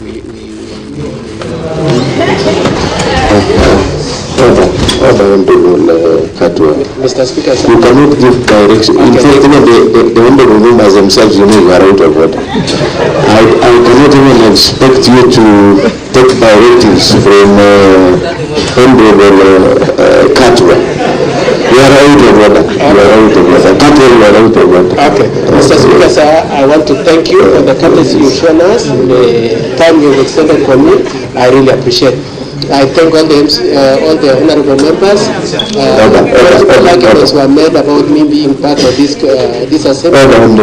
I accept your adoption of me as member of this assembly. That's all I want to say. Thank you so much for the courtesy, for the audience, and Mr. Speaker, sir, and those MCs. Thank you very much. Okay, thank you so much, Katwa. Honorable members, I think we gave governor's team that's like 2 hours, I think 1 hour 50 minutes. But we all agree that there was some a lot of point of orders. So the floor now is open for debate and contribution, and thereafter, of course, I will also guide on the other process.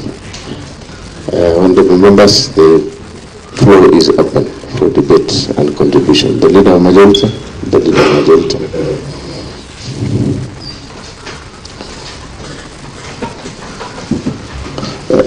And as we contribute, let us try to confine ourselves to the substantive motion before us. Thank you very much, Mr. Speaker, for the opportunity. Let me also take this opportunity to thank the representatives of His Excellency the Governor and the Governor himself. Maybe, Mr. Speaker, before I table my submissions maybe to support the motion, Mr. Speaker, you will allow me to inform the House, Mr. Speaker, of the current incidents that has occurred, Mr. Speaker. I think you've been seeing me going out and coming in, Mr. Speaker.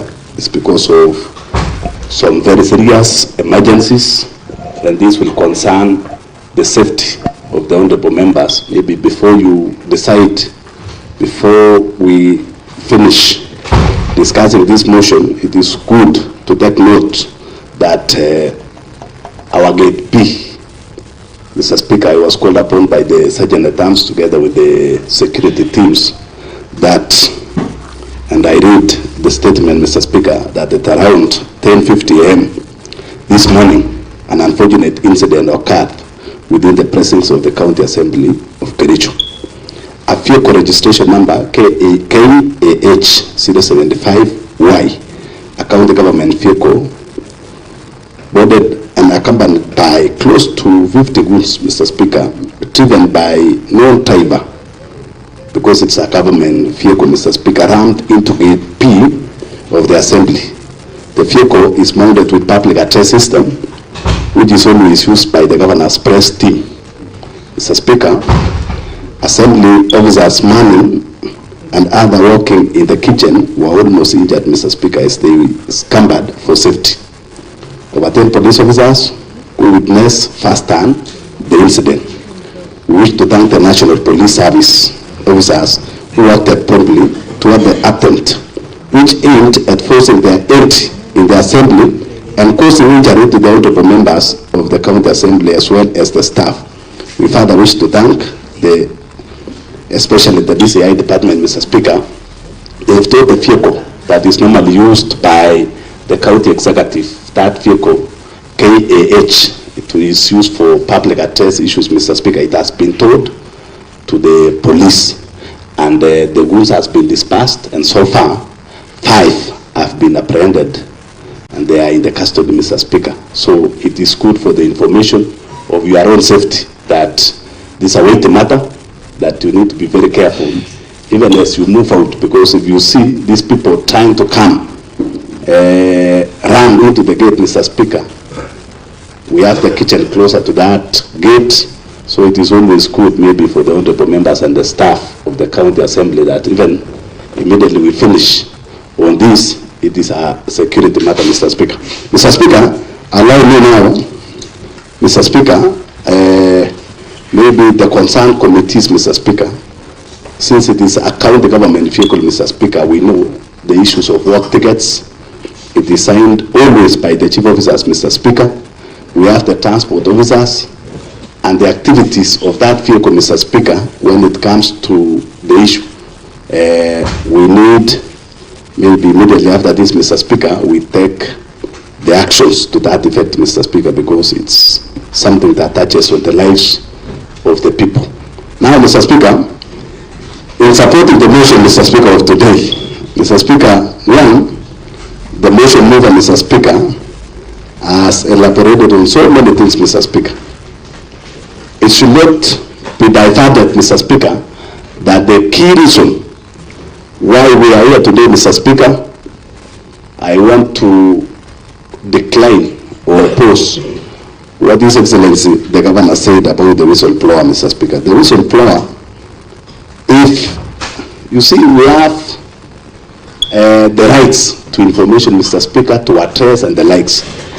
If the whistleblower is against the corruption, we will not say he should be seated waiting for other agencies to come when he or she are seeing, Mr. Speaker, that there is a very serious corruption in our county.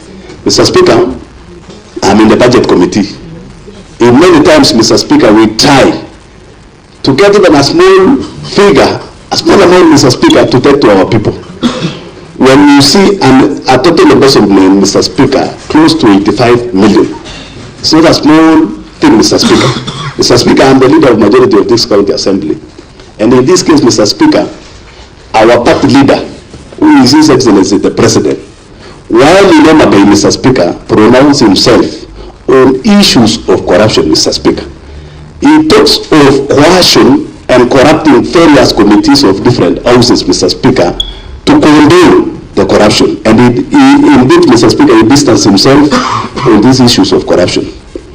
I'll call all the honorable members, Mr. Speaker. I know each and every individual member of this county assembly that when it comes to a matter of corruption, we were elected or selected to this county assembly to represent the interests of our people and make sure that we do legislation that will take monies to the people, Mr. Speaker. Mr. Speaker, I say by honorable matter, Mr. Speaker, I think it's only the legal departments, Mr. Speaker, that at times you have to do the deposit before you are represented by legal counsels, Mr. Speaker. But when it comes to government procurements, Mr. Speaker, you do the work. The only person that is allowed, Mr. Speaker, the government, Mr. Speaker, in this case, should not pay you before you render services. Mr. Speaker, the CEC in charge of agriculture, Mr. Speaker, has been moving around cheating the public that the issue of throwing time in Capsa House Ward, Mr. Speaker, that they could not supply the full, as per the POQs, Mr. Speaker, bill of quantities, and the full quantities, Mr. Speaker, to throwing time cooperative society, basically because they don't have store, basically because some of these raw materials will expire. I was wondering, Mr. Speaker, whether the members of territorial cooperative societies, Mr. Speaker, have even one animal or two. I think a cooperative society is such a huge society, and that's why before procuring those things, Mr. Speaker, they must have seen the need from and the request from that cooperative society before they supplied those fees, Mr. Speaker. Mr. Speaker, this is a case that payments was made around February, Mr. Speaker, but the supplies was done immediately. The whistleblower, Mr. Speaker, blew the whistle, and the committee in this house, Mr. Speaker, was formed by yours truly, the honorable majority leader, Mr. Speaker. Before the members proceed, Mr. Speaker, is when they decided to supply, Mr. Speaker. Mr. Speaker, even as we try to defend the issues of corruption, Mr. Speaker, it needs extraneous allowance, Mr. Speaker, for honorable members to defend side things, Mr. Speaker. I want to cite Honorable Paul B, Mr. Speaker. He is the one, Mr. Speaker, we were seated here. He asked me to send the members very fast, Mr. Speaker, to Toronto because things were not going well there, Mr. Speaker, including the floater project that was constructed amounting to 9 million, Mr. Speaker. Yet the cooler there, Mr. Speaker, is fake, Mr. Speaker. Mr. Speaker, the committee report, the other committee report that was tabled in this house, Mr. Speaker, was adopted unanimously, Mr. Speaker, and I can refer you to the other committee reports, Mr. Speaker, the approval in this house. All the honorable members of this house approves the report and recognize that actually we had lost money through these dubious methods, Mr. Speaker. Now, Mr. Speaker, I will wait, Mr. Speaker, to see an honorable member who, during the debate, Mr. Speaker, supported the report, and now since the report formed part of this impeachment, Mr. Speaker, I am waiting, Mr. Speaker. Coercion is there, Mr. Speaker, and that's the reason I've been seeing Honorable Katwa Kigeni, Mr. Speaker, insisting that he wants to see these honorable members, Mr. Speaker. We know corruption can even find its way, Mr. Speaker, to this house. So we will be keen to see the members of this county assembly, Mr. Speaker, voting to support the corruption, Mr. Speaker. Katwa Gigen has got the right, Mr. Speaker. That is his provision, Mr. Speaker. But for a honorable member who would represent that Namaboga, Mr. Speaker, who says on the highway, Mr. Speaker, we collect tax, then we take services back to them, Mr. Speaker. When we see people stealing and we support those honorable members, I am waiting for that time, Mr. Speaker, to see these honorable members.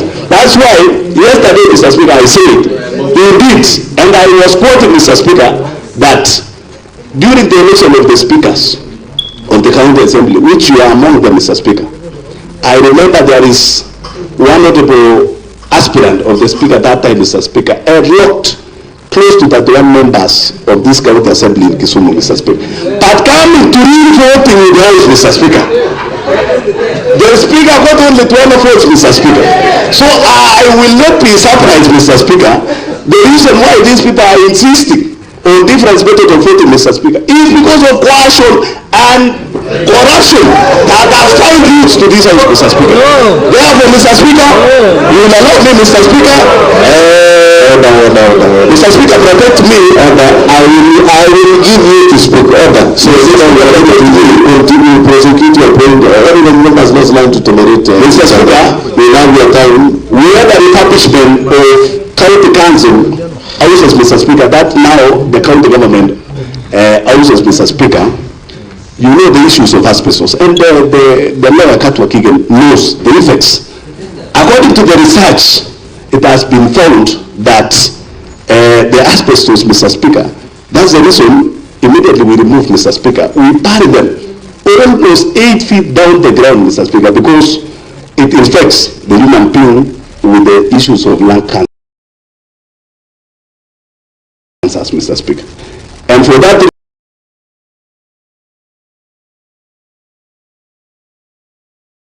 Mr. Speaker, the Department of Lands saw it good, Mr. Speaker, that we refurbished those houses, Mr. Speaker. But to our surprise, Mr. Speaker, people were paid before works were done in Kipkelian town, Mr. Speaker, a sub-county where I come from, Mr. Speaker. Mr. Speaker, when we talk of public participation, we've been doing several public participation, Mr. Speaker. I'm not a member of Lands Committee, Mr. Speaker. But at times, Mr. Speaker, it makes logic that you purchase a piece, even the biggest hotel, the 5-star hotel that we know in this country, Mr. Speaker, cannot afford even to sell a piece of soda at a cost of 500 shillings, Mr. Speaker. I don't know now, the common manage who came for public participation could even take a soda while kindly request that whoever will be protecting this corruption, Mr. Speaker, needs to charge the culprits the highest amount, Mr. Speaker, because this is the biggest job I've ever seen. I submit, Mr. Speaker. Thank you. All right, thank you, Leader of Majority. Of course, I give you more time because you are the Leader of Majority. Now, moving forward, I'll be giving not more than 5 minutes to a member in that order. Honorable Dominic, Honorable Paul Kiptaubi, and then Honorable Dominic. Yes.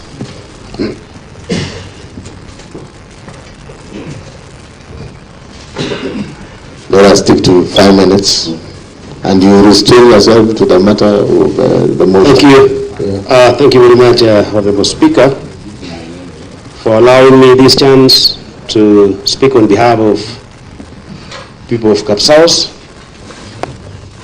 Because I've been adversely mentioned, Honorable Speaker, on the issue, and I'll narrow myself to the issue of Toroi time. Honorable Speaker, it's shocking to see people talking about Toroi time. The person standing before you is the initiator of Toroi time. And I'm the area MCA, and I know what Toroi time is all about. Yes, indeed, I did actually talk to the majority leader that some people visit Toroi time. But I didn't say that there was anything lost in Toroi time.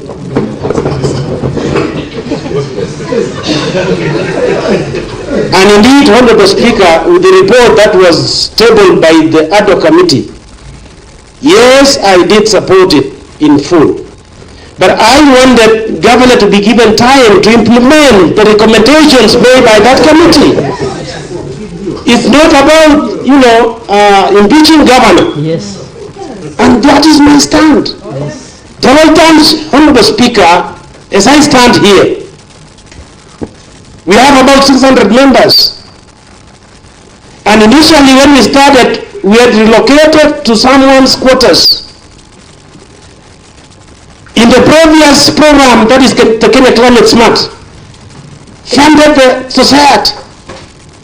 And the society got a formulating machine that assisted them to stand. So when the program started, when the county government wanted to supply what was supposed to be taken to Toroi time, and I want to say it clearly here, and I have minutes for the same. If you want me to supply, you with minutes, Honorable Speaker. The committee, that is the officials, had to sit and decided on where to get the money to build the store. It was not about,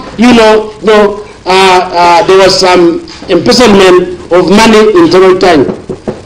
Immediately when the store was finished, Honorable Speaker, the first budget of supplies went to Toroi time. And when the whistleblower,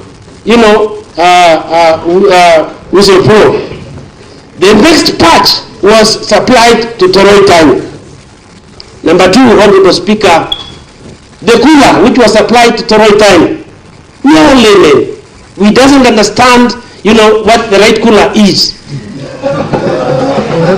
Now, the serial members, we have to send it to KEPS to confirm, if the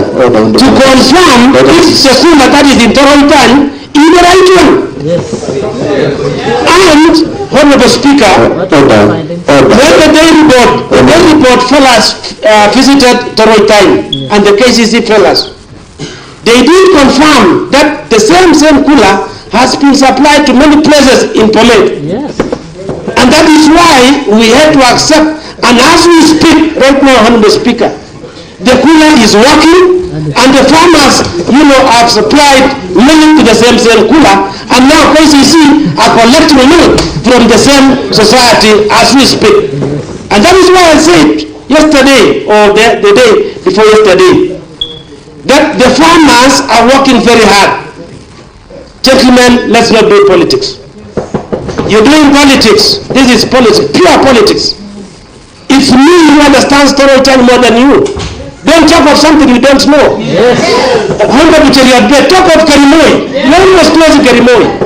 My good friends, talk of your societies. Don't talk of anybody's society. It's me who understands my society. Governor will not go anywhere, and I want to thank him because Governor has really done a lot, in my work. Thank you, and may God bless. I oppose in totality the motion of impeachment to His Excellency the Governor. Thank you. Let us not agree. Order. Let us not order. The Deputy Speaker, you are among the leaders of this assembly. Order. Honorable members, we are live by the way, and we are being followed. So I'll urge you to debate in a manner, of course, that will reflect your title of being honorable members. And secondly, this is a warning. This is a very strong warning that there is no shouting, use of unparliamentary language. Don't invite the chair to make some decisions that will not go well with you, honorable members. I really want you to be in this house, all of you. So let us avoid the shouting. There's a way of applauding, and you know very well how to do it.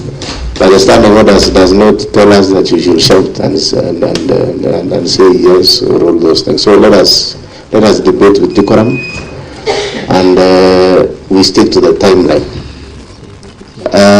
When we say 5 minutes, it's 5 minutes. So next is Honorable Mutahi. 5 minutes, please. Please stick to the rule of debate. Order. I want to repeat order. That was my last warning. Thank you, Mr. Speaker. Thank you for giving me this chance. I want to register and say from the onset that I oppose the motion. There was on Facebook that I voted yes. And at the time of voting, Mr. Speaker, sir, I want to register my opposing to the motion of impeachment of Dr. Erick Mutahi. And I want my vote to be respected. Mr. Speaker, sir, we were here when we were debating about the other committee report on fictitious, and then we all supported it. The recommendation which was there, and each and every issue had recommendation on it. One of the recommendation was we give the governor and the contractors 28 days to finish what they are supplying and what they were doing. And it is in record, it has a record in this house. Mr. Speaker, sir, when we are playing politics, it needs to be politics, and when there is development, it needs to be development. What we have been doing recently is politics and development. No one will condone corruption. But when we are doing corruption, when we are doing politics and talking about corruption, people will not take us serious. We are the third assembly. The first assembly did an impeachment with the governor by then. We are here trying to break the record in this country that we are the champion of impeachment. There are many developments which our people need. There's a lot of people issues. We are the one who is doing budget. The executive are the one who is executing the budget. There is a lot we need to do to our people. Me, as the elected MCA from Kabianga, I will not support impeachment now and in the future. Last year we did impeachment. We didn't finish on our budget. Mr. Speaker, sir, my good neighbor Rabon, he has been talking about my ward. And the only elected member of Kabianga ward. And those people so fit that I'm being elected to represent the interest here. And I want to have the motion mover that to leave my ward. I know to lobby for my ward. I know to become friend to. I can lobby from the national government. My projects are lobby from the national government. When I'm dealing with the corridors in Nairobi, which are ministries. There is a point of order on the Dominic, and when we will resume, we will have 1.5 minutes so that you use your 5 minutes. Yes. Mr. Speaker, I rise on a point of order, pass one to standing order number 98. That is a statement of facts. One of the projects that we visited as a committee on environment is Chemamun Water Project. Now, this project, Mr. Speaker, has solar panel funded by the FLOCA program. But these solar panels, the Honorable Chair Water can attest to this house. They are not functional. In fact, water is being pumped via using electricity. The question is, what happens to the solar panels that were erected by the county government using FLOCA funds? And that was my bone of contention. You know, the Honorable Member, Mr. Speaker, is one of those members who never stepped in this house. He is now invited. Mr. Speaker. On the last point, I will be out of order. I don't want to open debate on that. So, Honorable Dominic, as you finally... I want to urge my friend to leave my ward. If he's moving around towns, doing what he's doing, and he's forgetting his word, please forget about my word. I know, and I have a plan for my word. The last time, Mr. Speaker, on NAFDP, I was privileged, Mr. Speaker, to be among the committee who went down to see this funded project. And we want to be very clear that this project has transformed our county. The project on water, we moved from Soin, Bangut, Sigaret Soin, and Mundian. In my place. There's a tractor which was given to a cooperative society, one of the leading cooperative society, Kabiana Cooperative Society. And Mr. Chirchir, you know, you have been there in that cooperative severally, not once. And through their hard work, not friendship with the government. So we deserve to be given what belongs to us. I oppose this motion, and with the time of voting, I want to be remembered that I'll vote no to the impeachment of Dr. Erick. Honorable Gilbert Ngetich, and then Honorable, I can't see up there. So Honorable F must be the associate professor in that order. 5 minutes, Honorable Gilbert Ngetich. Thank you, Mr. Speaker, sir, for giving me this opportunity. Also to talk on the motion in which it was before us, which of course I'm opposing, the impeachment of Dr. Erick Mutahi, the governor of Kericho County, based on the works I've done also in my ward.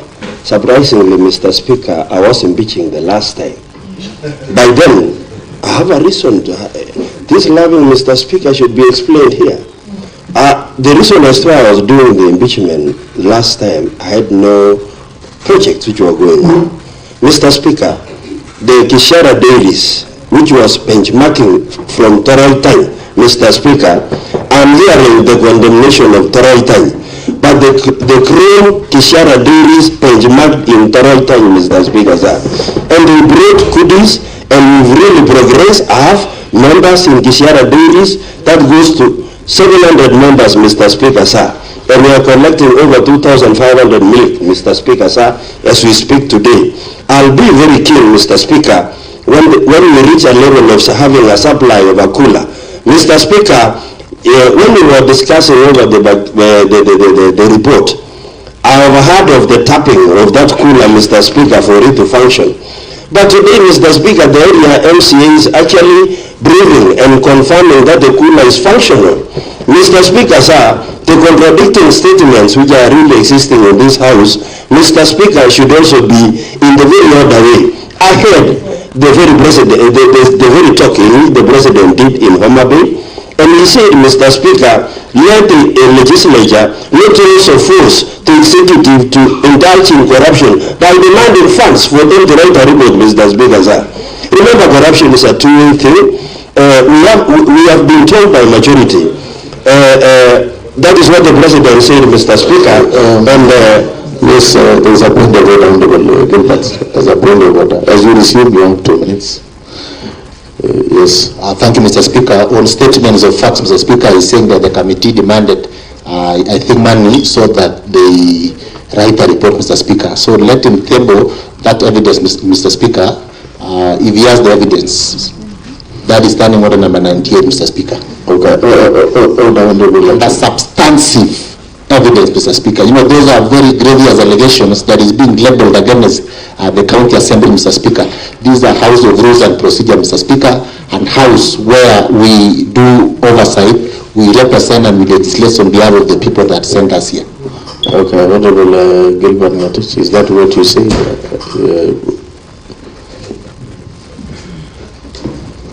Mr. Speaker, what I said is what the president was saying in Homa Bay. I don't refer to any committee to have demanded money from the executive. Okay, I was just saying what the president said, and he said under my watch, Mr. Speaker. Okay, you proceed as you. Okay, I proceed with you. Mr. Speaker, sir, I'm actually saying that as we progressed, I'm one of the members who supported the report. And in the report, Mr. Speaker, I was asking the final soda thing and the tissue thing in that report. Mr. Speaker, if we can really go back to that report and really check on the writings, Mr. Speaker, we didn't find the calculation of this tissue and soda, Mr. Speaker. Yet it's an allegation today of impeaching the governor, Mr. Speaker.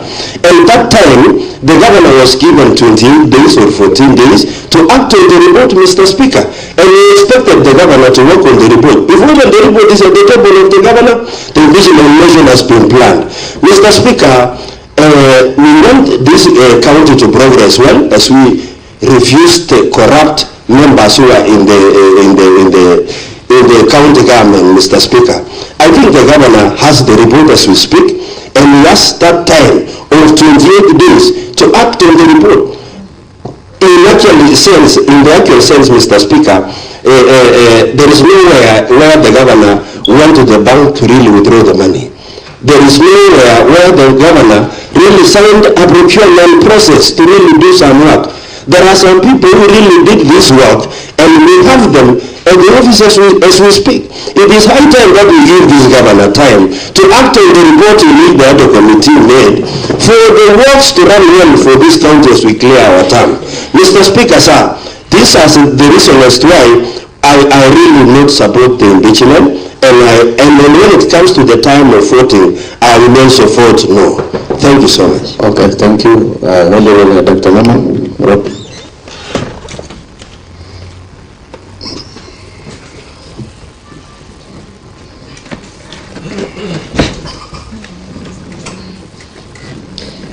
Thank you, Honorable Speaker, sir, for giving me opportunity.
Through petrol.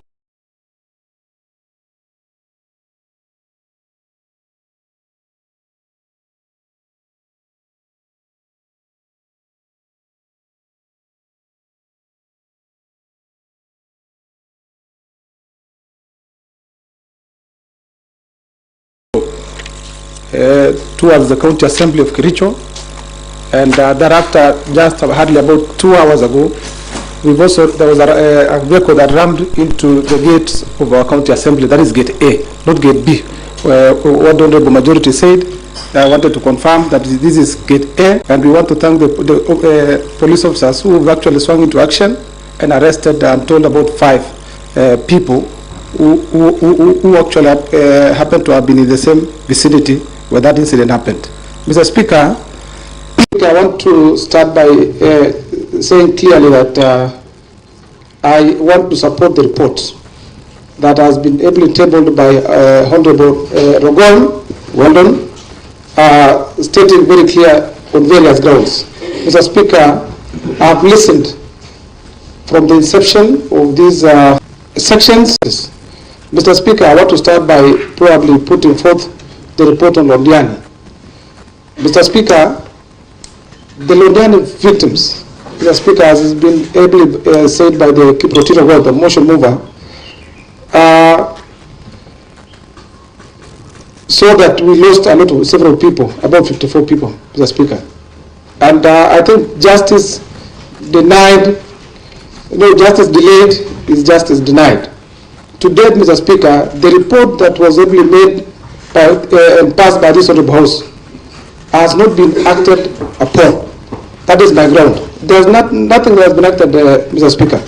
And number two, Kazim Tani, that was chaired by Honorable Paul B. The report was made, recommendations were made. To date, Mr. Speaker, I want to confirm that I've never heard of any casualties probably going as per the report. Mr. Speaker, that is very clear that there was an embezzlement of funds. Mr. Speaker, the other day I was in my rural home at a function. Over 20 young men came to where I was after the function and requested that how far is our money. Mr. Speaker, today I want to state here before this Honorable House that the money that they owe the said contractor, the purported contractor, has not been paid to date, Mr. Speaker. And remember, this report was ably tabled by the Honorable Paul B. hardly over 1 year and some months ago. So therefore, Mr. Speaker, I didn't have any answer when I was asked that one, Mr. Speaker, but I want to state here so that they are watching, so that they know that I've always been following up, but then there is nothing that is forthcoming. Probably the chairman of Kazim Tani, Paul B, could actually say something about that. Number three, Mr. Speaker, is the issues of fictitious payment. Mr. Speaker, I want to confirm that I sat as a member when we were following up on these issues of fictitious payment, Mr. Speaker, together with Honorable the Chair, Prince and Korir, and other members, probably about 13 members, Mr. Speaker. So the bills. Mr. Speaker, there were a lot of disparities. Probably when we went for the issues like skewed developments, Mr. Speaker. Remember, like for example in my ward, Mr. Speaker, I appropriated in the budget for 2024-2025 over 20 million for the roadworks, Mr. Speaker. And I want to confirm that my people in that financial year, Mr. Speaker, the only value for money they got, Mr. Speaker, out of the 20 million, only 3 million for the whole financial year, Mr. Speaker. Where is my 17 million? Where is my 17 million? And you want me to come and abate corruption when my money has not been probably told that this is your money, the money for my people. So there are two people. I want to confirm before this is about, Mr. Speaker. I was elected, and remember, Mr. Speaker, I'm a ranking member before the House. You cannot take my people in circles. When I was duly elected to represent them for my second term, Mr. Speaker, I want to confirm my people are not the budget packs. It will never happen. Number three, Mr. Speaker, I want to confirm in the report on fictitious payment. Mr. Speaker, there was a clear intent to defraud the people of Kericho, especially on the issue of Kericho housing, Mr. Speaker. Kericho housing, Mr. Speaker, I also went because the other day we had a committee, a lands committee, Mr. Speaker, we had at the Kericho Center. Mr. Speaker, I want to confirm, there is no law that says you pay for services before you render. Mr. Speaker, this is a height of impunity that is happening before this honorable county. Mr. Speaker, I will not, and I want to confirm before everyone and the world at large that everything must be done to the order that has been prescribed in the law, in the Constitution and the County Governments Act and also PFM Act, Mr. Speaker. So therefore, I want to confirm you cannot pay. It was paid 2.9 million, Mr. Speaker, while the works are not yet completed. I want to thank the lead lawyer, the counsel, Kato Kige. He stated very clear as I was sitting there that the works are ongoing. While the money went long time ago. Since when? We are wondering. I want to thank you, the lead counsel, for being honest. You know? Mr. Speaker, I think... Sorry, give me more 5 minutes.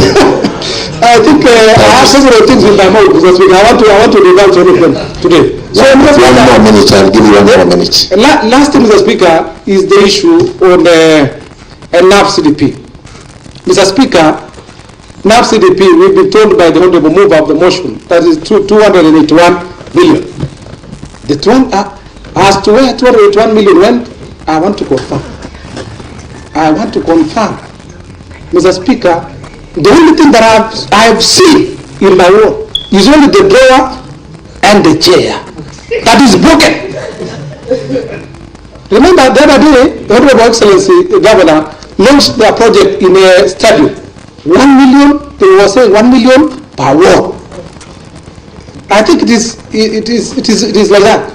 But today, Your Excellency, I'm wondering, where is that 1 million? Today, 1 million damage checks. Okay? Speaker, I want to confirm that we need also to be serious to some extent. You know, in as much as we want our people, or we don't want, we are not victimizing the governor. But when what we are after is the resources that are meant for the people of our county. So with that, I want to register that governor is my good friend. But then, as for the issues on resources, Your Excellency Governor, pesa irudishwe. Pesa irudishwe kwanza. Thank you. As I read, Mr. Speaker, Section 30 of our County Governments Act. Section 30, 3F. Mr. Speaker, as I go say that the responsibility and the management of the resources rests squarely with the governor.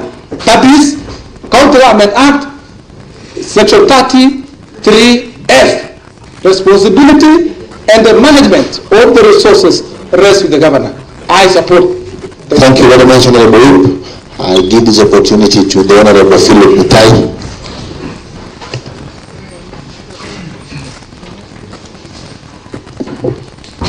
Thank you very much, Mr. Speaker, sir, for giving me this opportunity and on behalf of the great people of Kipchirchir whom I represent.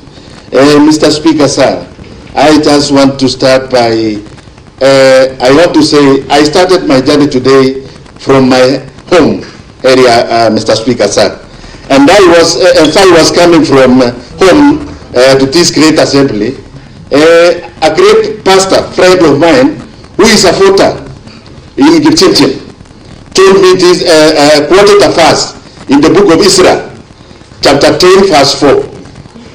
And he told me, rise up, this matter is yours, it's in your hands. We support you, so take it with courage and do it. And I think I'm coming here to execute my mandate that was given by the great people of Kipchirchir. I just want to start by saying to you, Honorable Excellency Governor, when 50% of your household children are saved by the chief that they are thieves, does it mean that the father is not also a thief? So I want to say the great people of Kipchirchir suffered an injustice. I did appropriate 18.6 million to roads, but 10 million were only procured. Where is the 8.6 million which was meant for the roads to Kipchirchir? 6.2 million roads was lost in the Department of Agriculture. I was supposed to build a tea-buying center in Gelda at JBOs. But I was taken in cycles with the CEO of Agriculture, and then the money was got lost. Again, I want to rise in all my faiths and defend the people of Kipchirchir that in health I lost 3.4 million, which was made for the completion of the menstrual dispensary. That aside, Mr. Speaker, sir, I am also the chairman for cooperative committee in this great assembly, and I did go around going and inspecting the projects that were funded by NAFDP. And my take was within the Inamwe sub-county. I started my first visit to Kapsao's ward. And I don't want to go to Toroiga. I went to another cooperative society by the name Captain. I went to another cooperative society by the name Pidgin. I just come walked away to my ward. I have a cooperative society by the name Kipchindai, whom I started as, when I was elected. I went all the way down to Gwelange in Ainamo ward. I went to Kapsoi, a cooperative society in Kapsoi, Maso, and we come and concluded at the Jebor ward. All those cabinets that was applied to this cooperative society, SACCOs, they were, the department were purporting that they supplied a fire-proof cabinets. Where or not can a light MDF sustain a fire in case of a fire incident? Where or not can a class sustain fire? And when you ask about the price that were used to procure that cabinet, 40,000. And on coming, even using the common sense, go and go to these great supermarkets that we have within our town. The same cabinet that was applied with 40,000 is worth 12,000 in our supermarkets. The chair at the small table that was applied to these circles, when you come also go around to these supermarkets, it is costing 40,000. But here was applied with 70,000. Where or not can that happen really? Mr. Speaker, sir, I don't want to repeat myself, but I just want to put it on record that on this country can a service or a work be paid before even the work began. Your Excellency the Governor, Your Excellency the Governor, the buck stops at your doorstep. We were expecting, when you were making your comments here, I was expecting you start on the 85 million that were lost by this great county. But Your Excellency, you are trying to whip our emotions. You are trying to whip our sympathies. But you see, we are elected people. People are praying for our seats. They are counting for them to send us home. But here, when we were deliberating on the budget estimates, I have declared that me, myself, I was on an impeachment spree. Reason is because of the disparities in works that are being done in our wards. Look at my great friend, the mover of the motion. He highlighted a ward in Bureti Chemosot, where works worth 21 million was prosecuted. And to us, nothing was done. Why do I have to sit in a budget to do a schedule of my work and never to be implemented? Will I not look stupid to my people who elected for me? In fact, I was elected on a very rainy day, Mr. Speaker, sir. When I was being elected, a mama gave birth to a child when he was queuing to vote for me. Am I not doing the injustice to these great people of Kericho? One incident that is very painful to me, Mr. Speaker, sir, is that there is a mama who came out of the war. He was really admitted at Kericho Referral Hospital. He came all the way to Kericho Police Station with a drip in her hand to come and vote for me. And finally he was telling me, Mutahi, I just want you to open a road to assess my place. I did the same. I appropriated money to get the Mingin Tachibilian road, which has been, which I appropriated money the same, but nothing has been done. Unfortunately, I lost it, Mama. How will I go to her grave and seek for forgiveness? That I had promised a road that I was to do last financial year and it never been done. So, Mr. Speaker, sir, finally, I want to say I support this motion in totality. Thank you, Mr. Speaker. Thank you very much. Let me give this opportunity to the Honorable Fancy.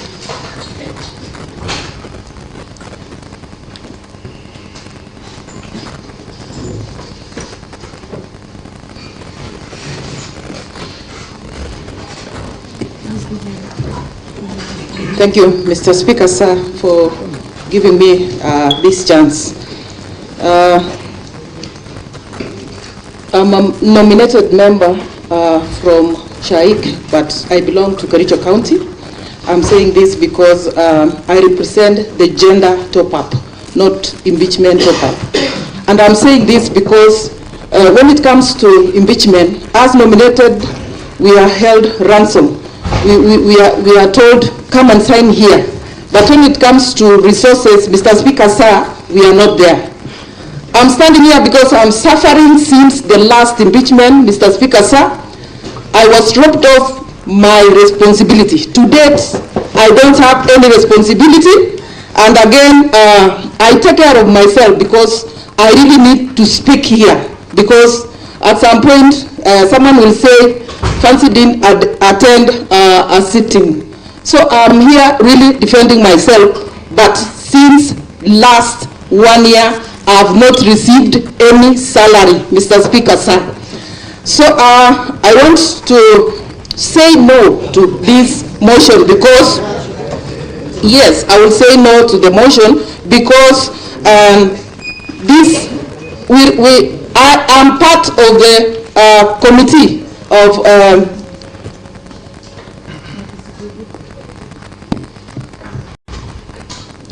it is so emotional, Mr. Speaker, because my family have suffered because of this.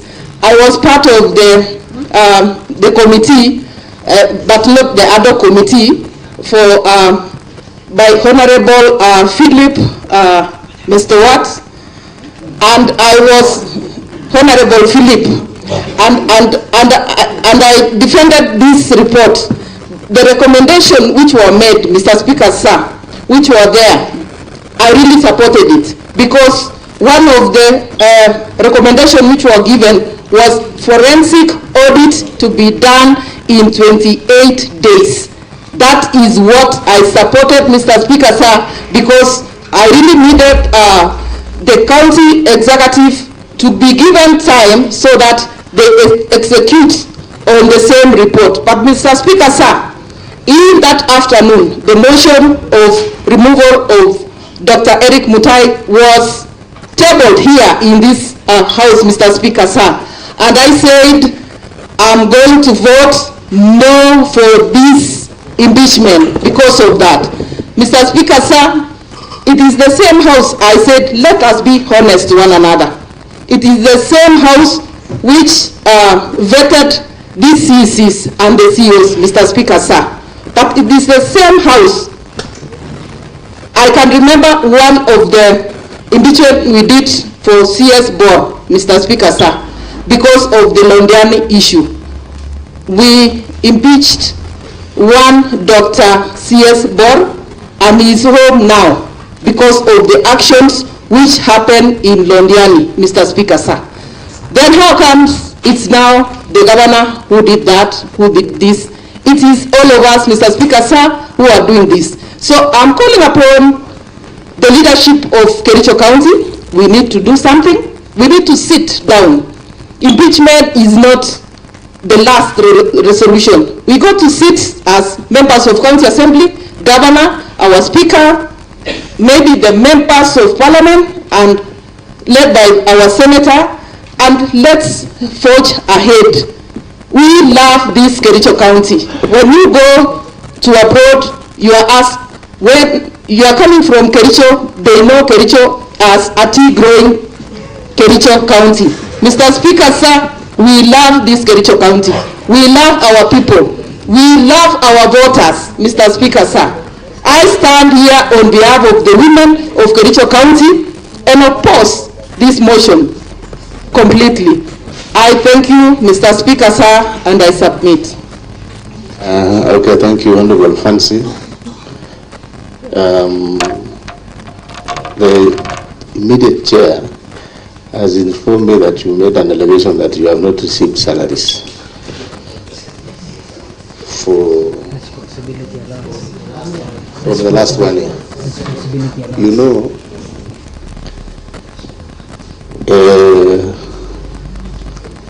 Honorable Fancy, you may have to, because That is a very serious concern. And yours truly, the speaker here, who is the chair, he is also the chairperson of a board of this assembly. And when you allude to the fact that you have not received salary for 1 year, that amounts to being disordered, and you know the standing orders. Because obviously it is a fact, and the clerk is here, that all of us have been paid salary until the month of actually July. Even for those in the family bank, they have been paid up to July 2025. Fancy, honorable fancy. That one amounts to gross disorder in the assembly.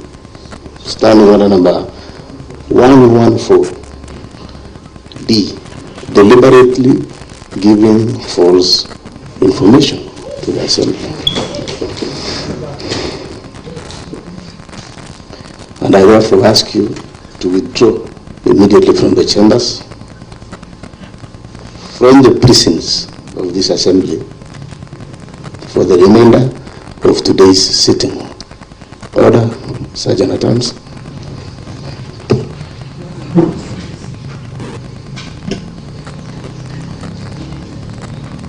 We shall only resume when Honorable Fancy is out of the chamber. Read your standing orders, honorable members. I've told you. Out, Honorable Fancy Quarters.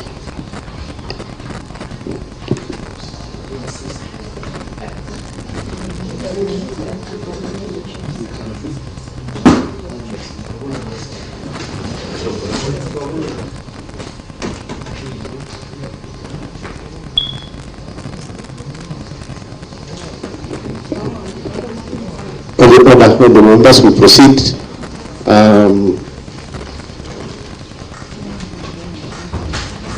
yes, the hands, Honorable Paul Chirchir. Honorable members, I want looking at from what our leader of majority gave us on the security incident that was reported. We've got to be very keen on the time. Now that I'm being informed that one side of our gate, Your Excellency the Governor, is open because apparently there was a vehicle, KAH 075, right? When the incident was being reported, you are not here, and this vehicle actually belongs to the county government of Kericho. There is a report here that is official. We will be sharing with you that because of what has happened, we must be very careful also. Honorable members and the staff and the security clerk, you alert everybody to be alert because of the security concerns that we have here. So we have to provide safety to the members as well as to the governor also who is here and all of us. So I suggest members, let's stick to time. I'll minimize, I'll be giving it to 3 or 4 people so that I give to the governor to respond, and then we will proceed in that manner. Honorable Paul Chirchir.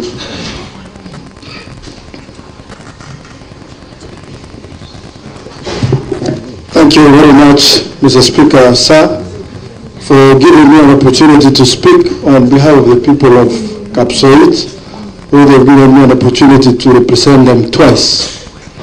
Mr. Speaker, sir, I rise to support the motion for the removal of Governor Kericho, His Excellency Dr. Erick Mutahi, who is seated across.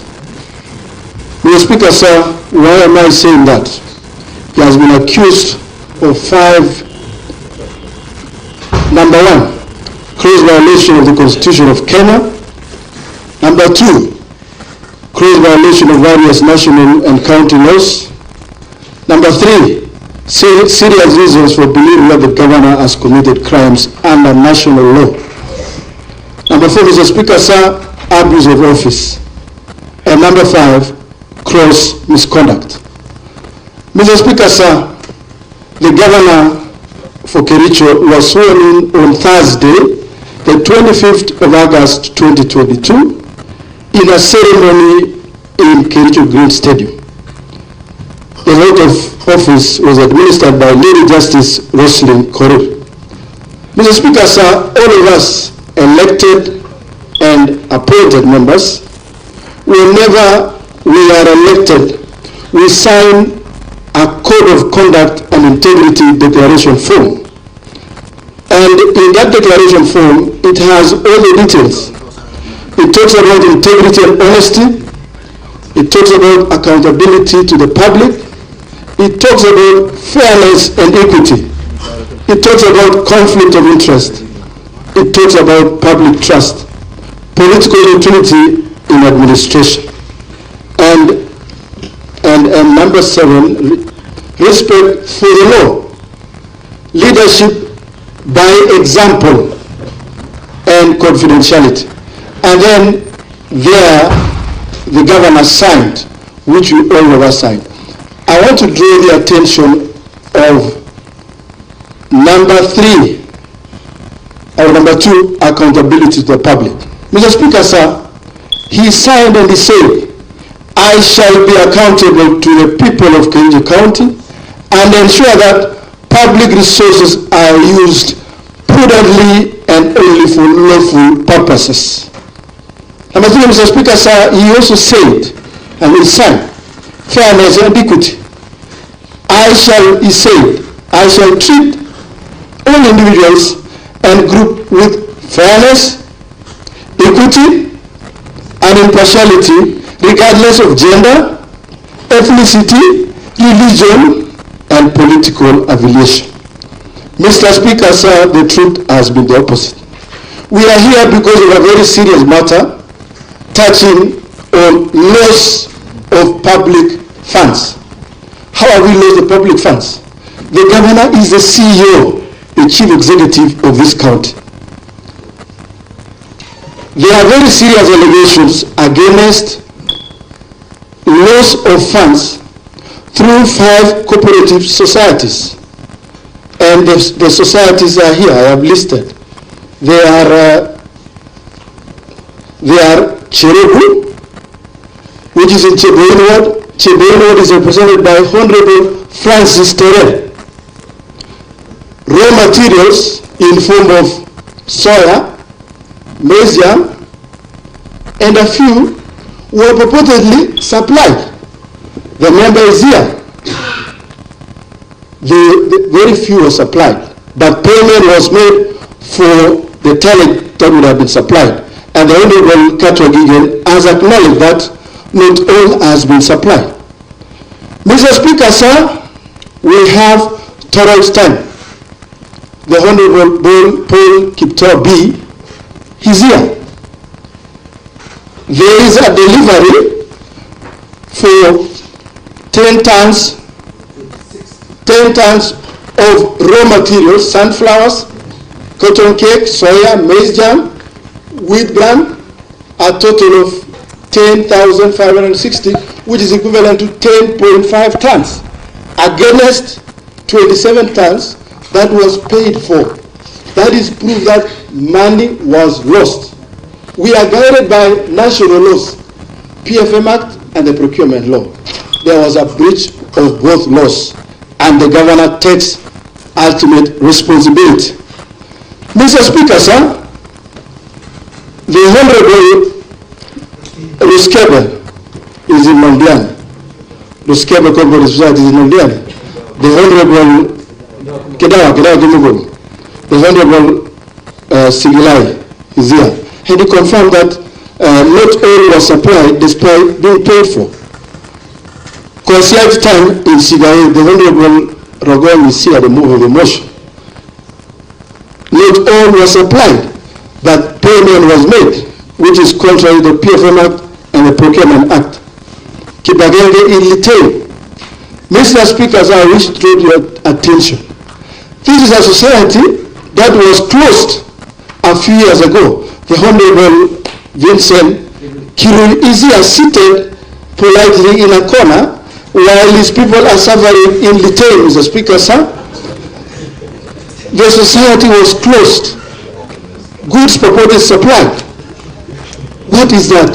That is the height of impunity, and that is a confirmation that funds, public resources were lost.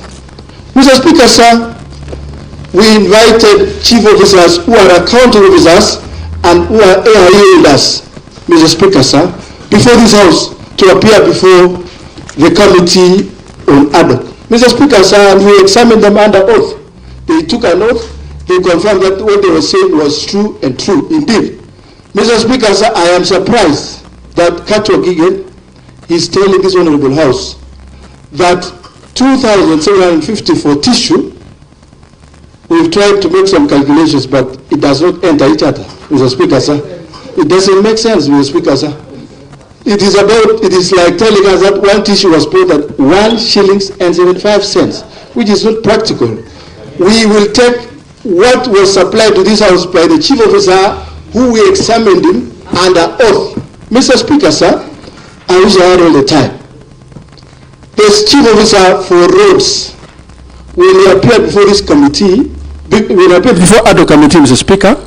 We also examined him under oath. We asked him whether he was the accounting officer. He said yes. Are you the IA holder? He said yes. Mr. Speaker, sir, when we asked him why there are disparities in the invoice, payment voucher, S13, and delivery note, he said probably because of photocopying. Now, I was surprised that is there a photocopy? When you photocopy, it loses the original figures. That was taking this House, that was not taking this House very seriously, Mr. Speaker. Sir. That confirmed that there is very serious incompetence and the back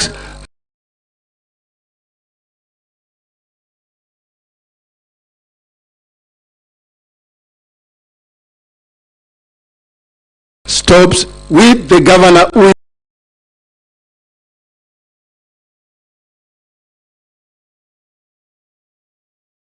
is before this House, Mr. Speaker, sir, for transparency and accountability.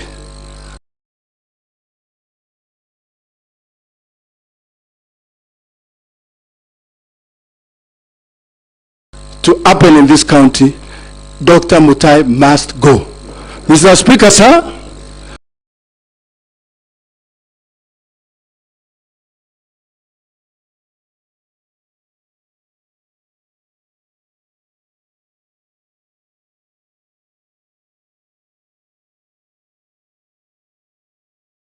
I have seen members here say we will vote this way, we will vote that way. I invite this House before when we are electing Speaker, Mr. Speaker. You know, and I apologize, Mr. Speaker, sir, I do not support you. I was for Honorable Kiptergech. And we were in Kisumu a whole weekend. We were 32 members, Mr. Speaker, sir, and I knew when we hit the floor of this House, we were going to win with and they promise to do whatever they promise. That is not the truth. The truth is in the ballot. When a ballot is taken for the House, those who support will vote yes. Those who do not support will vote no. And the House, this House is guided by the standing orders. If machines in the tea estate plug tea, and count the leaves, how can this House not accept electronic and be digital? So I acknowledge, and if this House, when it gets to voting, and they say we'll vote by electronic, I will support. If they will vote by manual counting, the Speaker, sir, I support. But I know some people have sent me a text telling me that we will support the impeachment, and yet they are in the 18th. So let us, Mr. Speaker, sir, so let us count, let us be sure this House must be counted. When the right time comes, like BBI, Mr. Speaker, sir, this story of tissue is like BBI. So it is either you are Team Raila, Team Oversight, which is us, or your Team Tissue, Team Soda, Team everything, Mr. Speaker. So it is a contest between those representing the people and those representing their stomachs. Mr. Speaker, sir, I support the impeachment of His Excellency Dr. Erick Mutahi. Thank you, sir. Thank you, the Honorable Dr. Moses Rotich.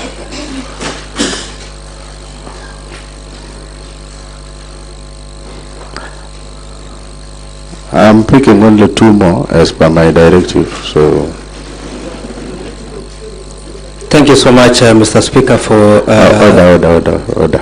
Okay. Yes, proceed now. I have seen the hands. So, okay. Thank you so much, Mr. Speaker, for the opportunity that you have given me, and by extension, Mr. Speaker, on behalf of the great people of Tendena Soget, Mr. Speaker, whom I represent. Mr. Speaker, allow me to pick my speaking to this motion from where Senior Counsel Katwa Kigen left, Mr. Speaker, that he opted to continue representing His Excellency the Governor in protest, Mr. Speaker. We have noted the kind of protest that the Senior Counsel Katwa Kigen have put it across throughout his discussion. Mr. Speaker, he has opted to minor on the major and major on the minor. The issue, Mr. Speaker, that is before us this afternoon, that through this morning, Mr. Speaker, through to this time, Mr. Speaker, we are here on an issue of fictitious payment, Mr. Speaker, an issue of NAFDP, Mr. Speaker, an issue of Flocker, Mr. Speaker, an issue involving an integrity issue, Mr. Speaker, touching on the victims of Londiani, Mr. Speaker. To my surprise, Mr. Speaker, we were tabling the motion and the report on issues of ad hoc committee report that was surrounding Londiani accident victims, Mr. Speaker, a day like this, Mr. Speaker. May their souls, Mr. Speaker, rest in eternal peace. Those who succumbed, Mr. Speaker. Mr. Speaker, those who are surviving with injuries, Mr. Speaker, may the grace be sufficient to them, Mr. Speaker. Mr. Speaker, NAFDP, Flocker are donor-funded projects, Mr. Speaker. These projects, Mr. Speaker, the intention from the donor was good. The implementation, Mr. Speaker, is skewed, unfair, unaccounted for, Mr. Speaker, unjustified, Mr. Speaker, and more so, unverified, Mr. Speaker. When the committee visited relevant sectors where this project was implemented, Mr. Speaker, in Tendana Soget, we suffered deficit of supplies, Mr. Speaker. The supplier, by the name Yobra, a company, Mr. Speaker, was supposed to supply under environment, Mr. Speaker, 50,000 seedlings of bamboo, 60, Mr. Speaker. But he chose to supply 3,200, Mr. Speaker. Mr. Speaker, I am the chair of Implementation Committee, Mr. Speaker, where the SI projects, many of them, Mr. Speaker, when we visited, we noted a lot of concerns, Mr. Speaker. Payment of a project, yes, the SI project. The health is an essential entity in our county and in Kenya at large, Mr. Speaker. The intention of upgrading Socio Health Center, Mr. Speaker, into a sound hospital, the intention was good, Mr. Speaker. But the way, the maximum of implementation, Mr. Speaker, was characterized by fraud. When we visited the scene, Mr. Speaker, we found the contractor on site with minimal work being done. To my amazing, Mr. Speaker, he told us he was already paid 33 million, Mr. Speaker. SI project that is on the oncology, the referral, Mr. Speaker, the contractor indicated to us, Mr. Speaker, that he has been paid 84 million. But when you visited the place, Mr. Speaker, you could not account for the 84 million that has been paid, Mr. Speaker. What am I trying to say, Mr. Speaker? We need value for money. The interpretation of the payments that were made, Mr. Speaker, indicate that at the time of advertisement, a certificate of payment was issued and payments were made, Mr. Speaker. Isn't that fraud? Mr. Speaker, I stand guided. If in any case, the name or the definition of fraud, Mr. Speaker, have changed. Mr. Speaker, the rule of thumb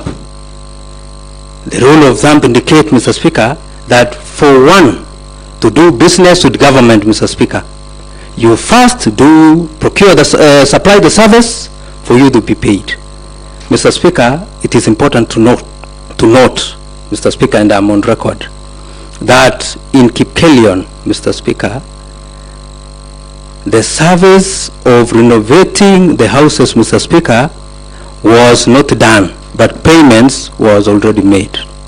Isn't that fictitious? Mr. Speaker, the opposite of fictitious, Mr. Speaker, is real.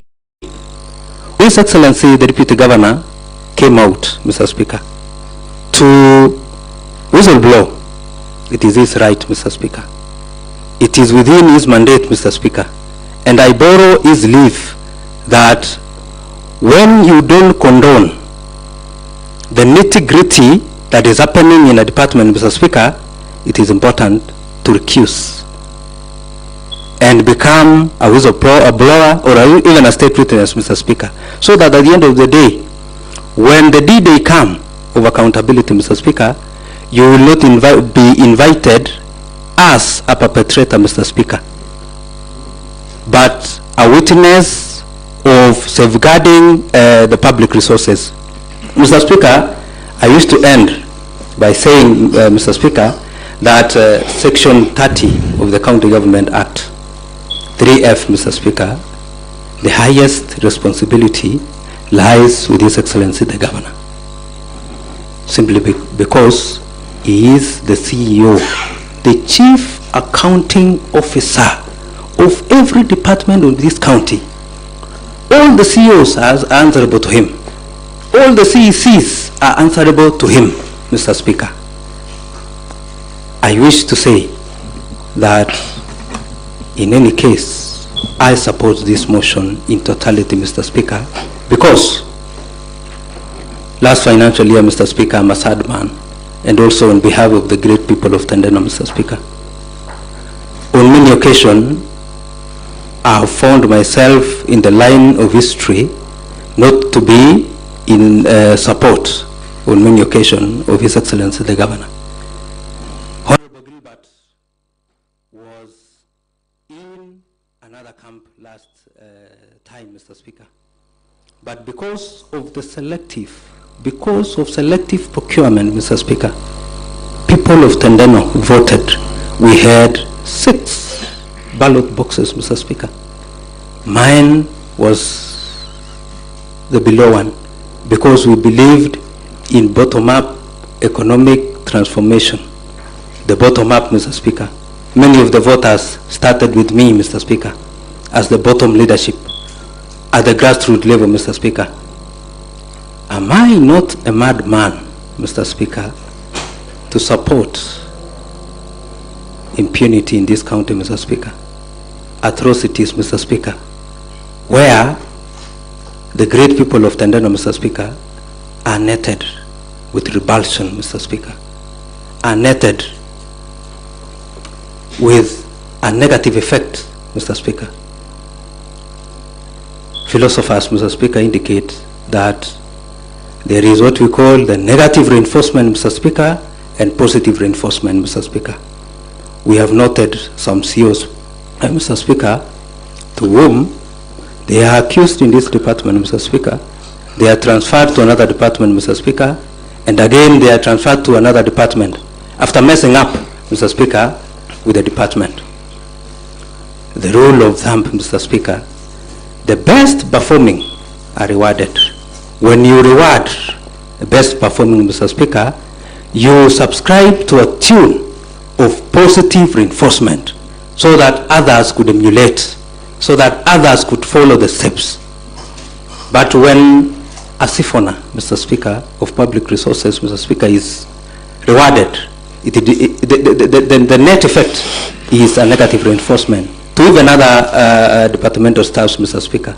I wish to say and conclude by saying, Mr. Speaker, in a family of having 10 children, Mr. Speaker, 6 have questionable integrity, questionable conduct, Mr. Speaker. You as a father, Your Excellency, the buck stops at you. If it was 1 child, Mr. Speaker, or 2, you could question the peer pressure. You could even question, Mr. Speaker, that maybe blame on the uncles and the aunties, Mr. Speaker. I rest my case, Mr. Speaker, and I support this motion. I will give to Honorable Anita. And now I am now reducing time because I have realized.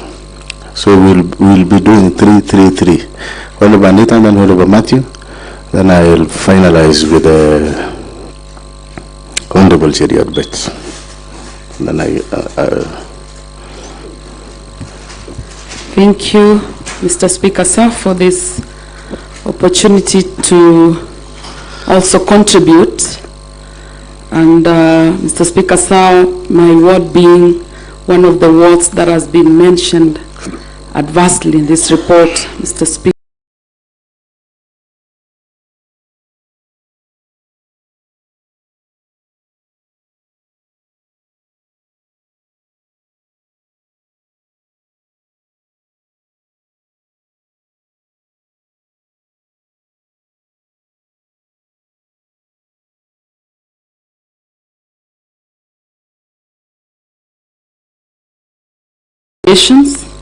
Against the governor, and while we must take every claim of mismanagement or impropriety seriously, we must also be guided by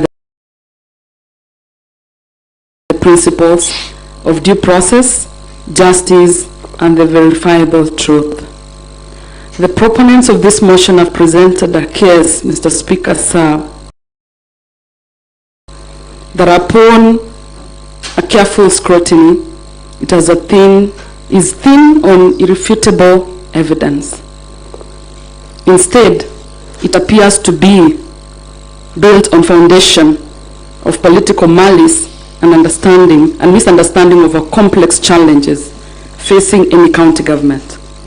Mr. Speaker, sir, to err is human, and perfection is a standard that no one in this chamber or indeed in any position of leader. We must ask ourselves, is this impeachment truly about the welfare of the people of Kericho? Is it a power grab?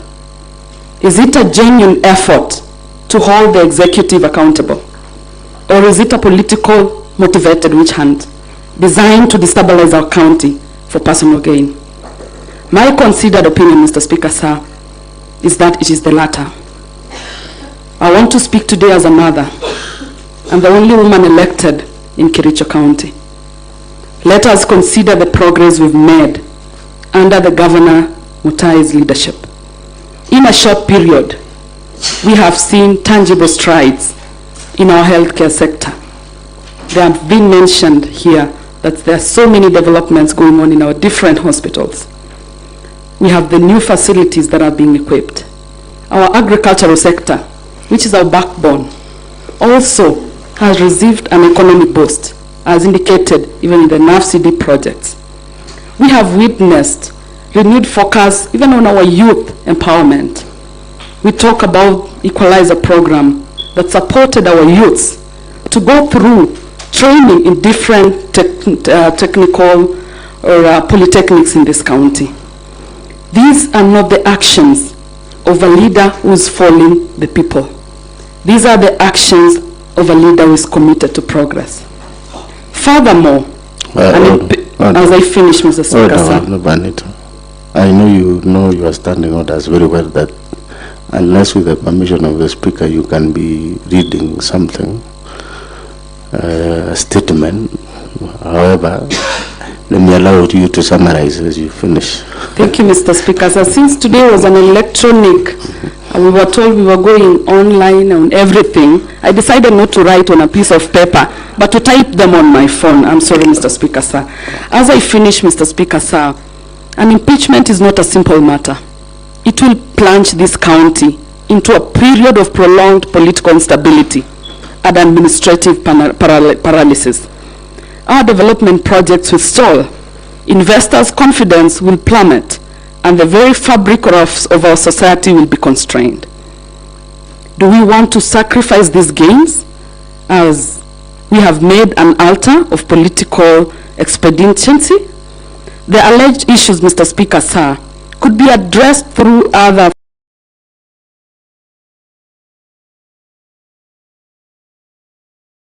forums.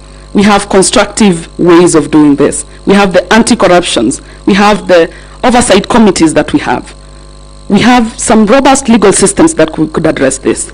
Mr. Speaker, sir, as I end this, impeachment should have been the last resort, not the first line of attack. It is not the end of all this that we're going through today, Mr. Speaker, sir. I urge my fellow members to vote with conscience, to vote. Let us send a clear message to the people of Kericho that this assembly is a beacon of reason, not a theater of political opportunism. I say in no uncertain terms, no to this impeachment of Dr. Erick Mutahi. Thank you, Honorable Matthew.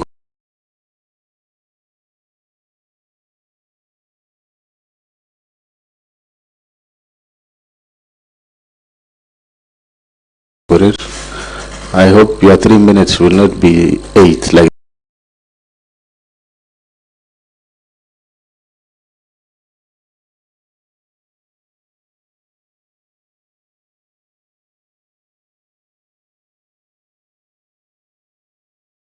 the one for Honorable Anita. Thank you, Mr. Speaker, sir.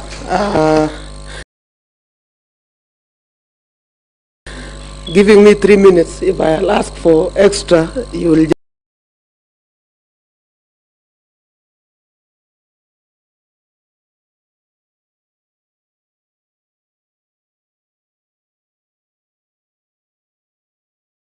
just consider my request, Mr. Speaker. Mr. Speaker, I've just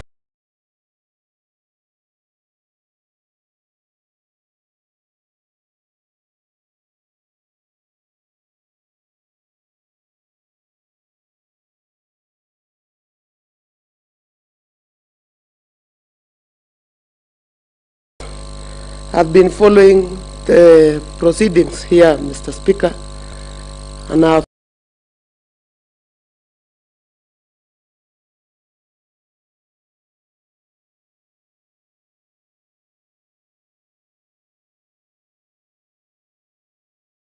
confirmed with a lot of concern that we are and a number of staff from county executive.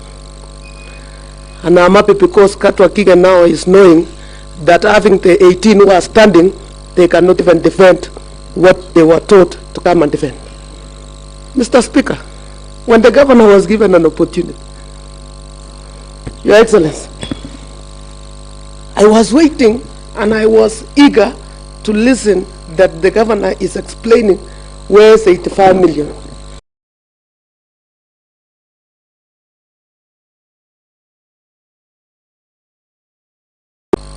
Mr. Speaker, when Katwa Gigan was given time to defend His Excellency, at some point, Mr. Speaker, when Katwa Gigan used to prosecute matters in court, I was saying, when I grow up, I want to become a lawyer. Your Excellency, it happened that I raised the concern about Kazim Tani. I have recommendation. I have the report. Nothing has been done. 1 year, 4 months. You are just being given some stories with the 18 members that we will go discuss about the 28 days. Why do you want us to discuss 28 days, Your Excellency? The money was paid in February. The deliveries were done in August. Who is a thief? The one who was paid before he supplied, or the one who is coming here to tell us the document was full and everything was paid after supply? First witness to appear before the committee CC in charge of finance and head of treasury. The first question from the chairman, can you confirm to this committee whether these all companies have been paid by the county government? Your Excellency, do you know the answer? All companies have been paid. All companies have been paid at a tune of 85 million. And then when we went further, because we wanted to get the crocodile relaxing, because the alligator was so much mad on us, Mr. Speaker, Your Excellency, when we went to the second step, to go through the documents of finance, everything was stories. The second day was another day of comedy. Your Excellency, Mr. Speaker. Yes, there is a point of order. But Your Excellency, you know the standard practice, he needs to state the standing order number. Yes, order, Honorable Matthew. Yes, Honorable Paul B. Thank you very much, Honorable Speaker. Under standing order number 98, a member shall be responsible for the accuracy of any facts. Honorable Speaker, I've known that I'm a man. Whenever a member comes here, he talks of Kapsaos, Honorable Paul B. Honorable Paul B. Here is a member talking of Troitan again, Honorable Speaker. Get us facts that the chair of that society told you that the goods were delivered at night. I said very, very clearly here. Order, let's give If me as an area MCA doesn't have any problem with the society, who are you? Who are you to talk about the society? Yeah, yes, this is I know, understand. Talk of what you know, don't talk of other people's words. Order, honorable members, honorable, before you take the mic, Honorable Matthew, Honorable Paul Chirchir, and Honorable Paul B. Well, first, let us reduce this to a shout to match. A point of order will suffice with a show of hand. So let us maintain order.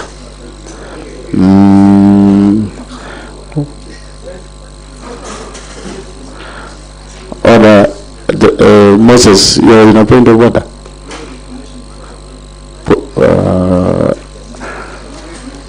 Honorable Paul Chirchir, what is your point of order?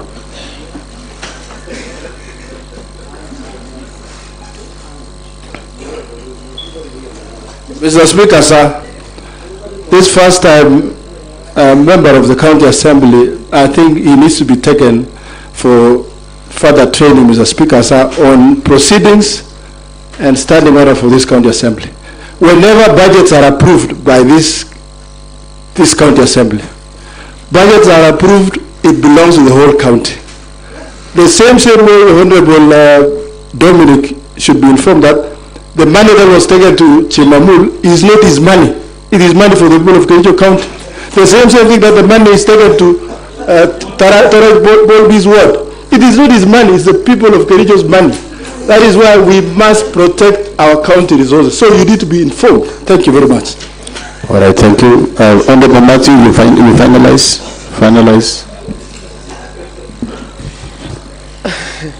Okay, Mr. Speaker, you know, during the press briefing of His Excellency the Governor, he alluded that a number of MCS are contractors. So at some point, I might have touched someone's work, Mr. Speaker, but I was in Kapsaos, being the member of the other committee, to find out whether the public resources was used well, but not to come and look what you are doing, Mr. Honorable Bolpi. On Kazim Tani, Your Excellency, 39 million was used with no records. Nothing was able to be shown by your staff, Your Excellency. You know, when you ask us, this is the second impeachment that I'm going through. Yes, Your Excellency, and you can go the third one. Reason? You are not in charge of the county. And that is my stand. The other time I supported you, Your Excellency. Because even you, when you given time, you say, I'm not seeing bui bui. I didn't want that bui bui by that time. But today, it is the public resource that we want to know. Where is it? Mr. Speaker, on Londiani scandal, I was part of the committee. Your Excellency, this is not a matter that you need even to discuss that people were paid. Your Excellency, a number of issues on Londiani scandal was very open to the members of the public, and the money was misused in the doorstep of His Excellency Governor Dr. Erick Mutahi. On fictitious payment,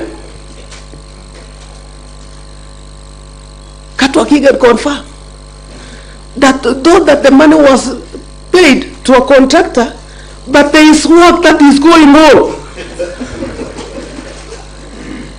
Even in your own county, Katwa, there's things being done like this, where a contractor needs to be paid to be limited amount of 2.9 million so that he can deliver service. That one will not happen in an era where I am an MCA representing great people of Chaik Ward. Your Excellency, on the issue of donor fund, I was with you in the stadium. We had a very good program of agripreneurs, of the circles. Your Excellency, when you are responding to what we have contributed today, kindly tell this house whether the 30 circles they have received 1 million that you launched with a dump check. If they have received, Your Excellency, I will not impeach you. But I want to give you an example of my word. They have not received. Why do I need to massage your ego? I will impeach you because I have not received the money.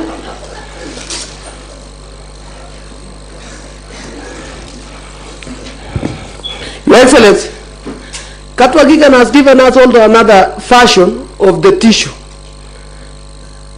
These tissue issues and prices, it was not from our end, it was from the staff of the county executive. When we pose a question to the CEO Water, he say, I'm sorry, it is 2750, but because I will go and check, because we have done photocopy from the original. Is it our role to understand that original, when you do photocopy, some figures disappear? It is not our role. Our role is to protect and to ensure that the public resources is taken care of. So, thank you, Mr. Speaker, for that. So, Katwa, when you go to do calculation, you have said that 40 bales of tissue times 40 pieces, it is 1600. When you divide by, it is 58 cents. What tissue? So, this thing, in fact, everyone will become confused until the time you will tell us where is 85 million. This thing will take some of members, even a senior council, to become confused. What? And I know when the PAD will be taking it a stand, he also become confused. 58 cents. It cannot buy a tissue. But I was sure when I raised a question to my teacher, Chagaik Secondary, Mr. Mite, Engineer Mite, he told me the tissue is 2750. And the one who was using the tissue is Mite. It's not Katwakiga nor the government. So my case is that I'm supporting this impeachment, either by sleeping, by standing, by doing what, I will impeach Dr. Erick Mutahi for the betterment of the people of this county to get better service. All right, thank you. Honorable Peter Kemoy, and then I'll give to Honorable Chigwet. But a minute now, a minute on a serious note. Honorable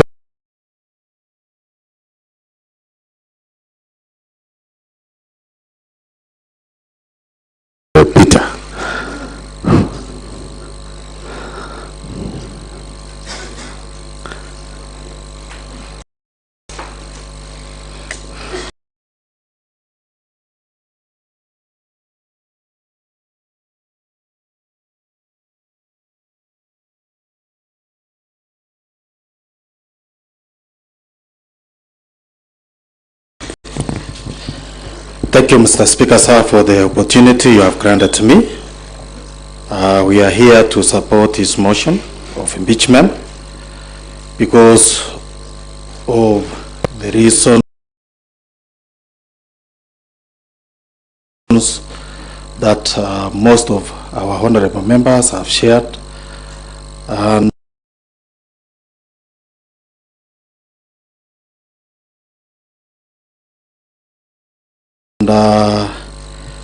I want to urge honorable member, let us be, at least let us reason together, as I urge also the senior counsel, Mr.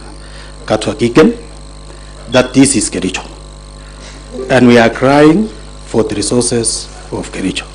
I know you have come to throw your allowances, but also in human grounds, let us reason together and see if justice is being done, what is right to our people we are representing. Honorable His Excellency Dr. Erick Mutahi was elected equally the way I was elected. He is representing people. But when we see funds are being misappropriated, misused, doesn't sound good to our people. As much as we defend this, let us come to our sense and reason together. And I wanted to ask you, maybe you know much on mathematics than the CEO Mutembei gave us. Because when you say 40 by 40, it gives us 1,600 pieces. When you divide 1,600 by 2750, it will give you 1 point something. On which world can you buy a tissue with 1 shilling point something? Mr. Speaker, sir, we are raising concern, not because we are representing, and when we are making some legislation here, I am not making a legislation that govern Misuse ward. It is legislations that govern the entire Kericho county. So when honorable members here come and defend some projects in their ward, I remember Honorable Paul B, because I'm the chair in the Department of Water. He raised a concern that 9 million has been misappropriated, and it cannot equal the same to the work that has been done in Troitan. It raised an alarm. We had to plan, we had to visit the site, and we give out the report as per his request. When he comes here now to condemn us, I don't see the logic. It is good to be realistic and tell ourselves the real truth. Mr. Speaker, sir, we have visited some of the projects. Our concern here, Mr. Katwa, our concern here is not about anything else. Even in your county, there is procedure of giving out works. You will not pay a contractor for a contractor to give out services. So you should tell us and defend for us if it is right. Because if it was not because of this whistleblower, we could not have known that even there are some works, there are some projects or works which has been paid before delivery. So it is a concern. Mr. Speaker, sir, allow me to talk about Lelaitich water project, which is in Soin.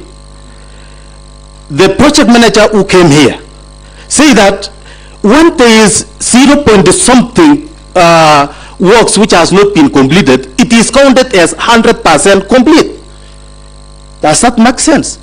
And they went ahead and paid the contractor. So we have incompetent staffs in this county. Mr. Speaker, sir, honorable members talk about Kamwengi, Kifuno. They were supposed to give us seedlings, 50,000 as per the quotes, but in papers it was 60,000. only surprising that we found on the ground, Mr. Katwagigan, I'm requesting and I'm urging you, do not rely on the theory. It is good also that you take your time and make a visit to these sites so that you prove or we read on the same page. Order, motion to honorable members. Mr. Speaker, sir, what we found on the ground, it is 3,200, and the contractor is fully paid to a tune of 5.5 million.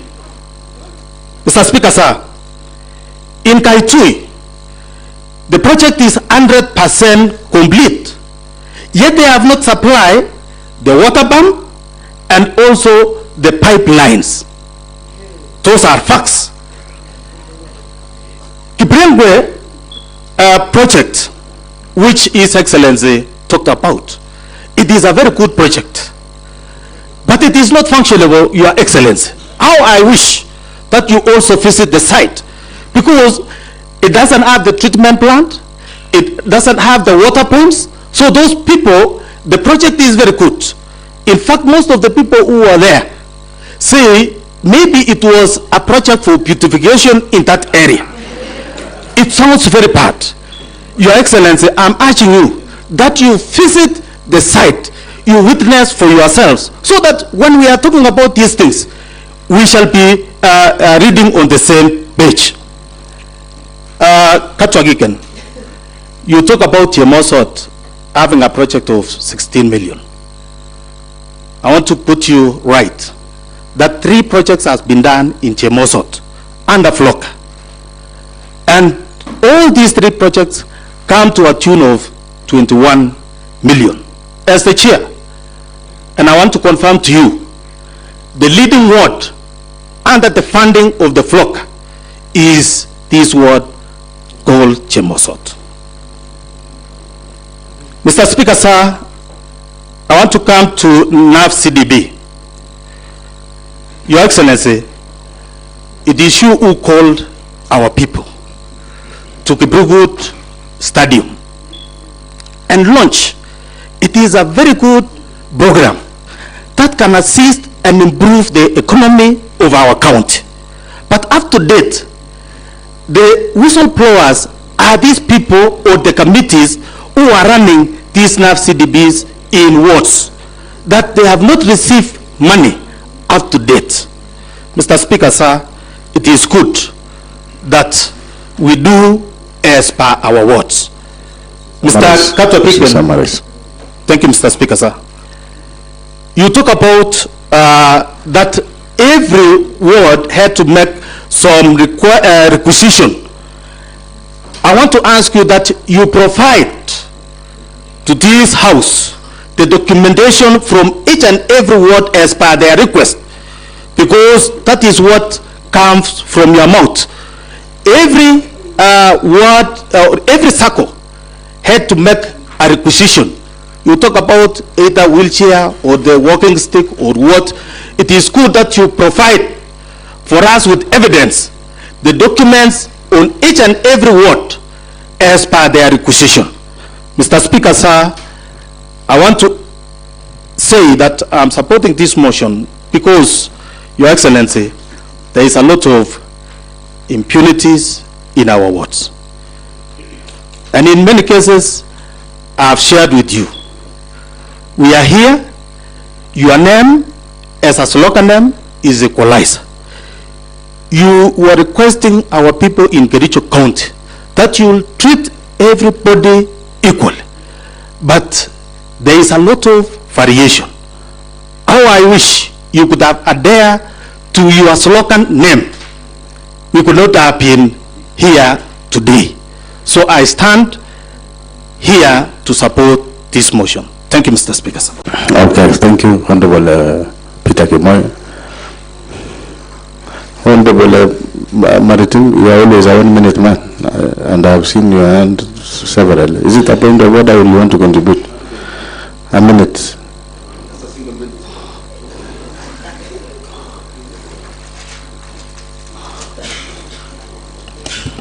Thank you, Mr. Speaker, sir, for giving me this 1 minute to just contribute. Mr. Speaker, sir, it's unfortunate today that we are roasting our governor here and crucifying for the mistakes he never did. Mr. Speaker, even Jesus Christ didn't make a sin, but he was sacrificed for the sin of others. But I sympathize with you, Mr. Speaker. Mr. Speaker, in my ward, I happen to benefit from you know, we are unanswered. Do you sympathize with the Speaker? Or? No, with the governor. Oh. He's being roasted because of the governor is Jesus. Done by others. Okay, proceed. Okay, Mr. Speaker, sir, my ward benefit from the flocker funds for the supply of coffee, Mr. Speaker. It was supposed to be 50,000, but the supply was 35. So the 15, I don't know where it went. I don't know where it is. Again, Mr. Honorable Speaker, there was also a supply of solar dryer with a cost of 4.9 million, Mr. Speaker.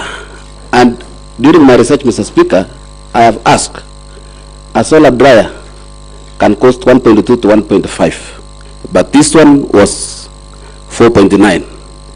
And it was chocally made, Mr. Speaker, for your information.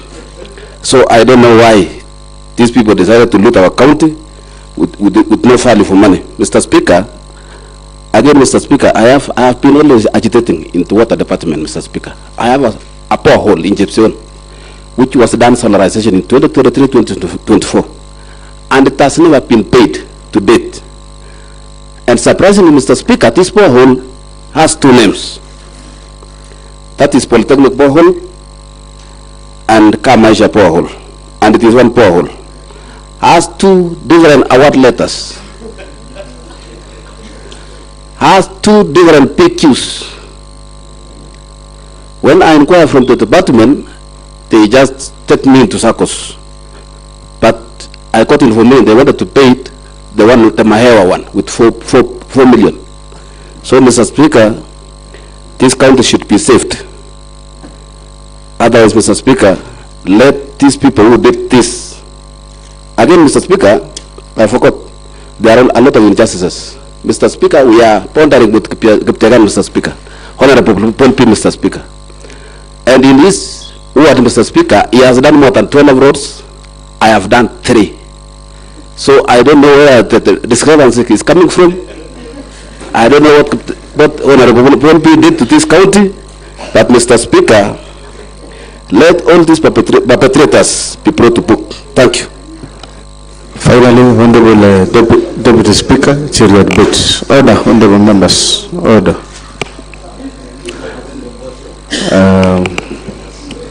Thank you very much, Mr. Speaker, for giving me this opportunity. And of course, Mr. Speaker, the great people of Ainamoi, Mr. Speaker. Mr. Speaker, I rise, of course, Mr. Speaker, to support the motion by the Honorable Rogon, Mr. Speaker. Mr. Speaker, I do not want to repeat what the other members have said, Mr. Speaker, but I just want to say that, Your Excellency, I just want to begin by saying this, Mr. Speaker, that when I was, selected as one of the ad hoc committee members on fictitious payment, Mr. Speaker, I did a post in my Facebook page, Mr. Speaker. I gave an analogy of a crocodile and an alligator, Mr. Speaker, that when an alligator comes out of water, Mr. Speaker, and tells you that the crocodile is sick, will you doubt his story? Nonetheless, we are on our way to the waters to confirm whether the crocodile is sick or safe and sound. If we find that the crocodile is safe and sound, the alligator is in big trouble. That is what I posted during the initial, when I was instructed in that ad hoc committee, Mr. Speaker. Mr. Speaker, when the report was tabled, Mr. Speaker, I did another post in my Facebook page that the crocodile is very, very, very sick, Mr. Speaker, because of the findings of the ad hoc report, Mr. Speaker. And in that, Mr. Speaker, probably, maybe the governor, misquoted me, Mr. Speaker. I know he's a linguist, and of course a doctor of literature, Mr. Speaker. It was just an analogy. The crocodile is in the alligator is the deputy governor who was the whistleblower, Mr. Speaker. So I was not calling the governor the crocodile. It was just but a figurative. And you understand very more than me. He has a PhD, Mr. Speaker. And allow me, Mr. Speaker, to congratulate the Honorable Engineer Ezron because he graduated with first-class honors the other day from Mount Kenya University, Mr. Speaker, in leadership and public administration, Mr. Speaker. Mr. Speaker, before I forget, I also want to congratulate the Honorable Isma. I saw that he was posted by the Polytech as the best performing nominated member of the County Assembly in Kenya, Mr. Speaker.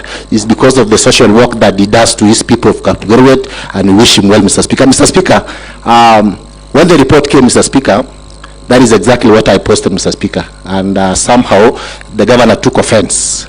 You know, Mr. Speaker, he went ahead and, you know, gave a presser, Mr. Speaker, at around 6. But I was expecting that he's going to respond to the 85 million that was there in the report, Mr. Speaker. But unfortunately, Mr. Speaker, he attacked the other committee's members. And more importantly, Mr. Speaker, he even mentioned my name and yours, Mr. Speaker, as we are chief contractors, Mr. Speaker.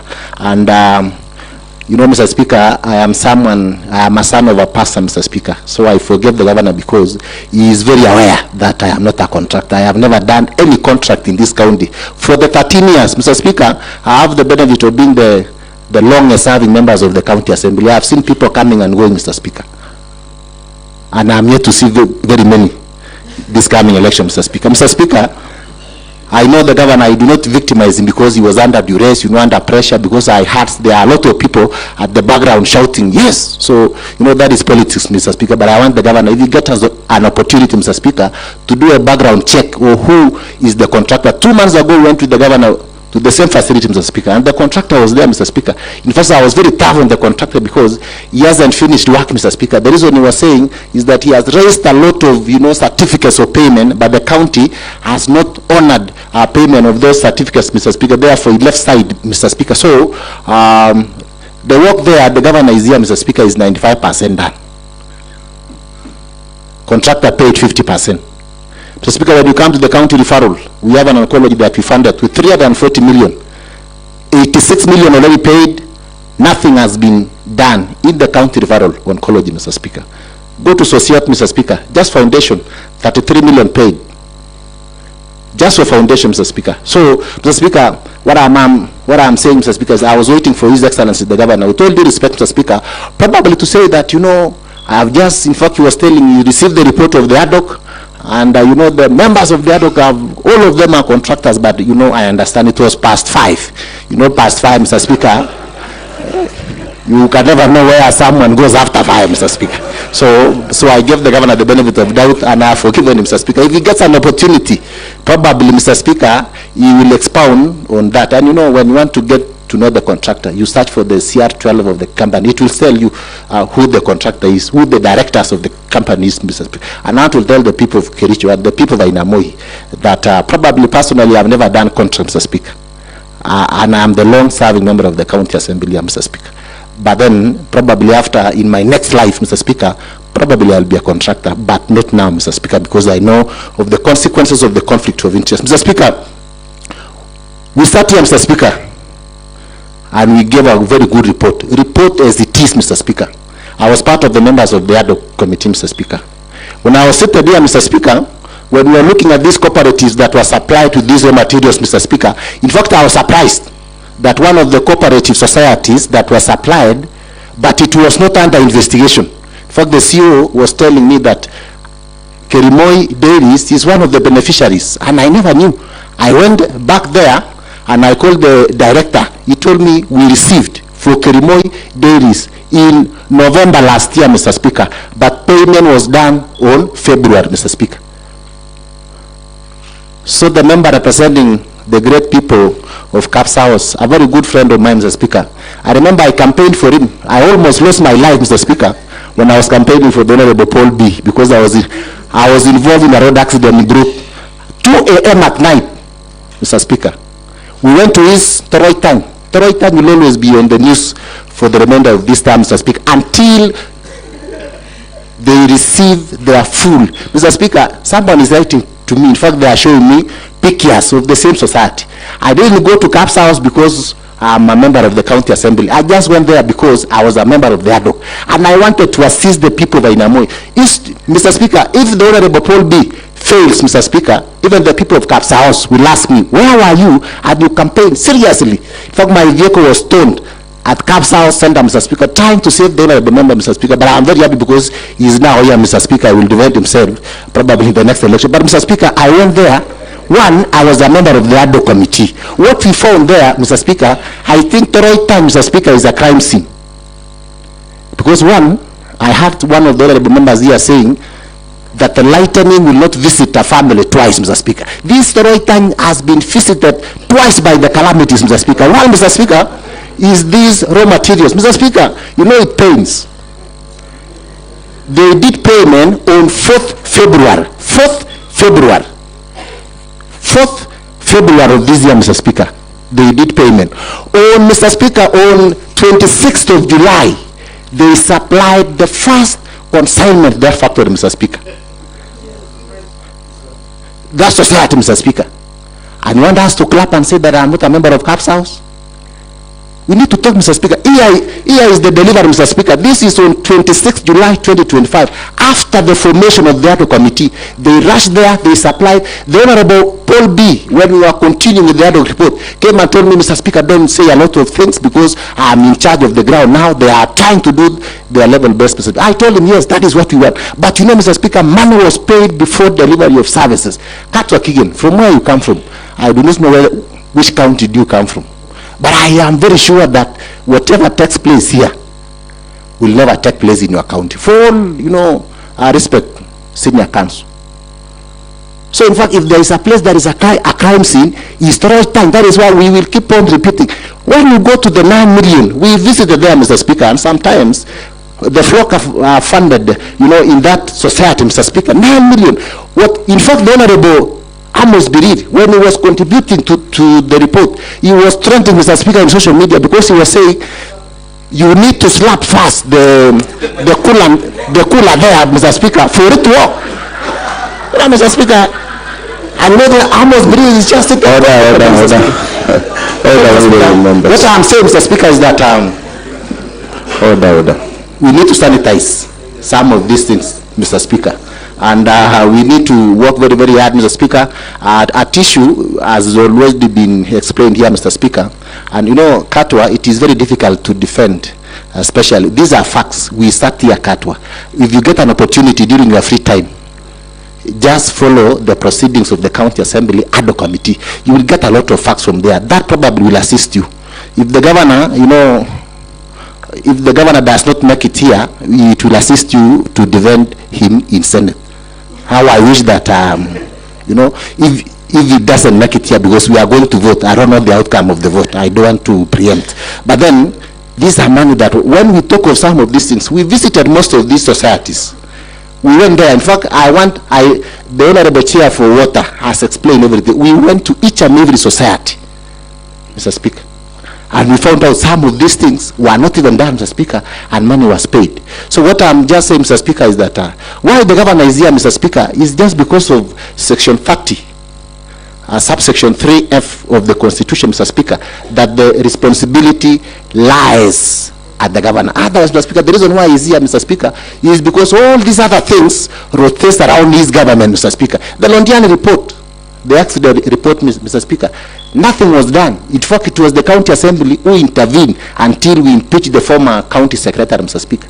Other officers are still in office, Mr. Speaker. Kazim Tani, that was chaired by the same, you know, Paul B, Mr. Speaker, gave us a very good report, Mr. Speaker. Table that report here. Nothing has been done. This is now the third, you know, ad hoc that we are handling here, Mr. Speaker. It is very, you know, Mr. Speaker, I just want to say that I support this report. It is not out of malice. In fact, His Excellency is a very good friend of mine. That is why you were saying here that Cheriot, you know, he's a very close friend of mine. But then when some of these things are happening, Mr. Speaker, where is the governor when some of these things are happening? You know, he's the father of this county, Mr. Speaker. Others, Mr. Speaker, I do not want to say much. I support this report. The issue of tissue, it was well explained, Katwa, it is 1.7 shillings per tissue. Where on earth can you get that tissue? It is not there. And the facts are stubborn, We have the report. 40 bales times the 40 pieces that you say is inside. Take your calculator. Just do the maths. Then you divide by 27.50. You get 1 shilling, probably, and 70-something cents. Where on earth can you get such a thing, Mr. Speaker? So what the CEO gave us is what we were using. And that is the true picture, Mr. Speaker. Otherwise, Mr. Speaker, I suppose this report, Mr. Speaker, and I want to urge the honorable members that this is a very good report, that we need all of us, Mr. Speaker, to support this report. I have gone to each and every, supermarket in this town, Mr. Speaker. I think there is one here that I've gone to each and every supermarket trying to get this tissue, because this must be a very expensive tissue that does massage after the work that is supposed to be done with that. But there is no tissue in this town that cost this much. The Honorable Martin Kericho can attest, because he owns a supermarket here in town, Mr. Speaker. I don't know whether it's the supplier or not, but there is no tissue that costs this much in this county, Mr. Speaker. I'm not saying he's the supplier. I'm not saying. I'm saying he has a supermarket. But I don't know how can you get a tissue of this much, Mr. Speaker. Thank you very much, and I support the report. All right, thank you, Honorable Deputy Speaker. Honorable members, before I call upon the mover to reply to the debate, Standing Order number 7053 provides that when the Speaker is satisfied that the motion has been adequately debated, the Speaker shall call upon the person who is being removed from office to answer to the issues raised in the debate, and thereafter call upon the mover of the motion to reply. Before I call the Governor, which I believe, I don't know whether it will be the Katwa will probably make the final submissions. Honorable members, this is a debate that we are discussing to remove the Governor by impeachment, and Honorable Fancy, of course, did violate our Standing Order number 115 on that is 115, not 114, it's 115. 115F deliberately gives false information to the Assembly. But using Standing Order number 1 in the spirit of fairness, I will direct that the Sergeant at Arm to ensure that Fancy is back, so that when the time comes for voting, she is not victimized. She exercises her right to vote. Secondly, that matter will now be handled by the Powers and Privileges Committee. So, Clerk, please note that, so that to be in order. So, honorable members, I therefore call upon the Governor, that is through Katwa, to make final submissions. As the Sergeant at Arm ensure that Honorable Fancy is back to the House.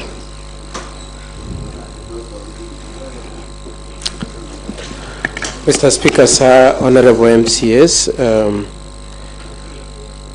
we maintained our position that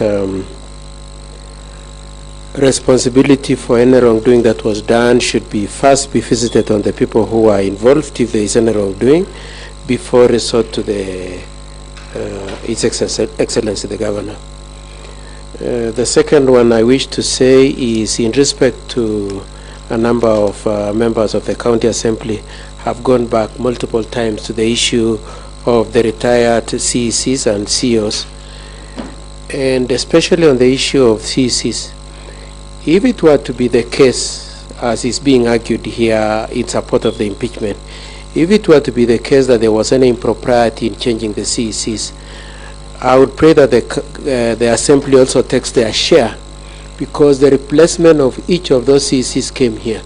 And so if you have any grievance about the replacement of those CECs, please share that responsibility with the Governor and drop it from the gamut of the motion to retire the Governor. There was the argument by Majority Leader that the report was unanimously voted for. We have looked at the report, and it is clear that the report was providing for the Governor to act. And so I think nothing turns on the point that indeed the report was voted for unanimously. The unanimity was in giving the governor an opportunity to act. Many waheshimiwas have made reference to Kazim Tani and Londiani. It remains our position that having been canvassed in the previous impeachment of September 2024, it is not a proper subject for consideration in this impeachment. However, Mr. Speaker, sir, if it were to be the case that you really must entertain it as part of these proceedings, which we protest to, if it must be, we pray that you see our submissions on it. We have relied on the previous statements and documents that we had relied on in the previous defense we did. And again, we reiterate our objection to the reintroduction of the same. I am surprised that amongst the people who are supporting the reintroduction of Kazim Tani and Londiani is Honorable Matthew, who had found it to have no merit in the previous impeachment proceedings.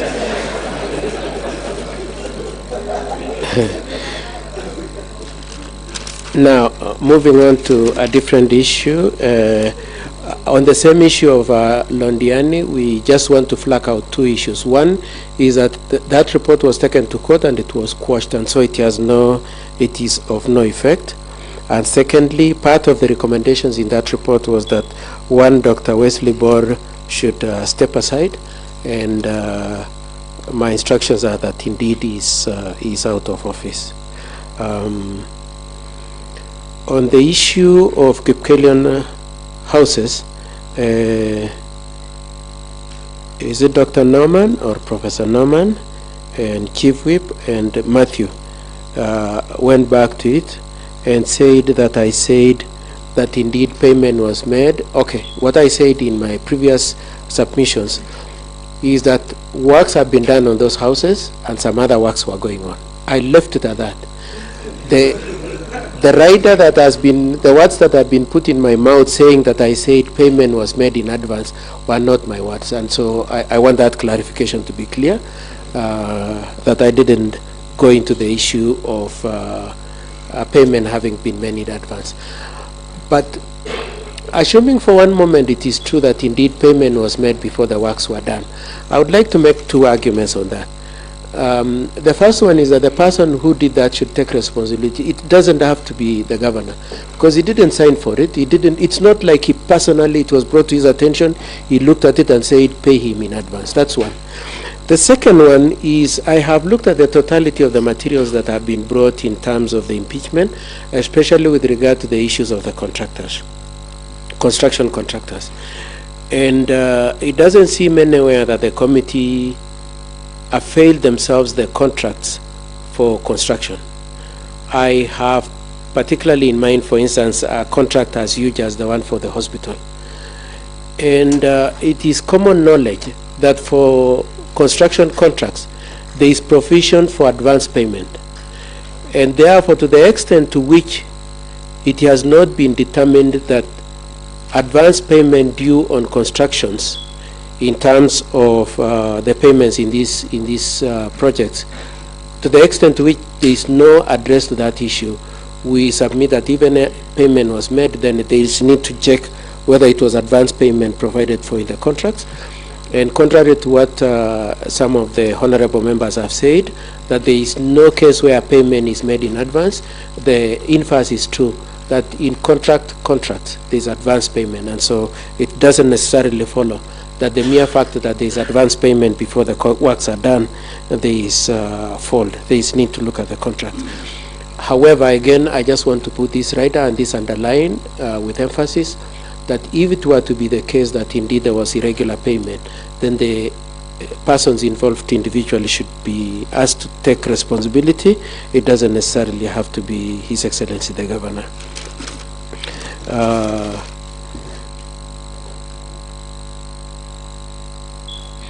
On the issue of the circles, I just want to emphasize that my point is this, that the nature of the donor funding requirements are two in respect to this issue of the SACCO funding.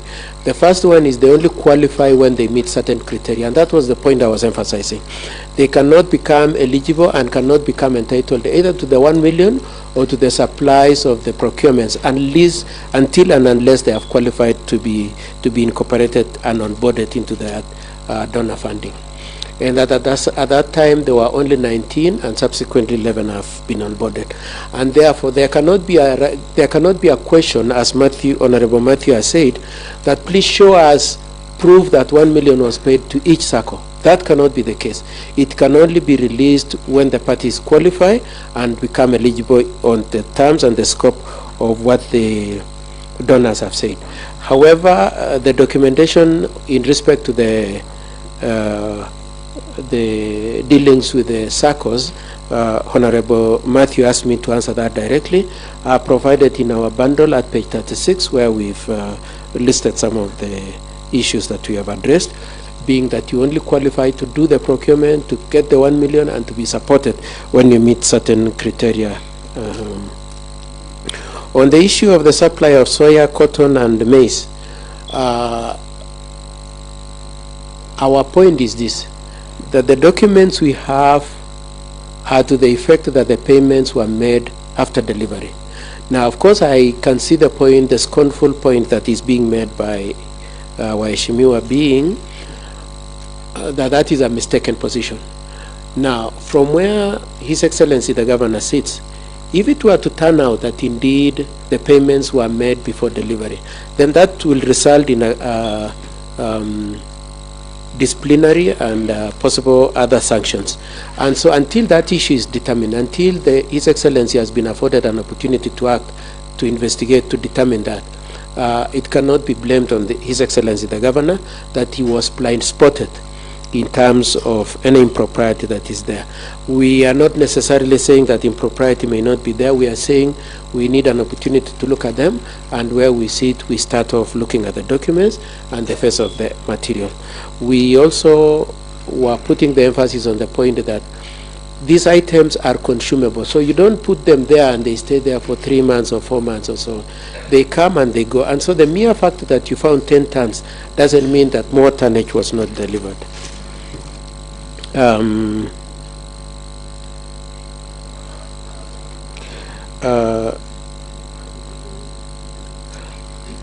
is multiple call on His Excellency why he didn't answer the question of fictitious payments of 85 million or 86 million.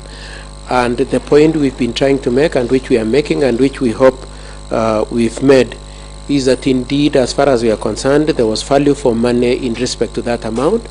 However, if it were to be found that some aspects of that 86 million value was not obtained, then that is an issue we will address given an opportunity. I note that some members raised issues of bamboo, issues of the roads, and Mr. Speaker, sir, I pray that those be excluded. We do not have notice of intention to address issues of bamboo, issues of roads that were discussed by, amongst others, Moses Rotich and Peter Kemboi, who kept complaining about some other MCA getting 12 roads, him getting 3 roads. If we had notice of that, we would have responded. But if the general point that is being made is that it is skewed, our position that is that it is not true, it is not skewed. We tried as much as possible to be balanced, and some of these programs are running up to 2027, and if you really want to complain that it was skewed, it is skewed, then you should wait to the year 2027 and then raise them if it will not have covered that area. Yes, and that in terms of the SACCOs, the supplies were made as requested. For all those reasons, we pray that you decline the motion for impeachment. You give the governor an opportunity to act. You let the parties who are responsible take responsibility. And we are very pleased at the comments made by Mr. Honorable Peter Kemboi that, Honorable Maritim, that the governor is suffering for things that have nothing to do with him. We pray that you give full meaning to that submission. Mr. Speaker, sir, I would like to leave it there after saying one point. I trust that I have used about 15 minutes, so I would like to spare 1 or 2 minutes for His Excellency to say something. Order, members, order, we want to... Before we go there, Mr. Speaker, sir, I just wanted to make one point. Mheshimiwa, my friend Tarimbo, I keep missing his name. Honorable Paul Chirchir. Paul Chirchir said that he has received messages from the 18 that they will vote in support of the impeachment. As far as we are concerned, none of them have sent any message like that. He is the apostle of the proposition that somebody must give supporting material to that. He has not shown us who, he has not shown us any material. However, if it were to be, if that point is to be made to, if that point is to be taken to its full meaning, it is our argument that is part of the scheme to manipulate the vote that is coming. That's all I wish to say. All right, thank you, Catwell. Your point has been made. Honorable His Excellency the Governor, kindly 5 minutes, please.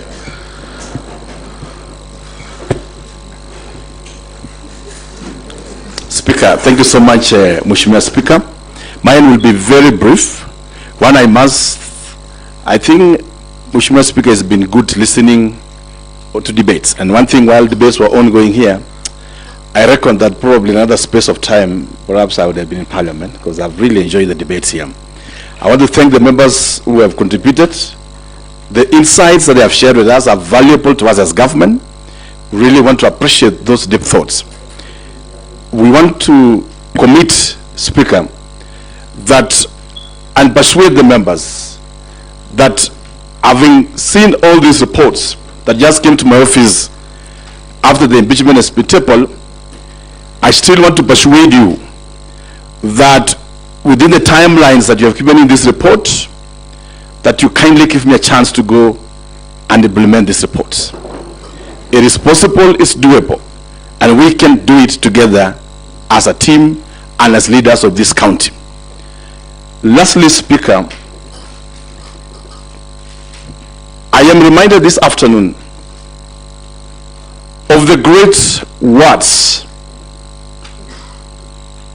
of Raskolnikov in Crime and Punishment. Before he murdered Alyona, an old pawn driven by passion and the excitement of killing for killing's sake and the passion of murder.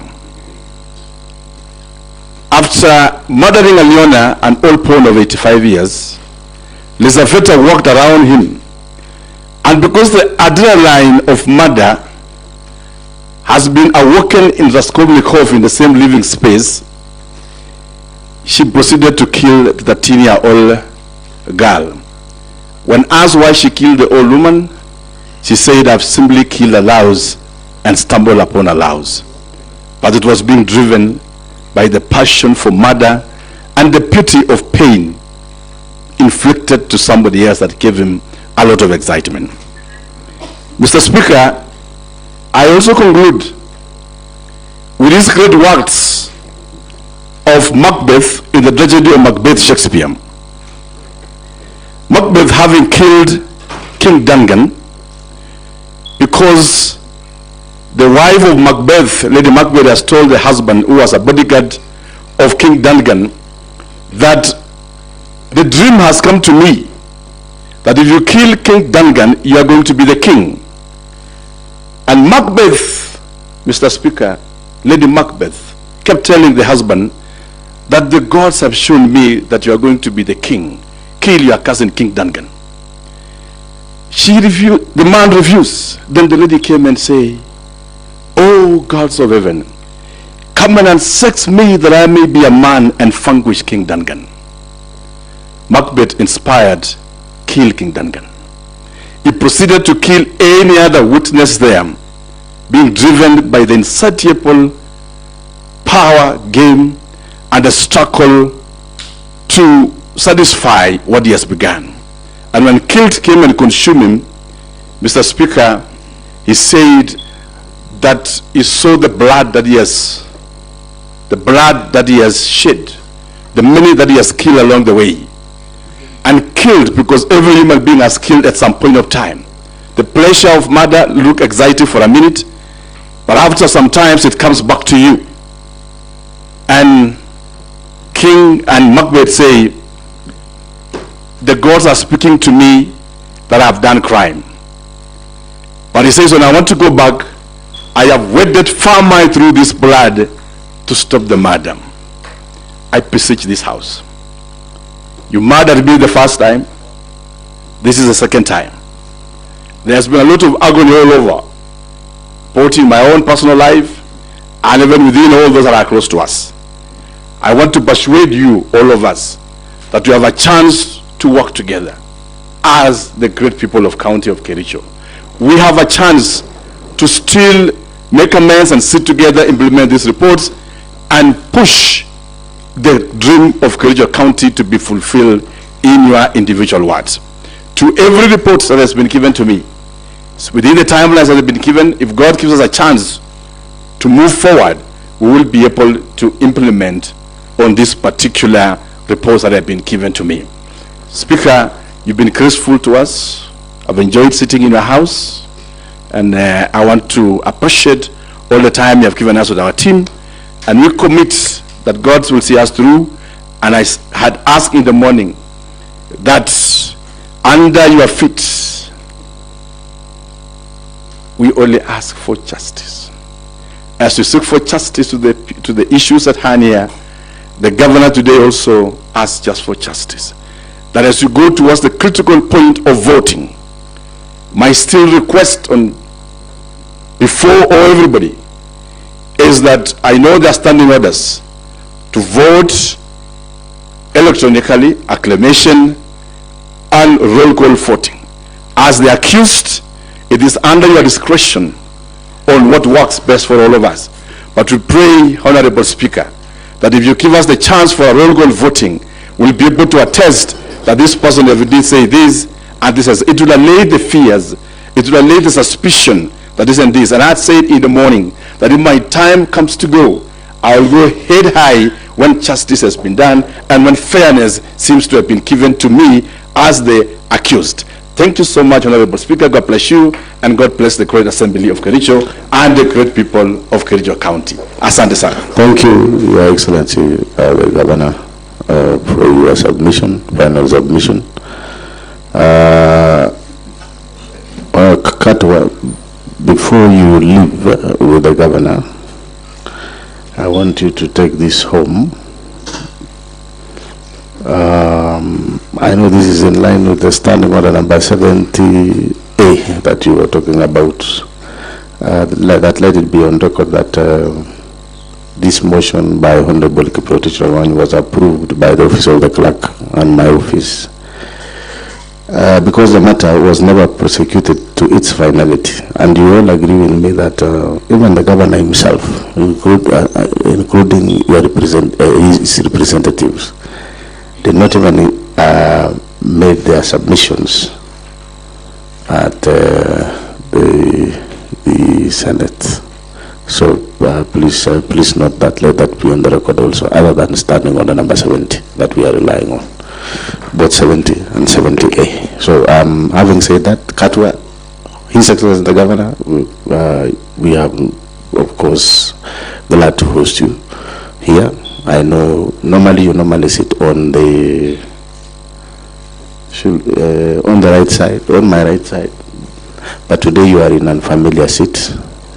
I'll ask our Sergeant at Arms now to escort you so that as you wait for the final verdict outside the presence or wherever you want to be, no problem. Governor and the lead team, you can now proceed kindly.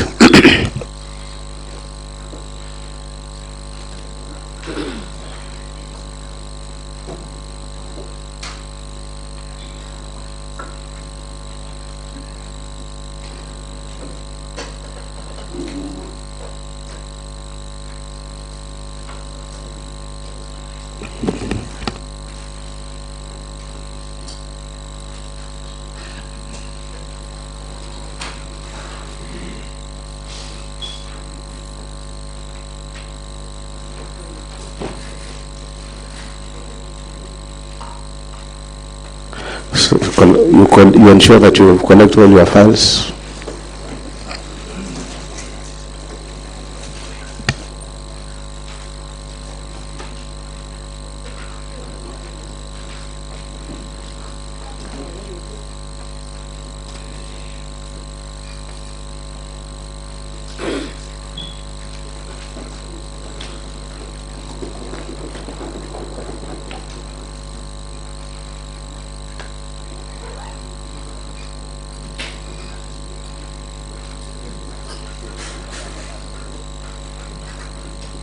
Thank you so much, Katwa and team. Thank you.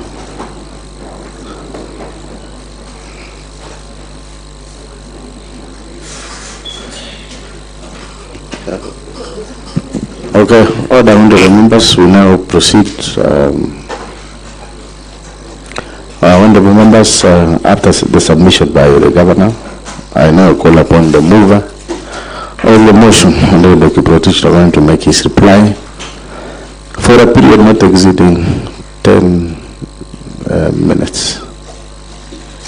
Thank you, Mr. Speaker. Mr. Speaker, I'll not even take 10 minutes, but I'll use the shortest time, 5 minutes.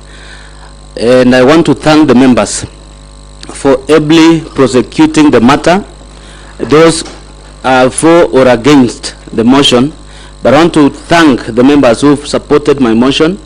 Mr. Speaker, how I wish I made this before the governor left the chambers, but Mr. Speaker, it is very clear when the governor rose to defend himself, he could not even talk about the fictitious payments.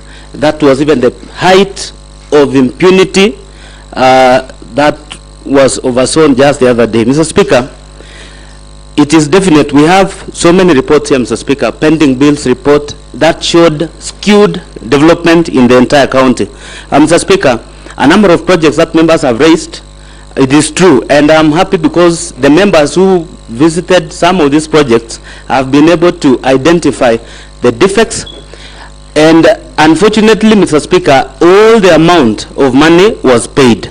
Mr. Speaker, I want to talk about the CECs who were sacked.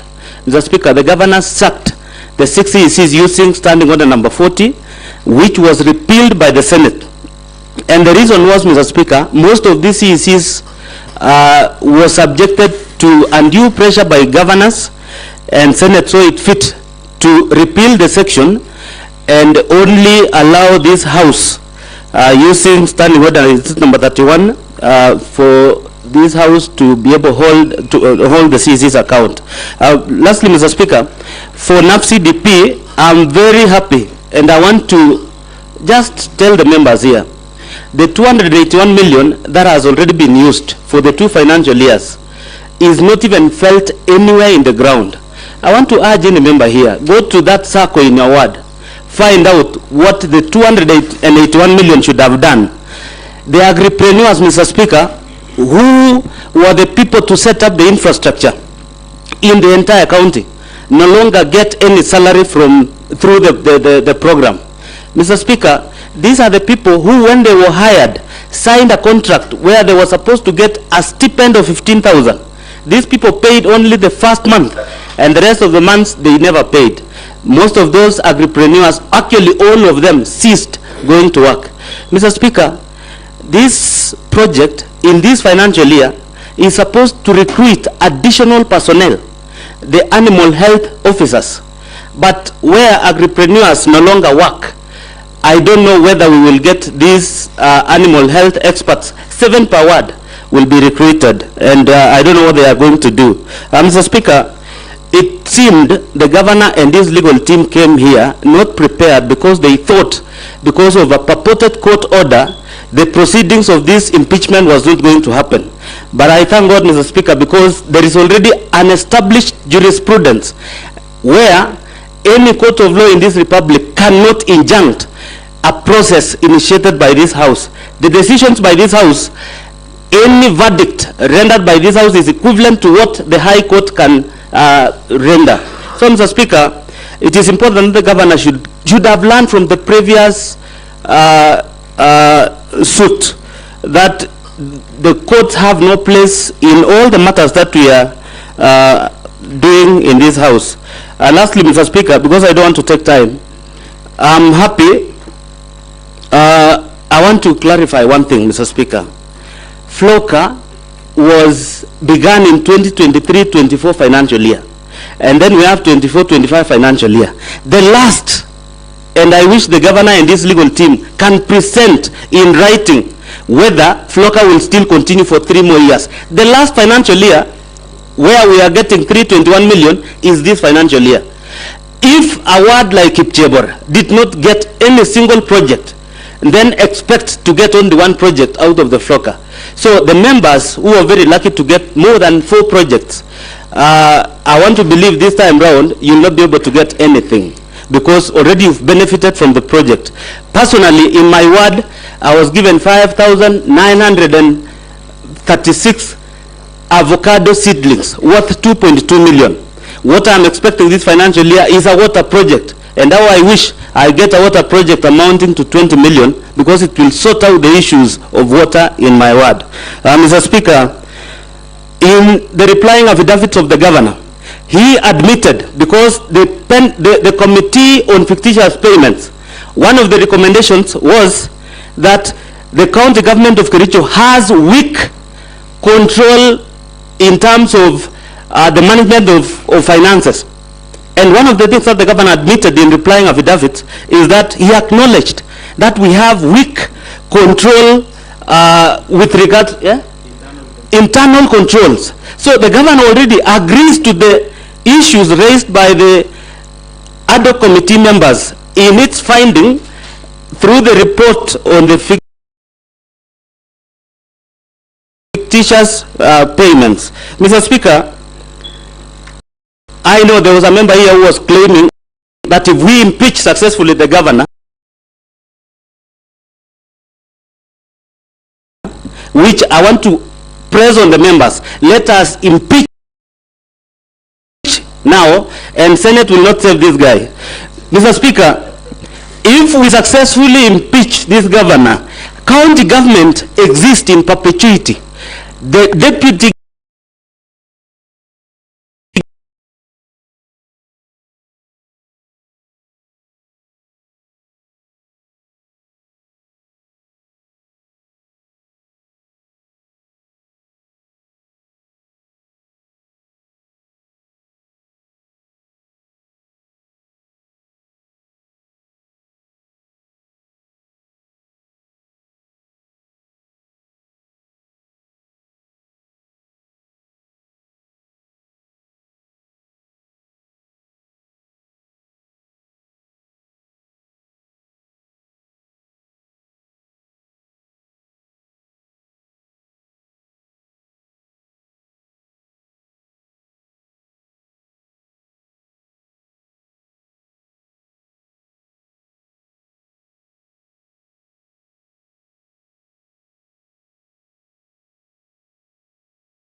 right, let's proceed. Honorable members, I was saying that I'm almost now rising to put a question, but the question is long, and I realize that some of us are not conversant with standing orders. When the chair is on the mic or upstanding, there should be no movement, including moving outside and moving outside and crossing over. So you've got to be patient. Otherwise, the standing orders will catch up with you. So, honorable members, pursuant to the provision, honorable members, pursuant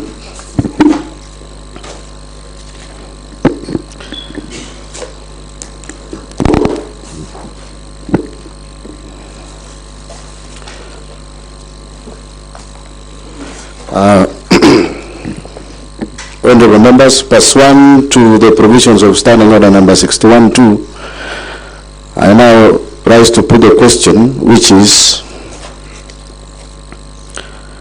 whereas, number 1, Article 2 of the Constitution of Kenya 2010, herein after the Constitution restates the supremacy of the Constitution as the supreme law of the Republic and binds all persons and state organs at both levels of government.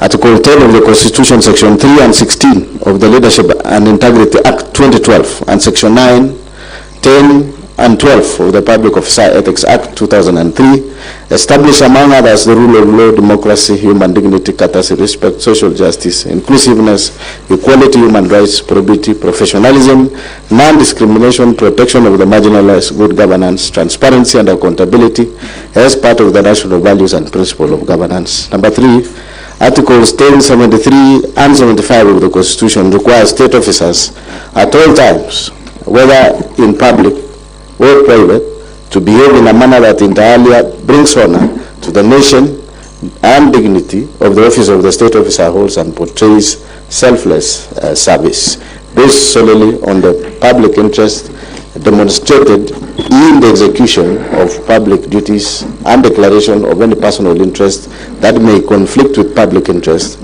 ensures decisions made by a state officer are not influenced by nepotism, favorism, and improper motives, demonstrates discipline and commitment in service to the people, and 4, avoids demeaning the office that the state officer holds. 4, by the dint of Section 11 of the Leadership and Integrity Act 2012, enjoins the governor as a state officer to treat members of the public and other public officers with courtesy and respect.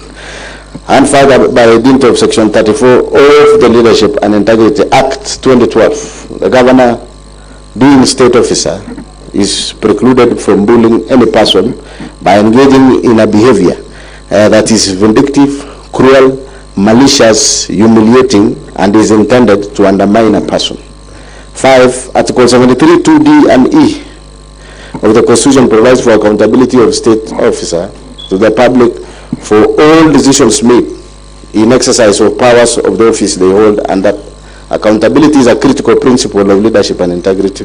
Number 6, Article 10, 232, 235, and 236 of the Constitution, Sections 59, 59A, 60, 62, 63, 64, and 65 of the County Government Act 2012 provides for the values and principle of public service and establish an elaborate framework for the establishment of county public offices and recruitment, employment, and dismissal of county public officers.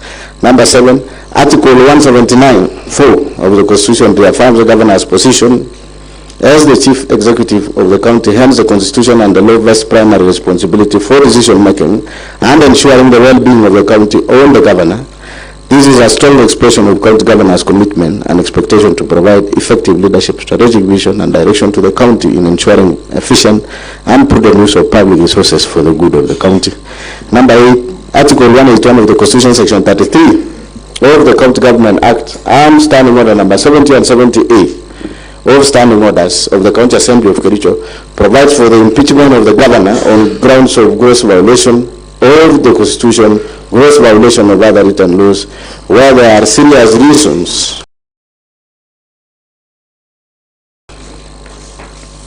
believing that the county governor has committed a crime under national or international law, a gross misconduct and abuse of office. 9. Article 201, 205, and 207 of the Constitution forms constitutional basis that guide the counties in raising and utilization of public finances. In particular, Article 207 establish the county revenue fund and clearly stipulates that money shall not be withdrawn from the revenue fund unless the controller of budget has approved. Section 33 of County Government Acts obligates the governor to provide leadership in county governance, be accountable for the management and use of county resources, and to promote, amongst others, good governance, competitiveness of the county. 11. The governor has in various instances failed to take charge and rein on the right corruption and unethical practices in the county, and instead, the governor has deliberately aided, abetted, condoned, and encouraged the misuse, misappropriation, misallocation, wanton theft, and pilferage of county finances. Number 12, the governor has in multiple occasions directly and indirectly engaged in acts of conduct which severally and collectively constitute gross violation of the Constitution, gross violation of other written laws, gross misconduct, and abuse of office. 13, by his acts and conduct, the governor has exposed the office of the governor,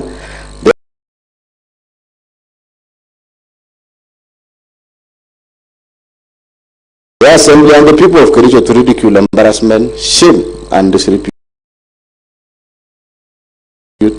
14. The conduct of the governor has been scandalous and embarrassing to the high office of the county governor, an office held in public trust,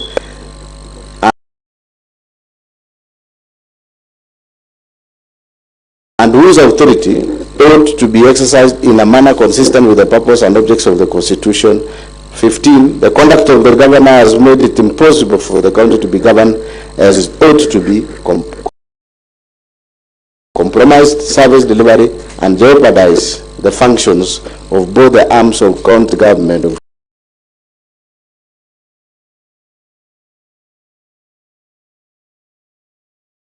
Kericho. It has therefore become untenable for the governor to continue being in office. Number 16, the governor has variously committed constitutional wrongs that subvert the structure of government and undermine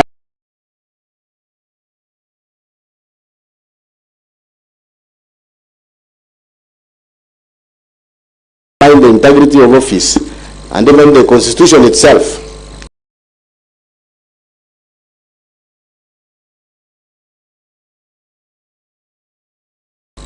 The significant effects of the conduct, i.e. undermining the integrity of office, disregard of constitutional duties and oath of office, arrogation of power, and abuse of governmental process has had an adverse impact on the running and administration of Kericho County government.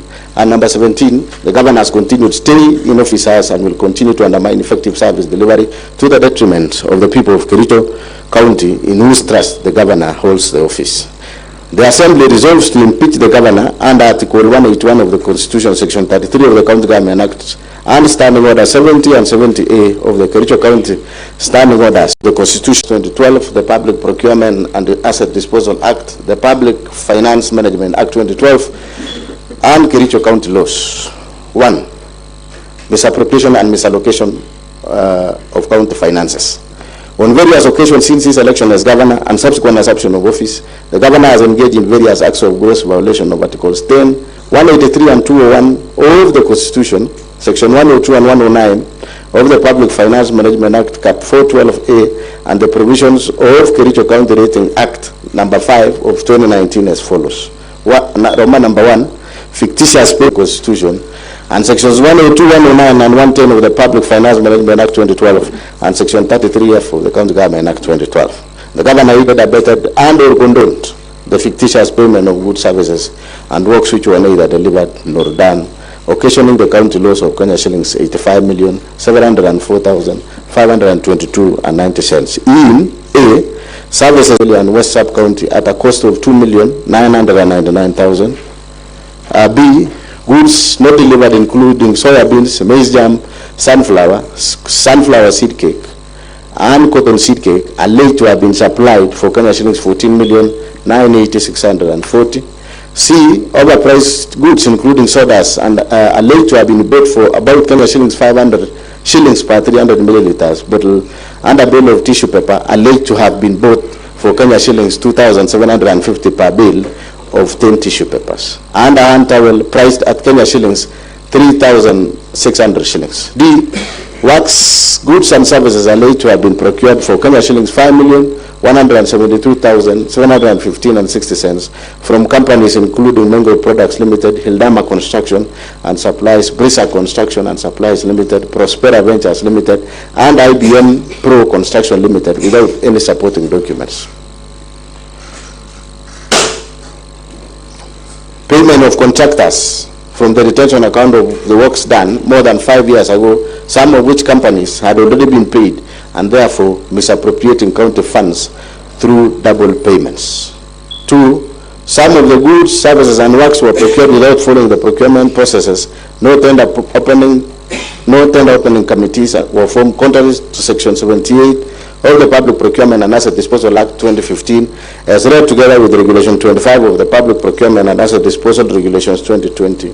Similarly, there were no professional opinions done to the accounting officers contrary to Section 84 of the Public Procurement and Asset Disposal Act 2015. 3. There was deliberate circumvention of competitive tendering of the same goods, services and works by splitting of contracts to suit the request for quotation method, thus violating Section 54 of the Public Procurement and Asset Disposal Act 2015 as read together with Regulation 43 of the Public Procurement and Asset Disposal Regulations 2020. 4. Most of the goods, services and works were procured outside the approved budget as required under Section 44(2)(a) of the Public Procurement and Asset Disposal Act 2015. 5. The documents used by the departments were not clear and did not bear references to the procurement requirement, provision of dates, especially invoices generated, and signatures of respective officers.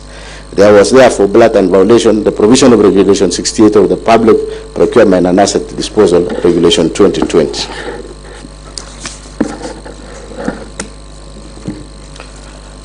Six, no market surveying was conducted as required under Regulation 43(4) of the Public Procurement and Asset Disposal Regulations 2020. The contractors therefore supplied goods with exorbitant prices, contrary to Section 54(2) of the Public Procurement and Asset Disposal Act of 2015. 7. All of the subjects' goods, services and works were paid in advance, yet the county has accumulated pending bills over the last 3 years of Kenya shillings 1.1 billion, which have been verified and are yet to be paid from the time the governor assumed office.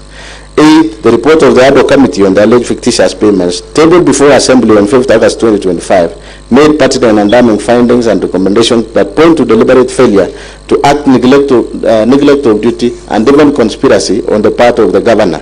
To wit, A. The documents shared with the ad hoc committee by the departmental heads called to testify were not accompanied by the E-Team's invoice. This lends credence to suspicion that the documents may have been prepared to cover up for the theft after the whistle was blown. B. The payments were made in advance before goods,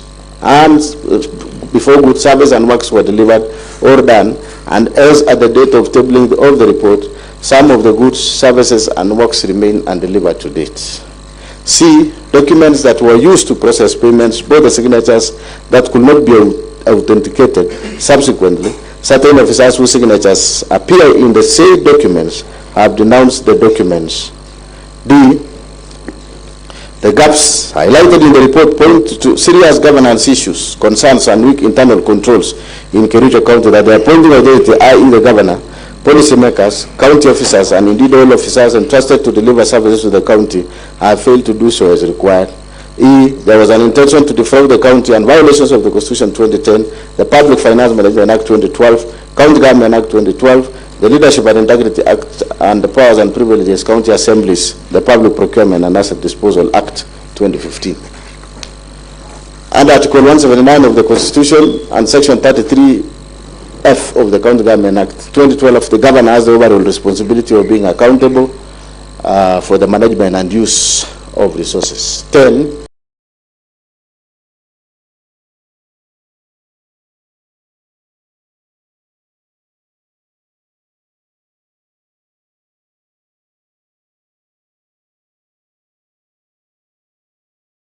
It is a matter of public notoriety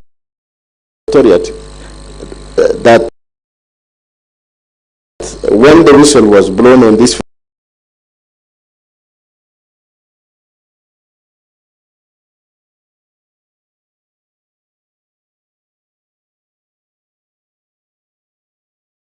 fictitious payments. The governor on 26th July 2025, while attending a function at Kamolok village in Cheboin Ward, rubbished the claims and called for stern action against the whistleblower.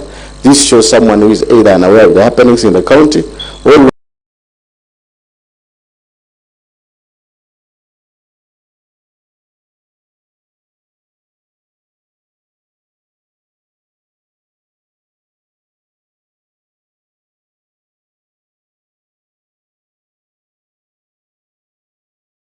was deeply involved in the scandal.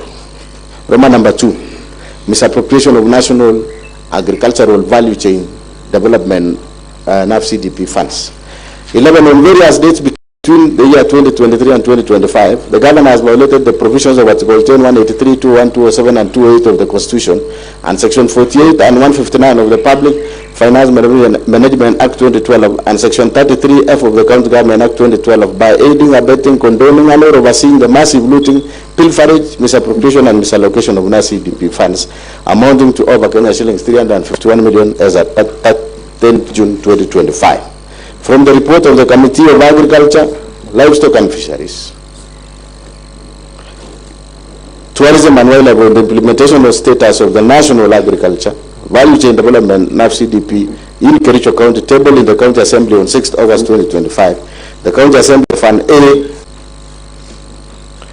cooperative societies, farmer producer organizations found only 19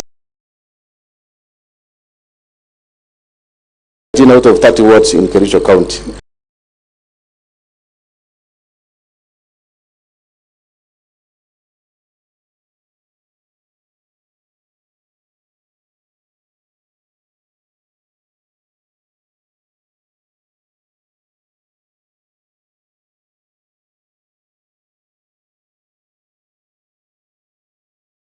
This implies that the funds that were meant for agripreneurs, whose role was to enumerate farmers and organize them into circles, was not adequately utilized. B, each ward circle was meant to get Kenya shillings 1 million, yet the committee found out that of the 19 circles under the program, only 7 have ever received financial support since the inception of the fund. C, it is further indicated in the report that some circle received nominal support in kind, form of office furniture, and some farm inputs, while others have never received any support. D, even those circles and farmer producer organizations which received support in kind did not receive delivery notes when the future furniture and equip plans with the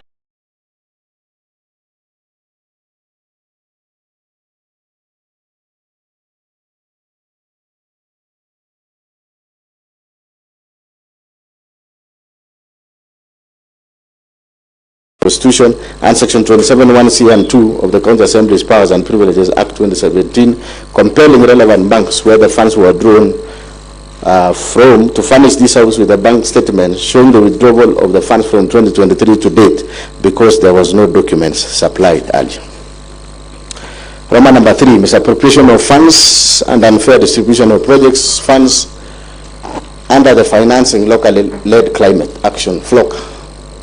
17, on various dates between the year 2023 and 2025, the governor has violated the provisions of Article 10, 179, 183, 201, 207, and 28 of the Constitution, and Section 102 and 107 of the Public Finance Management Act 2012, and Section 33F of the County Government Act 2012 by presiding over unfair, skewed, and nepotic distribution of projects under FLOCA funds, imprudent use, misappropriation, and misallocation of FLOCA fund as follows. A, skewed and unfair distribution of projects under the fund with the governor's home ward, namely Chimo South Ward, alone getting projects worth Kenya shillings 21,701,590 shillings, while there are many other wards not only in sub-counties but even in Bureti sub-county which have received not a single project under the fund. This nepotically skewed distribution of projects under the fund violates the national values and principle of governance and Article 10 of the Constitution, and in particular the values of equity, non-discrimination, equality, good governance, integrity, transparency, and accountability. The principles of public finance under Chapter 12 of the Constitution, as well as the provision of Section 102 and 107 of the PFM Act, which enjoins the governor to ensure fiscal responsibility and adherence to the values and principles of Constitution in the management of county funds. B, The Joint Committee on Water and Sanitation and Environment, Energy, Forestry and Natural Resources, in their report on the implementation status of FLOCA programs, noted that some projects under the fund, namely Chimamun Water Project in Kabianga, Water and Environment Projects in Sereta Cheptoro Ward, Toroy Tank Cooperative Society, Milli Cooling Plan in Kapsa Ward, Soliat Water Tree Nursery Establishment Project in Soliat Ward, Donomare Bowl Water Project and Lelaitich Water Project in Soliat Ward are marked as 100% complete, yet there are either defects in the works, incomplete and substandard works. 18. As a result of this unfair distribution of projects, wards like Cheblanga, Klitin, Chai, Kipchebor, Chilchila and Kunyak did not get even a single project in all categories under the fund, namely environment, agriculture and water. 4. Misappropriation of county funds under Equalizer Kazim Tani program. On or about 14 February 2023, the governor engaged in gross violation of Articles 10, 183, 201 and 28 of the Constitution and Section 102, 109, 110 of the Public Finance Management Act 2012 by launching a program dubbed Equalizer Kazim Tani Initiative and drawing county funds towards the initiative without a legislation to anchor the initiative, public participation, prior approval of the county assembly and the control of budget and prior approval of the budget and appropriation committee approval. 20. Under the fund, a total of Kenya shillings 39 million were paid out without proper tendering, local service orders for the services which were not delivered.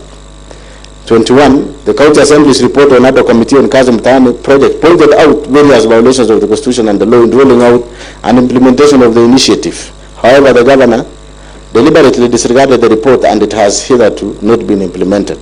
22. The deliberate failure, omission, and unwillingness to implement the report of the County Assembly on Equalizer Kazim Tani initiative undermines devolution, the doctrines of separation of powers, and is therefore antithetical to the values and principles of governance and under Article 10 of the Constitution, the objects of devolution, and Article 174 of the Constitution. Number 5. Misappropriation of funds under strategic intervention projects, SIPs, in 23, in various dates during the financial year 2024-2025. The governor engaged in gross violation of Article 10, 183, 201, 207, and 208 of the Constitution and Section 102, 109, and 110 of the Public Finance Management Act 2012 by overseeing misappropriation of various projects under the Strategic Intervention Projects SIP Fund. For instance, the project of upgrading Kunyak dispensary to health center, which is a retained project for the construction and renovation of various facilities within the health center by MS Belucha Enterprises for Kenya shillings 44,756,846, a total of Kenya shillings 8,575,186 has been paid for no works done. Indeed, when the County Assembly's Committee on Implementation visited the site, they found the contractor had only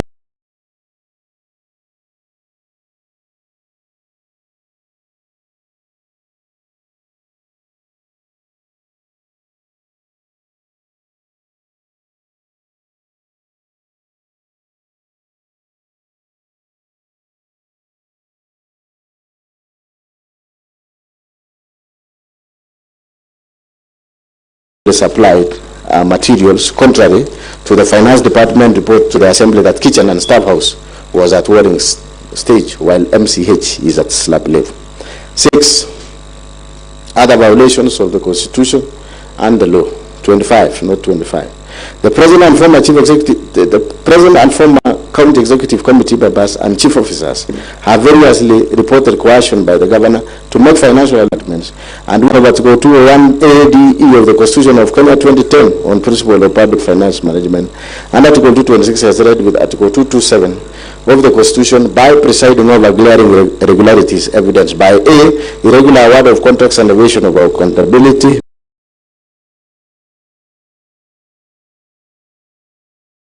B. willfully interfering in the procurement process and the award of tenders, skewed tender awards to various contractors at inflated rate, and in collusion with fraudulent contractors and suppliers, D. irregular implementation and unfair distribution of various programs in the county, and E. intentionally and negligently presiding over massive theft of county public resources, county public funds, as evidenced by the Auditor General's report for the preceding financial years, which have raised flags over various projects. 27, created by a committee he had formed to steer the fund drive and without cogent explanation of how the funds publicly raised for the victims had been expended.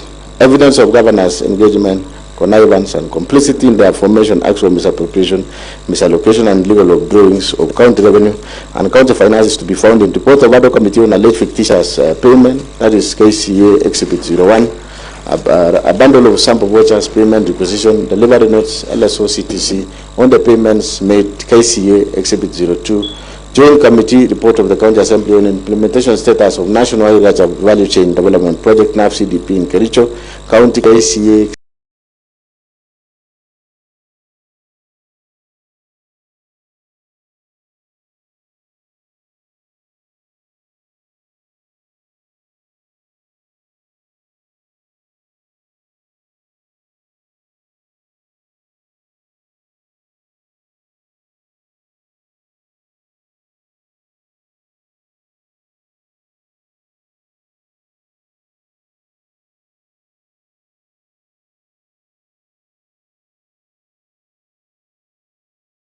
Exhibit 03, World Bank Project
the County Government Act, Section 4 of the Public Appointments, County Assemblies Approval Act 2017, and variously abused his office by, number one, skewed and competitive and nepotic appointments of the county employees of various cadres. For instance, the governor recently hired his own brother, one Victor Mutahi, as a revenue clerk.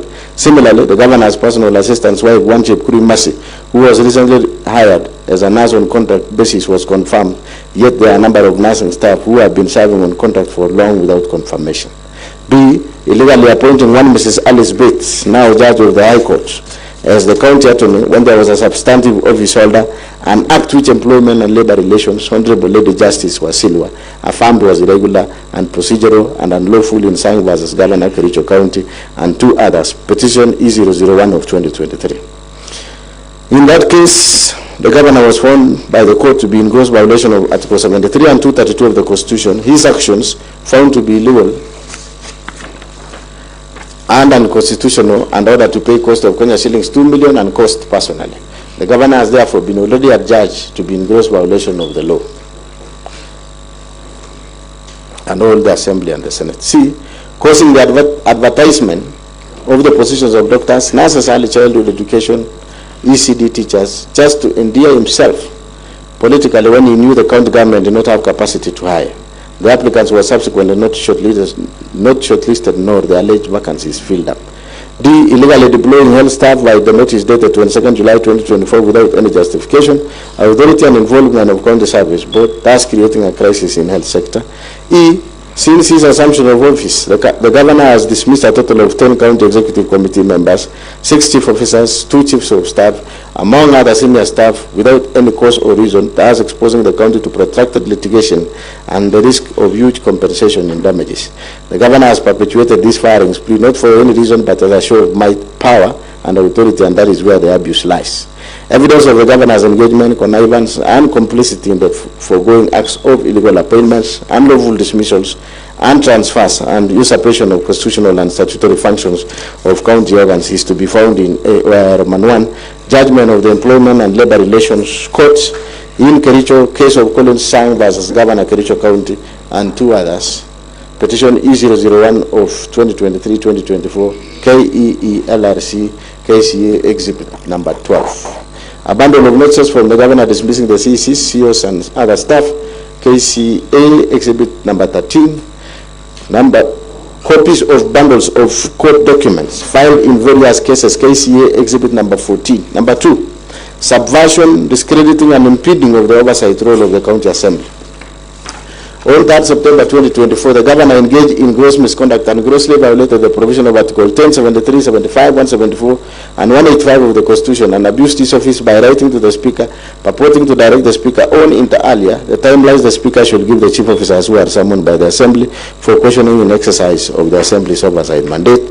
Evidence of governor's engagement, connivance, and complicity in the foregoing acts of subversion, discrediting, and impeding of oversight role of the county assembly is to be found in 1, a letter by Governor dated 20th August 2024 addressed to the Speaker of the County Assembly of Kericho, and 2, a letter for Speaker of the Governor dated 3rd September 2024, KCA Exhibit number 16. C, gross misconduct. Number 1, bullying, incitement, vilification of people and county staff. Number 1, on various occasions, the governor has repeatedly engaged in 1, gross misconduct, and 2, gross violation of the provision of Article 10, 73, and 75 of the Constitution, and Section 29 of the Leadership and Integrity Act by A. The governor has been operating with impunity as though he is above the law. On the second day of being sworn into office, the governor led a mob to invade a private land owned by one Mr. USA Kenyans within Kericho County, and tore down the fence. The governor has since designated the subject land as illegal dump site operated by the county government without the consent of registered proprietor, National Environment Management Authority NEMA approval, gazettement by the county designating the parcel as dump site, and in total disregard of a court order issued by Environment and Land Court in Kericho in ELC petition number E001 of 2022, Josiah Kenyans versus County Government of Kericho. The governor has also obstructed the enforcement of orders by the police administration. The actions are illegal, contemptuous to authority and dignity of the court and the rule of law, unethical, and demeaning the office of the governor holds. Further, as a result of the illegal actions of the governor, the county was condemned to pay cost. B, none of the dismissed CECs, CEOs, chiefs of staff, and other senior county staff were given fair administrative due process and hearing, thus violating the provision of Article 41, 47, and 51 of the Constitution. C, the governor has persistently intimidated, molested, harassed county officers who do not sing to his tune, leaving officers jittery and creating an atmosphere of fear, uncertainty, and despondency in the county, and thus creating a toxic work environment. This violates the provision of Section 11 and 13 of the Leadership and Integrity Act 2012. D, the governor has persistently used divisive and unbecoming language which undermines the office he holds, contrary to Section 8 of the Leadership and Integrity Act 2012. E, the acts of the governor enumerated above have collectively brought dishonor and disrepute in the office of the governor in violation of Chapter 6 of the Constitution and the Leadership and Integrity Act 2012. Evidence of the governor's engagement, connivance, complicity in the preceding acts of incitement, vilification of people and staff is to be found in affidavit of USA Kenyans sworn on 23rd September 2023 in support of the notice KCA Exhibit number 17 to judgment of ELC petition 001 of 2022 USA Kenyans versus County Government of Kericho, KCA Exhibit number 18. And lastly, the video clips.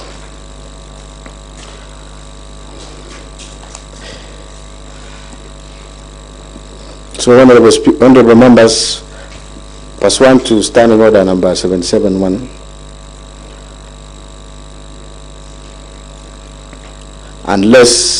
which reads, unless the Speaker for the convenience of the Assembly otherwise directs, voting on a division in the Assembly shall be by electronic voting.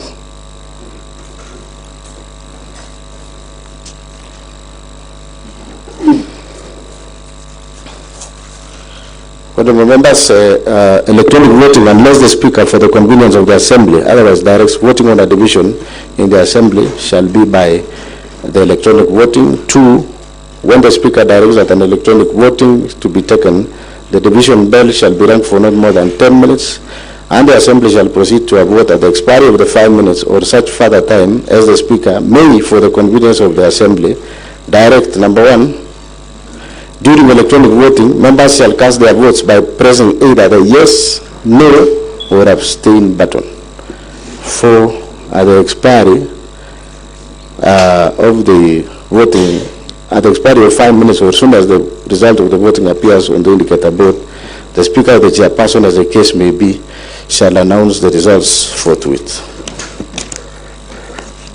Honorable members, you can read your standing orders up to standing order number 8 will guide you on what to do. And I therefore put the question, will as many as are of that similar opinion say aye? Aye. Will as many as are of that contrary opinion say nay? Nay. Honorable members, the voting shall be done by electronic as per standing order number 77. You may take your seats so that we proceed. Honorable members, we will now commence our voting. And clerk, you will facilitate the votes. Let us proceed in that manner. So, honorable members, the voting procedure, because it is in the standing orders, is that the first option is electronic, as you have seen in standing order number 77. And then you will be receiving your credentials either via, you will receive an SMS containing 1 IPPD number, that is your username.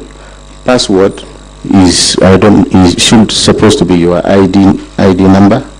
2, voting link. A second SMS will follow with a secure link to the voting portal. And 3, you log in and vote. When you log in and vote, you select yes, no, or abstain, and then you submit your vote. When you submit your votes, votes are confidential and can only be submitted once. Don't press it twice. So we have two messages. Voting credentials, you will receive an SMS containing the same. That is IPPD number, which is your username. And then for password, that is what your ID number. And two, voting link, a second SMS will follow with a secure link to the voting portal indicating the motion. Now we proceed as per the standing order, because I think everyone is in the house. Do we need to ring the bell? Everybody, every member is accounted for. Do you have to ring the bell? You draw the bar, please. You draw the bar. Draw the bar, Sergeant Atam.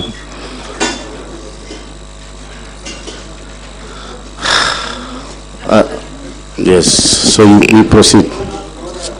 We have our order. For those who don't have, they are honorable members. We provided you with a laptop, so when you raise your hands.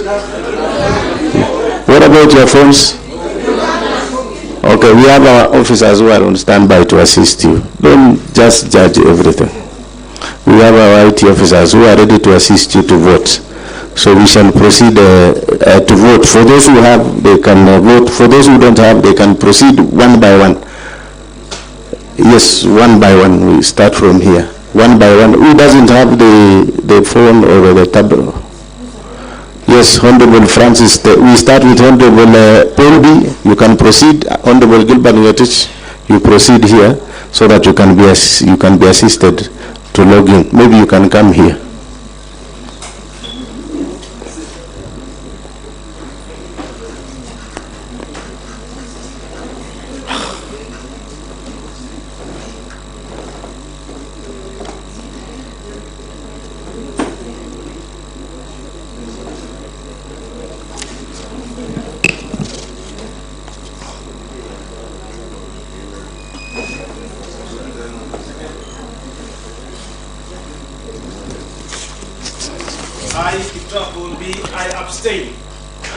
Order, Honorable Paul B. Abstaining is in, you still press the button. Order, there is no shouting, Honorable members. Order. You know, Honorable members, you can still refer to your standing order even when you are abstaining. Kindly, we are under electronic voting. Electronic voting.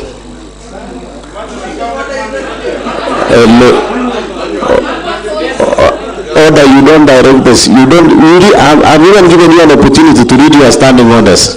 You just read your standing orders on the number of voting. Order, there is no noise. Order. Yes. Order. Honorable Paul B and Honorable Gabriela, I don't know what do you want me to do now that you are shouting at me.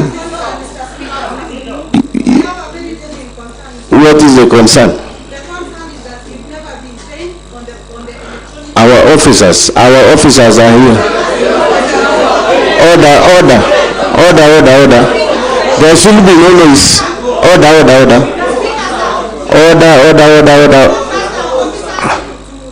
But you are logging in with your credentials. Is it a coincidence that you don't have a laptop? Let me see. Order, honorable members. Order. Voting is ongoing. Order. Voting is ongoing. Kindly don't shout, honorable members. Voting is ongoing. Yes, those who doesn't have honorable, yes.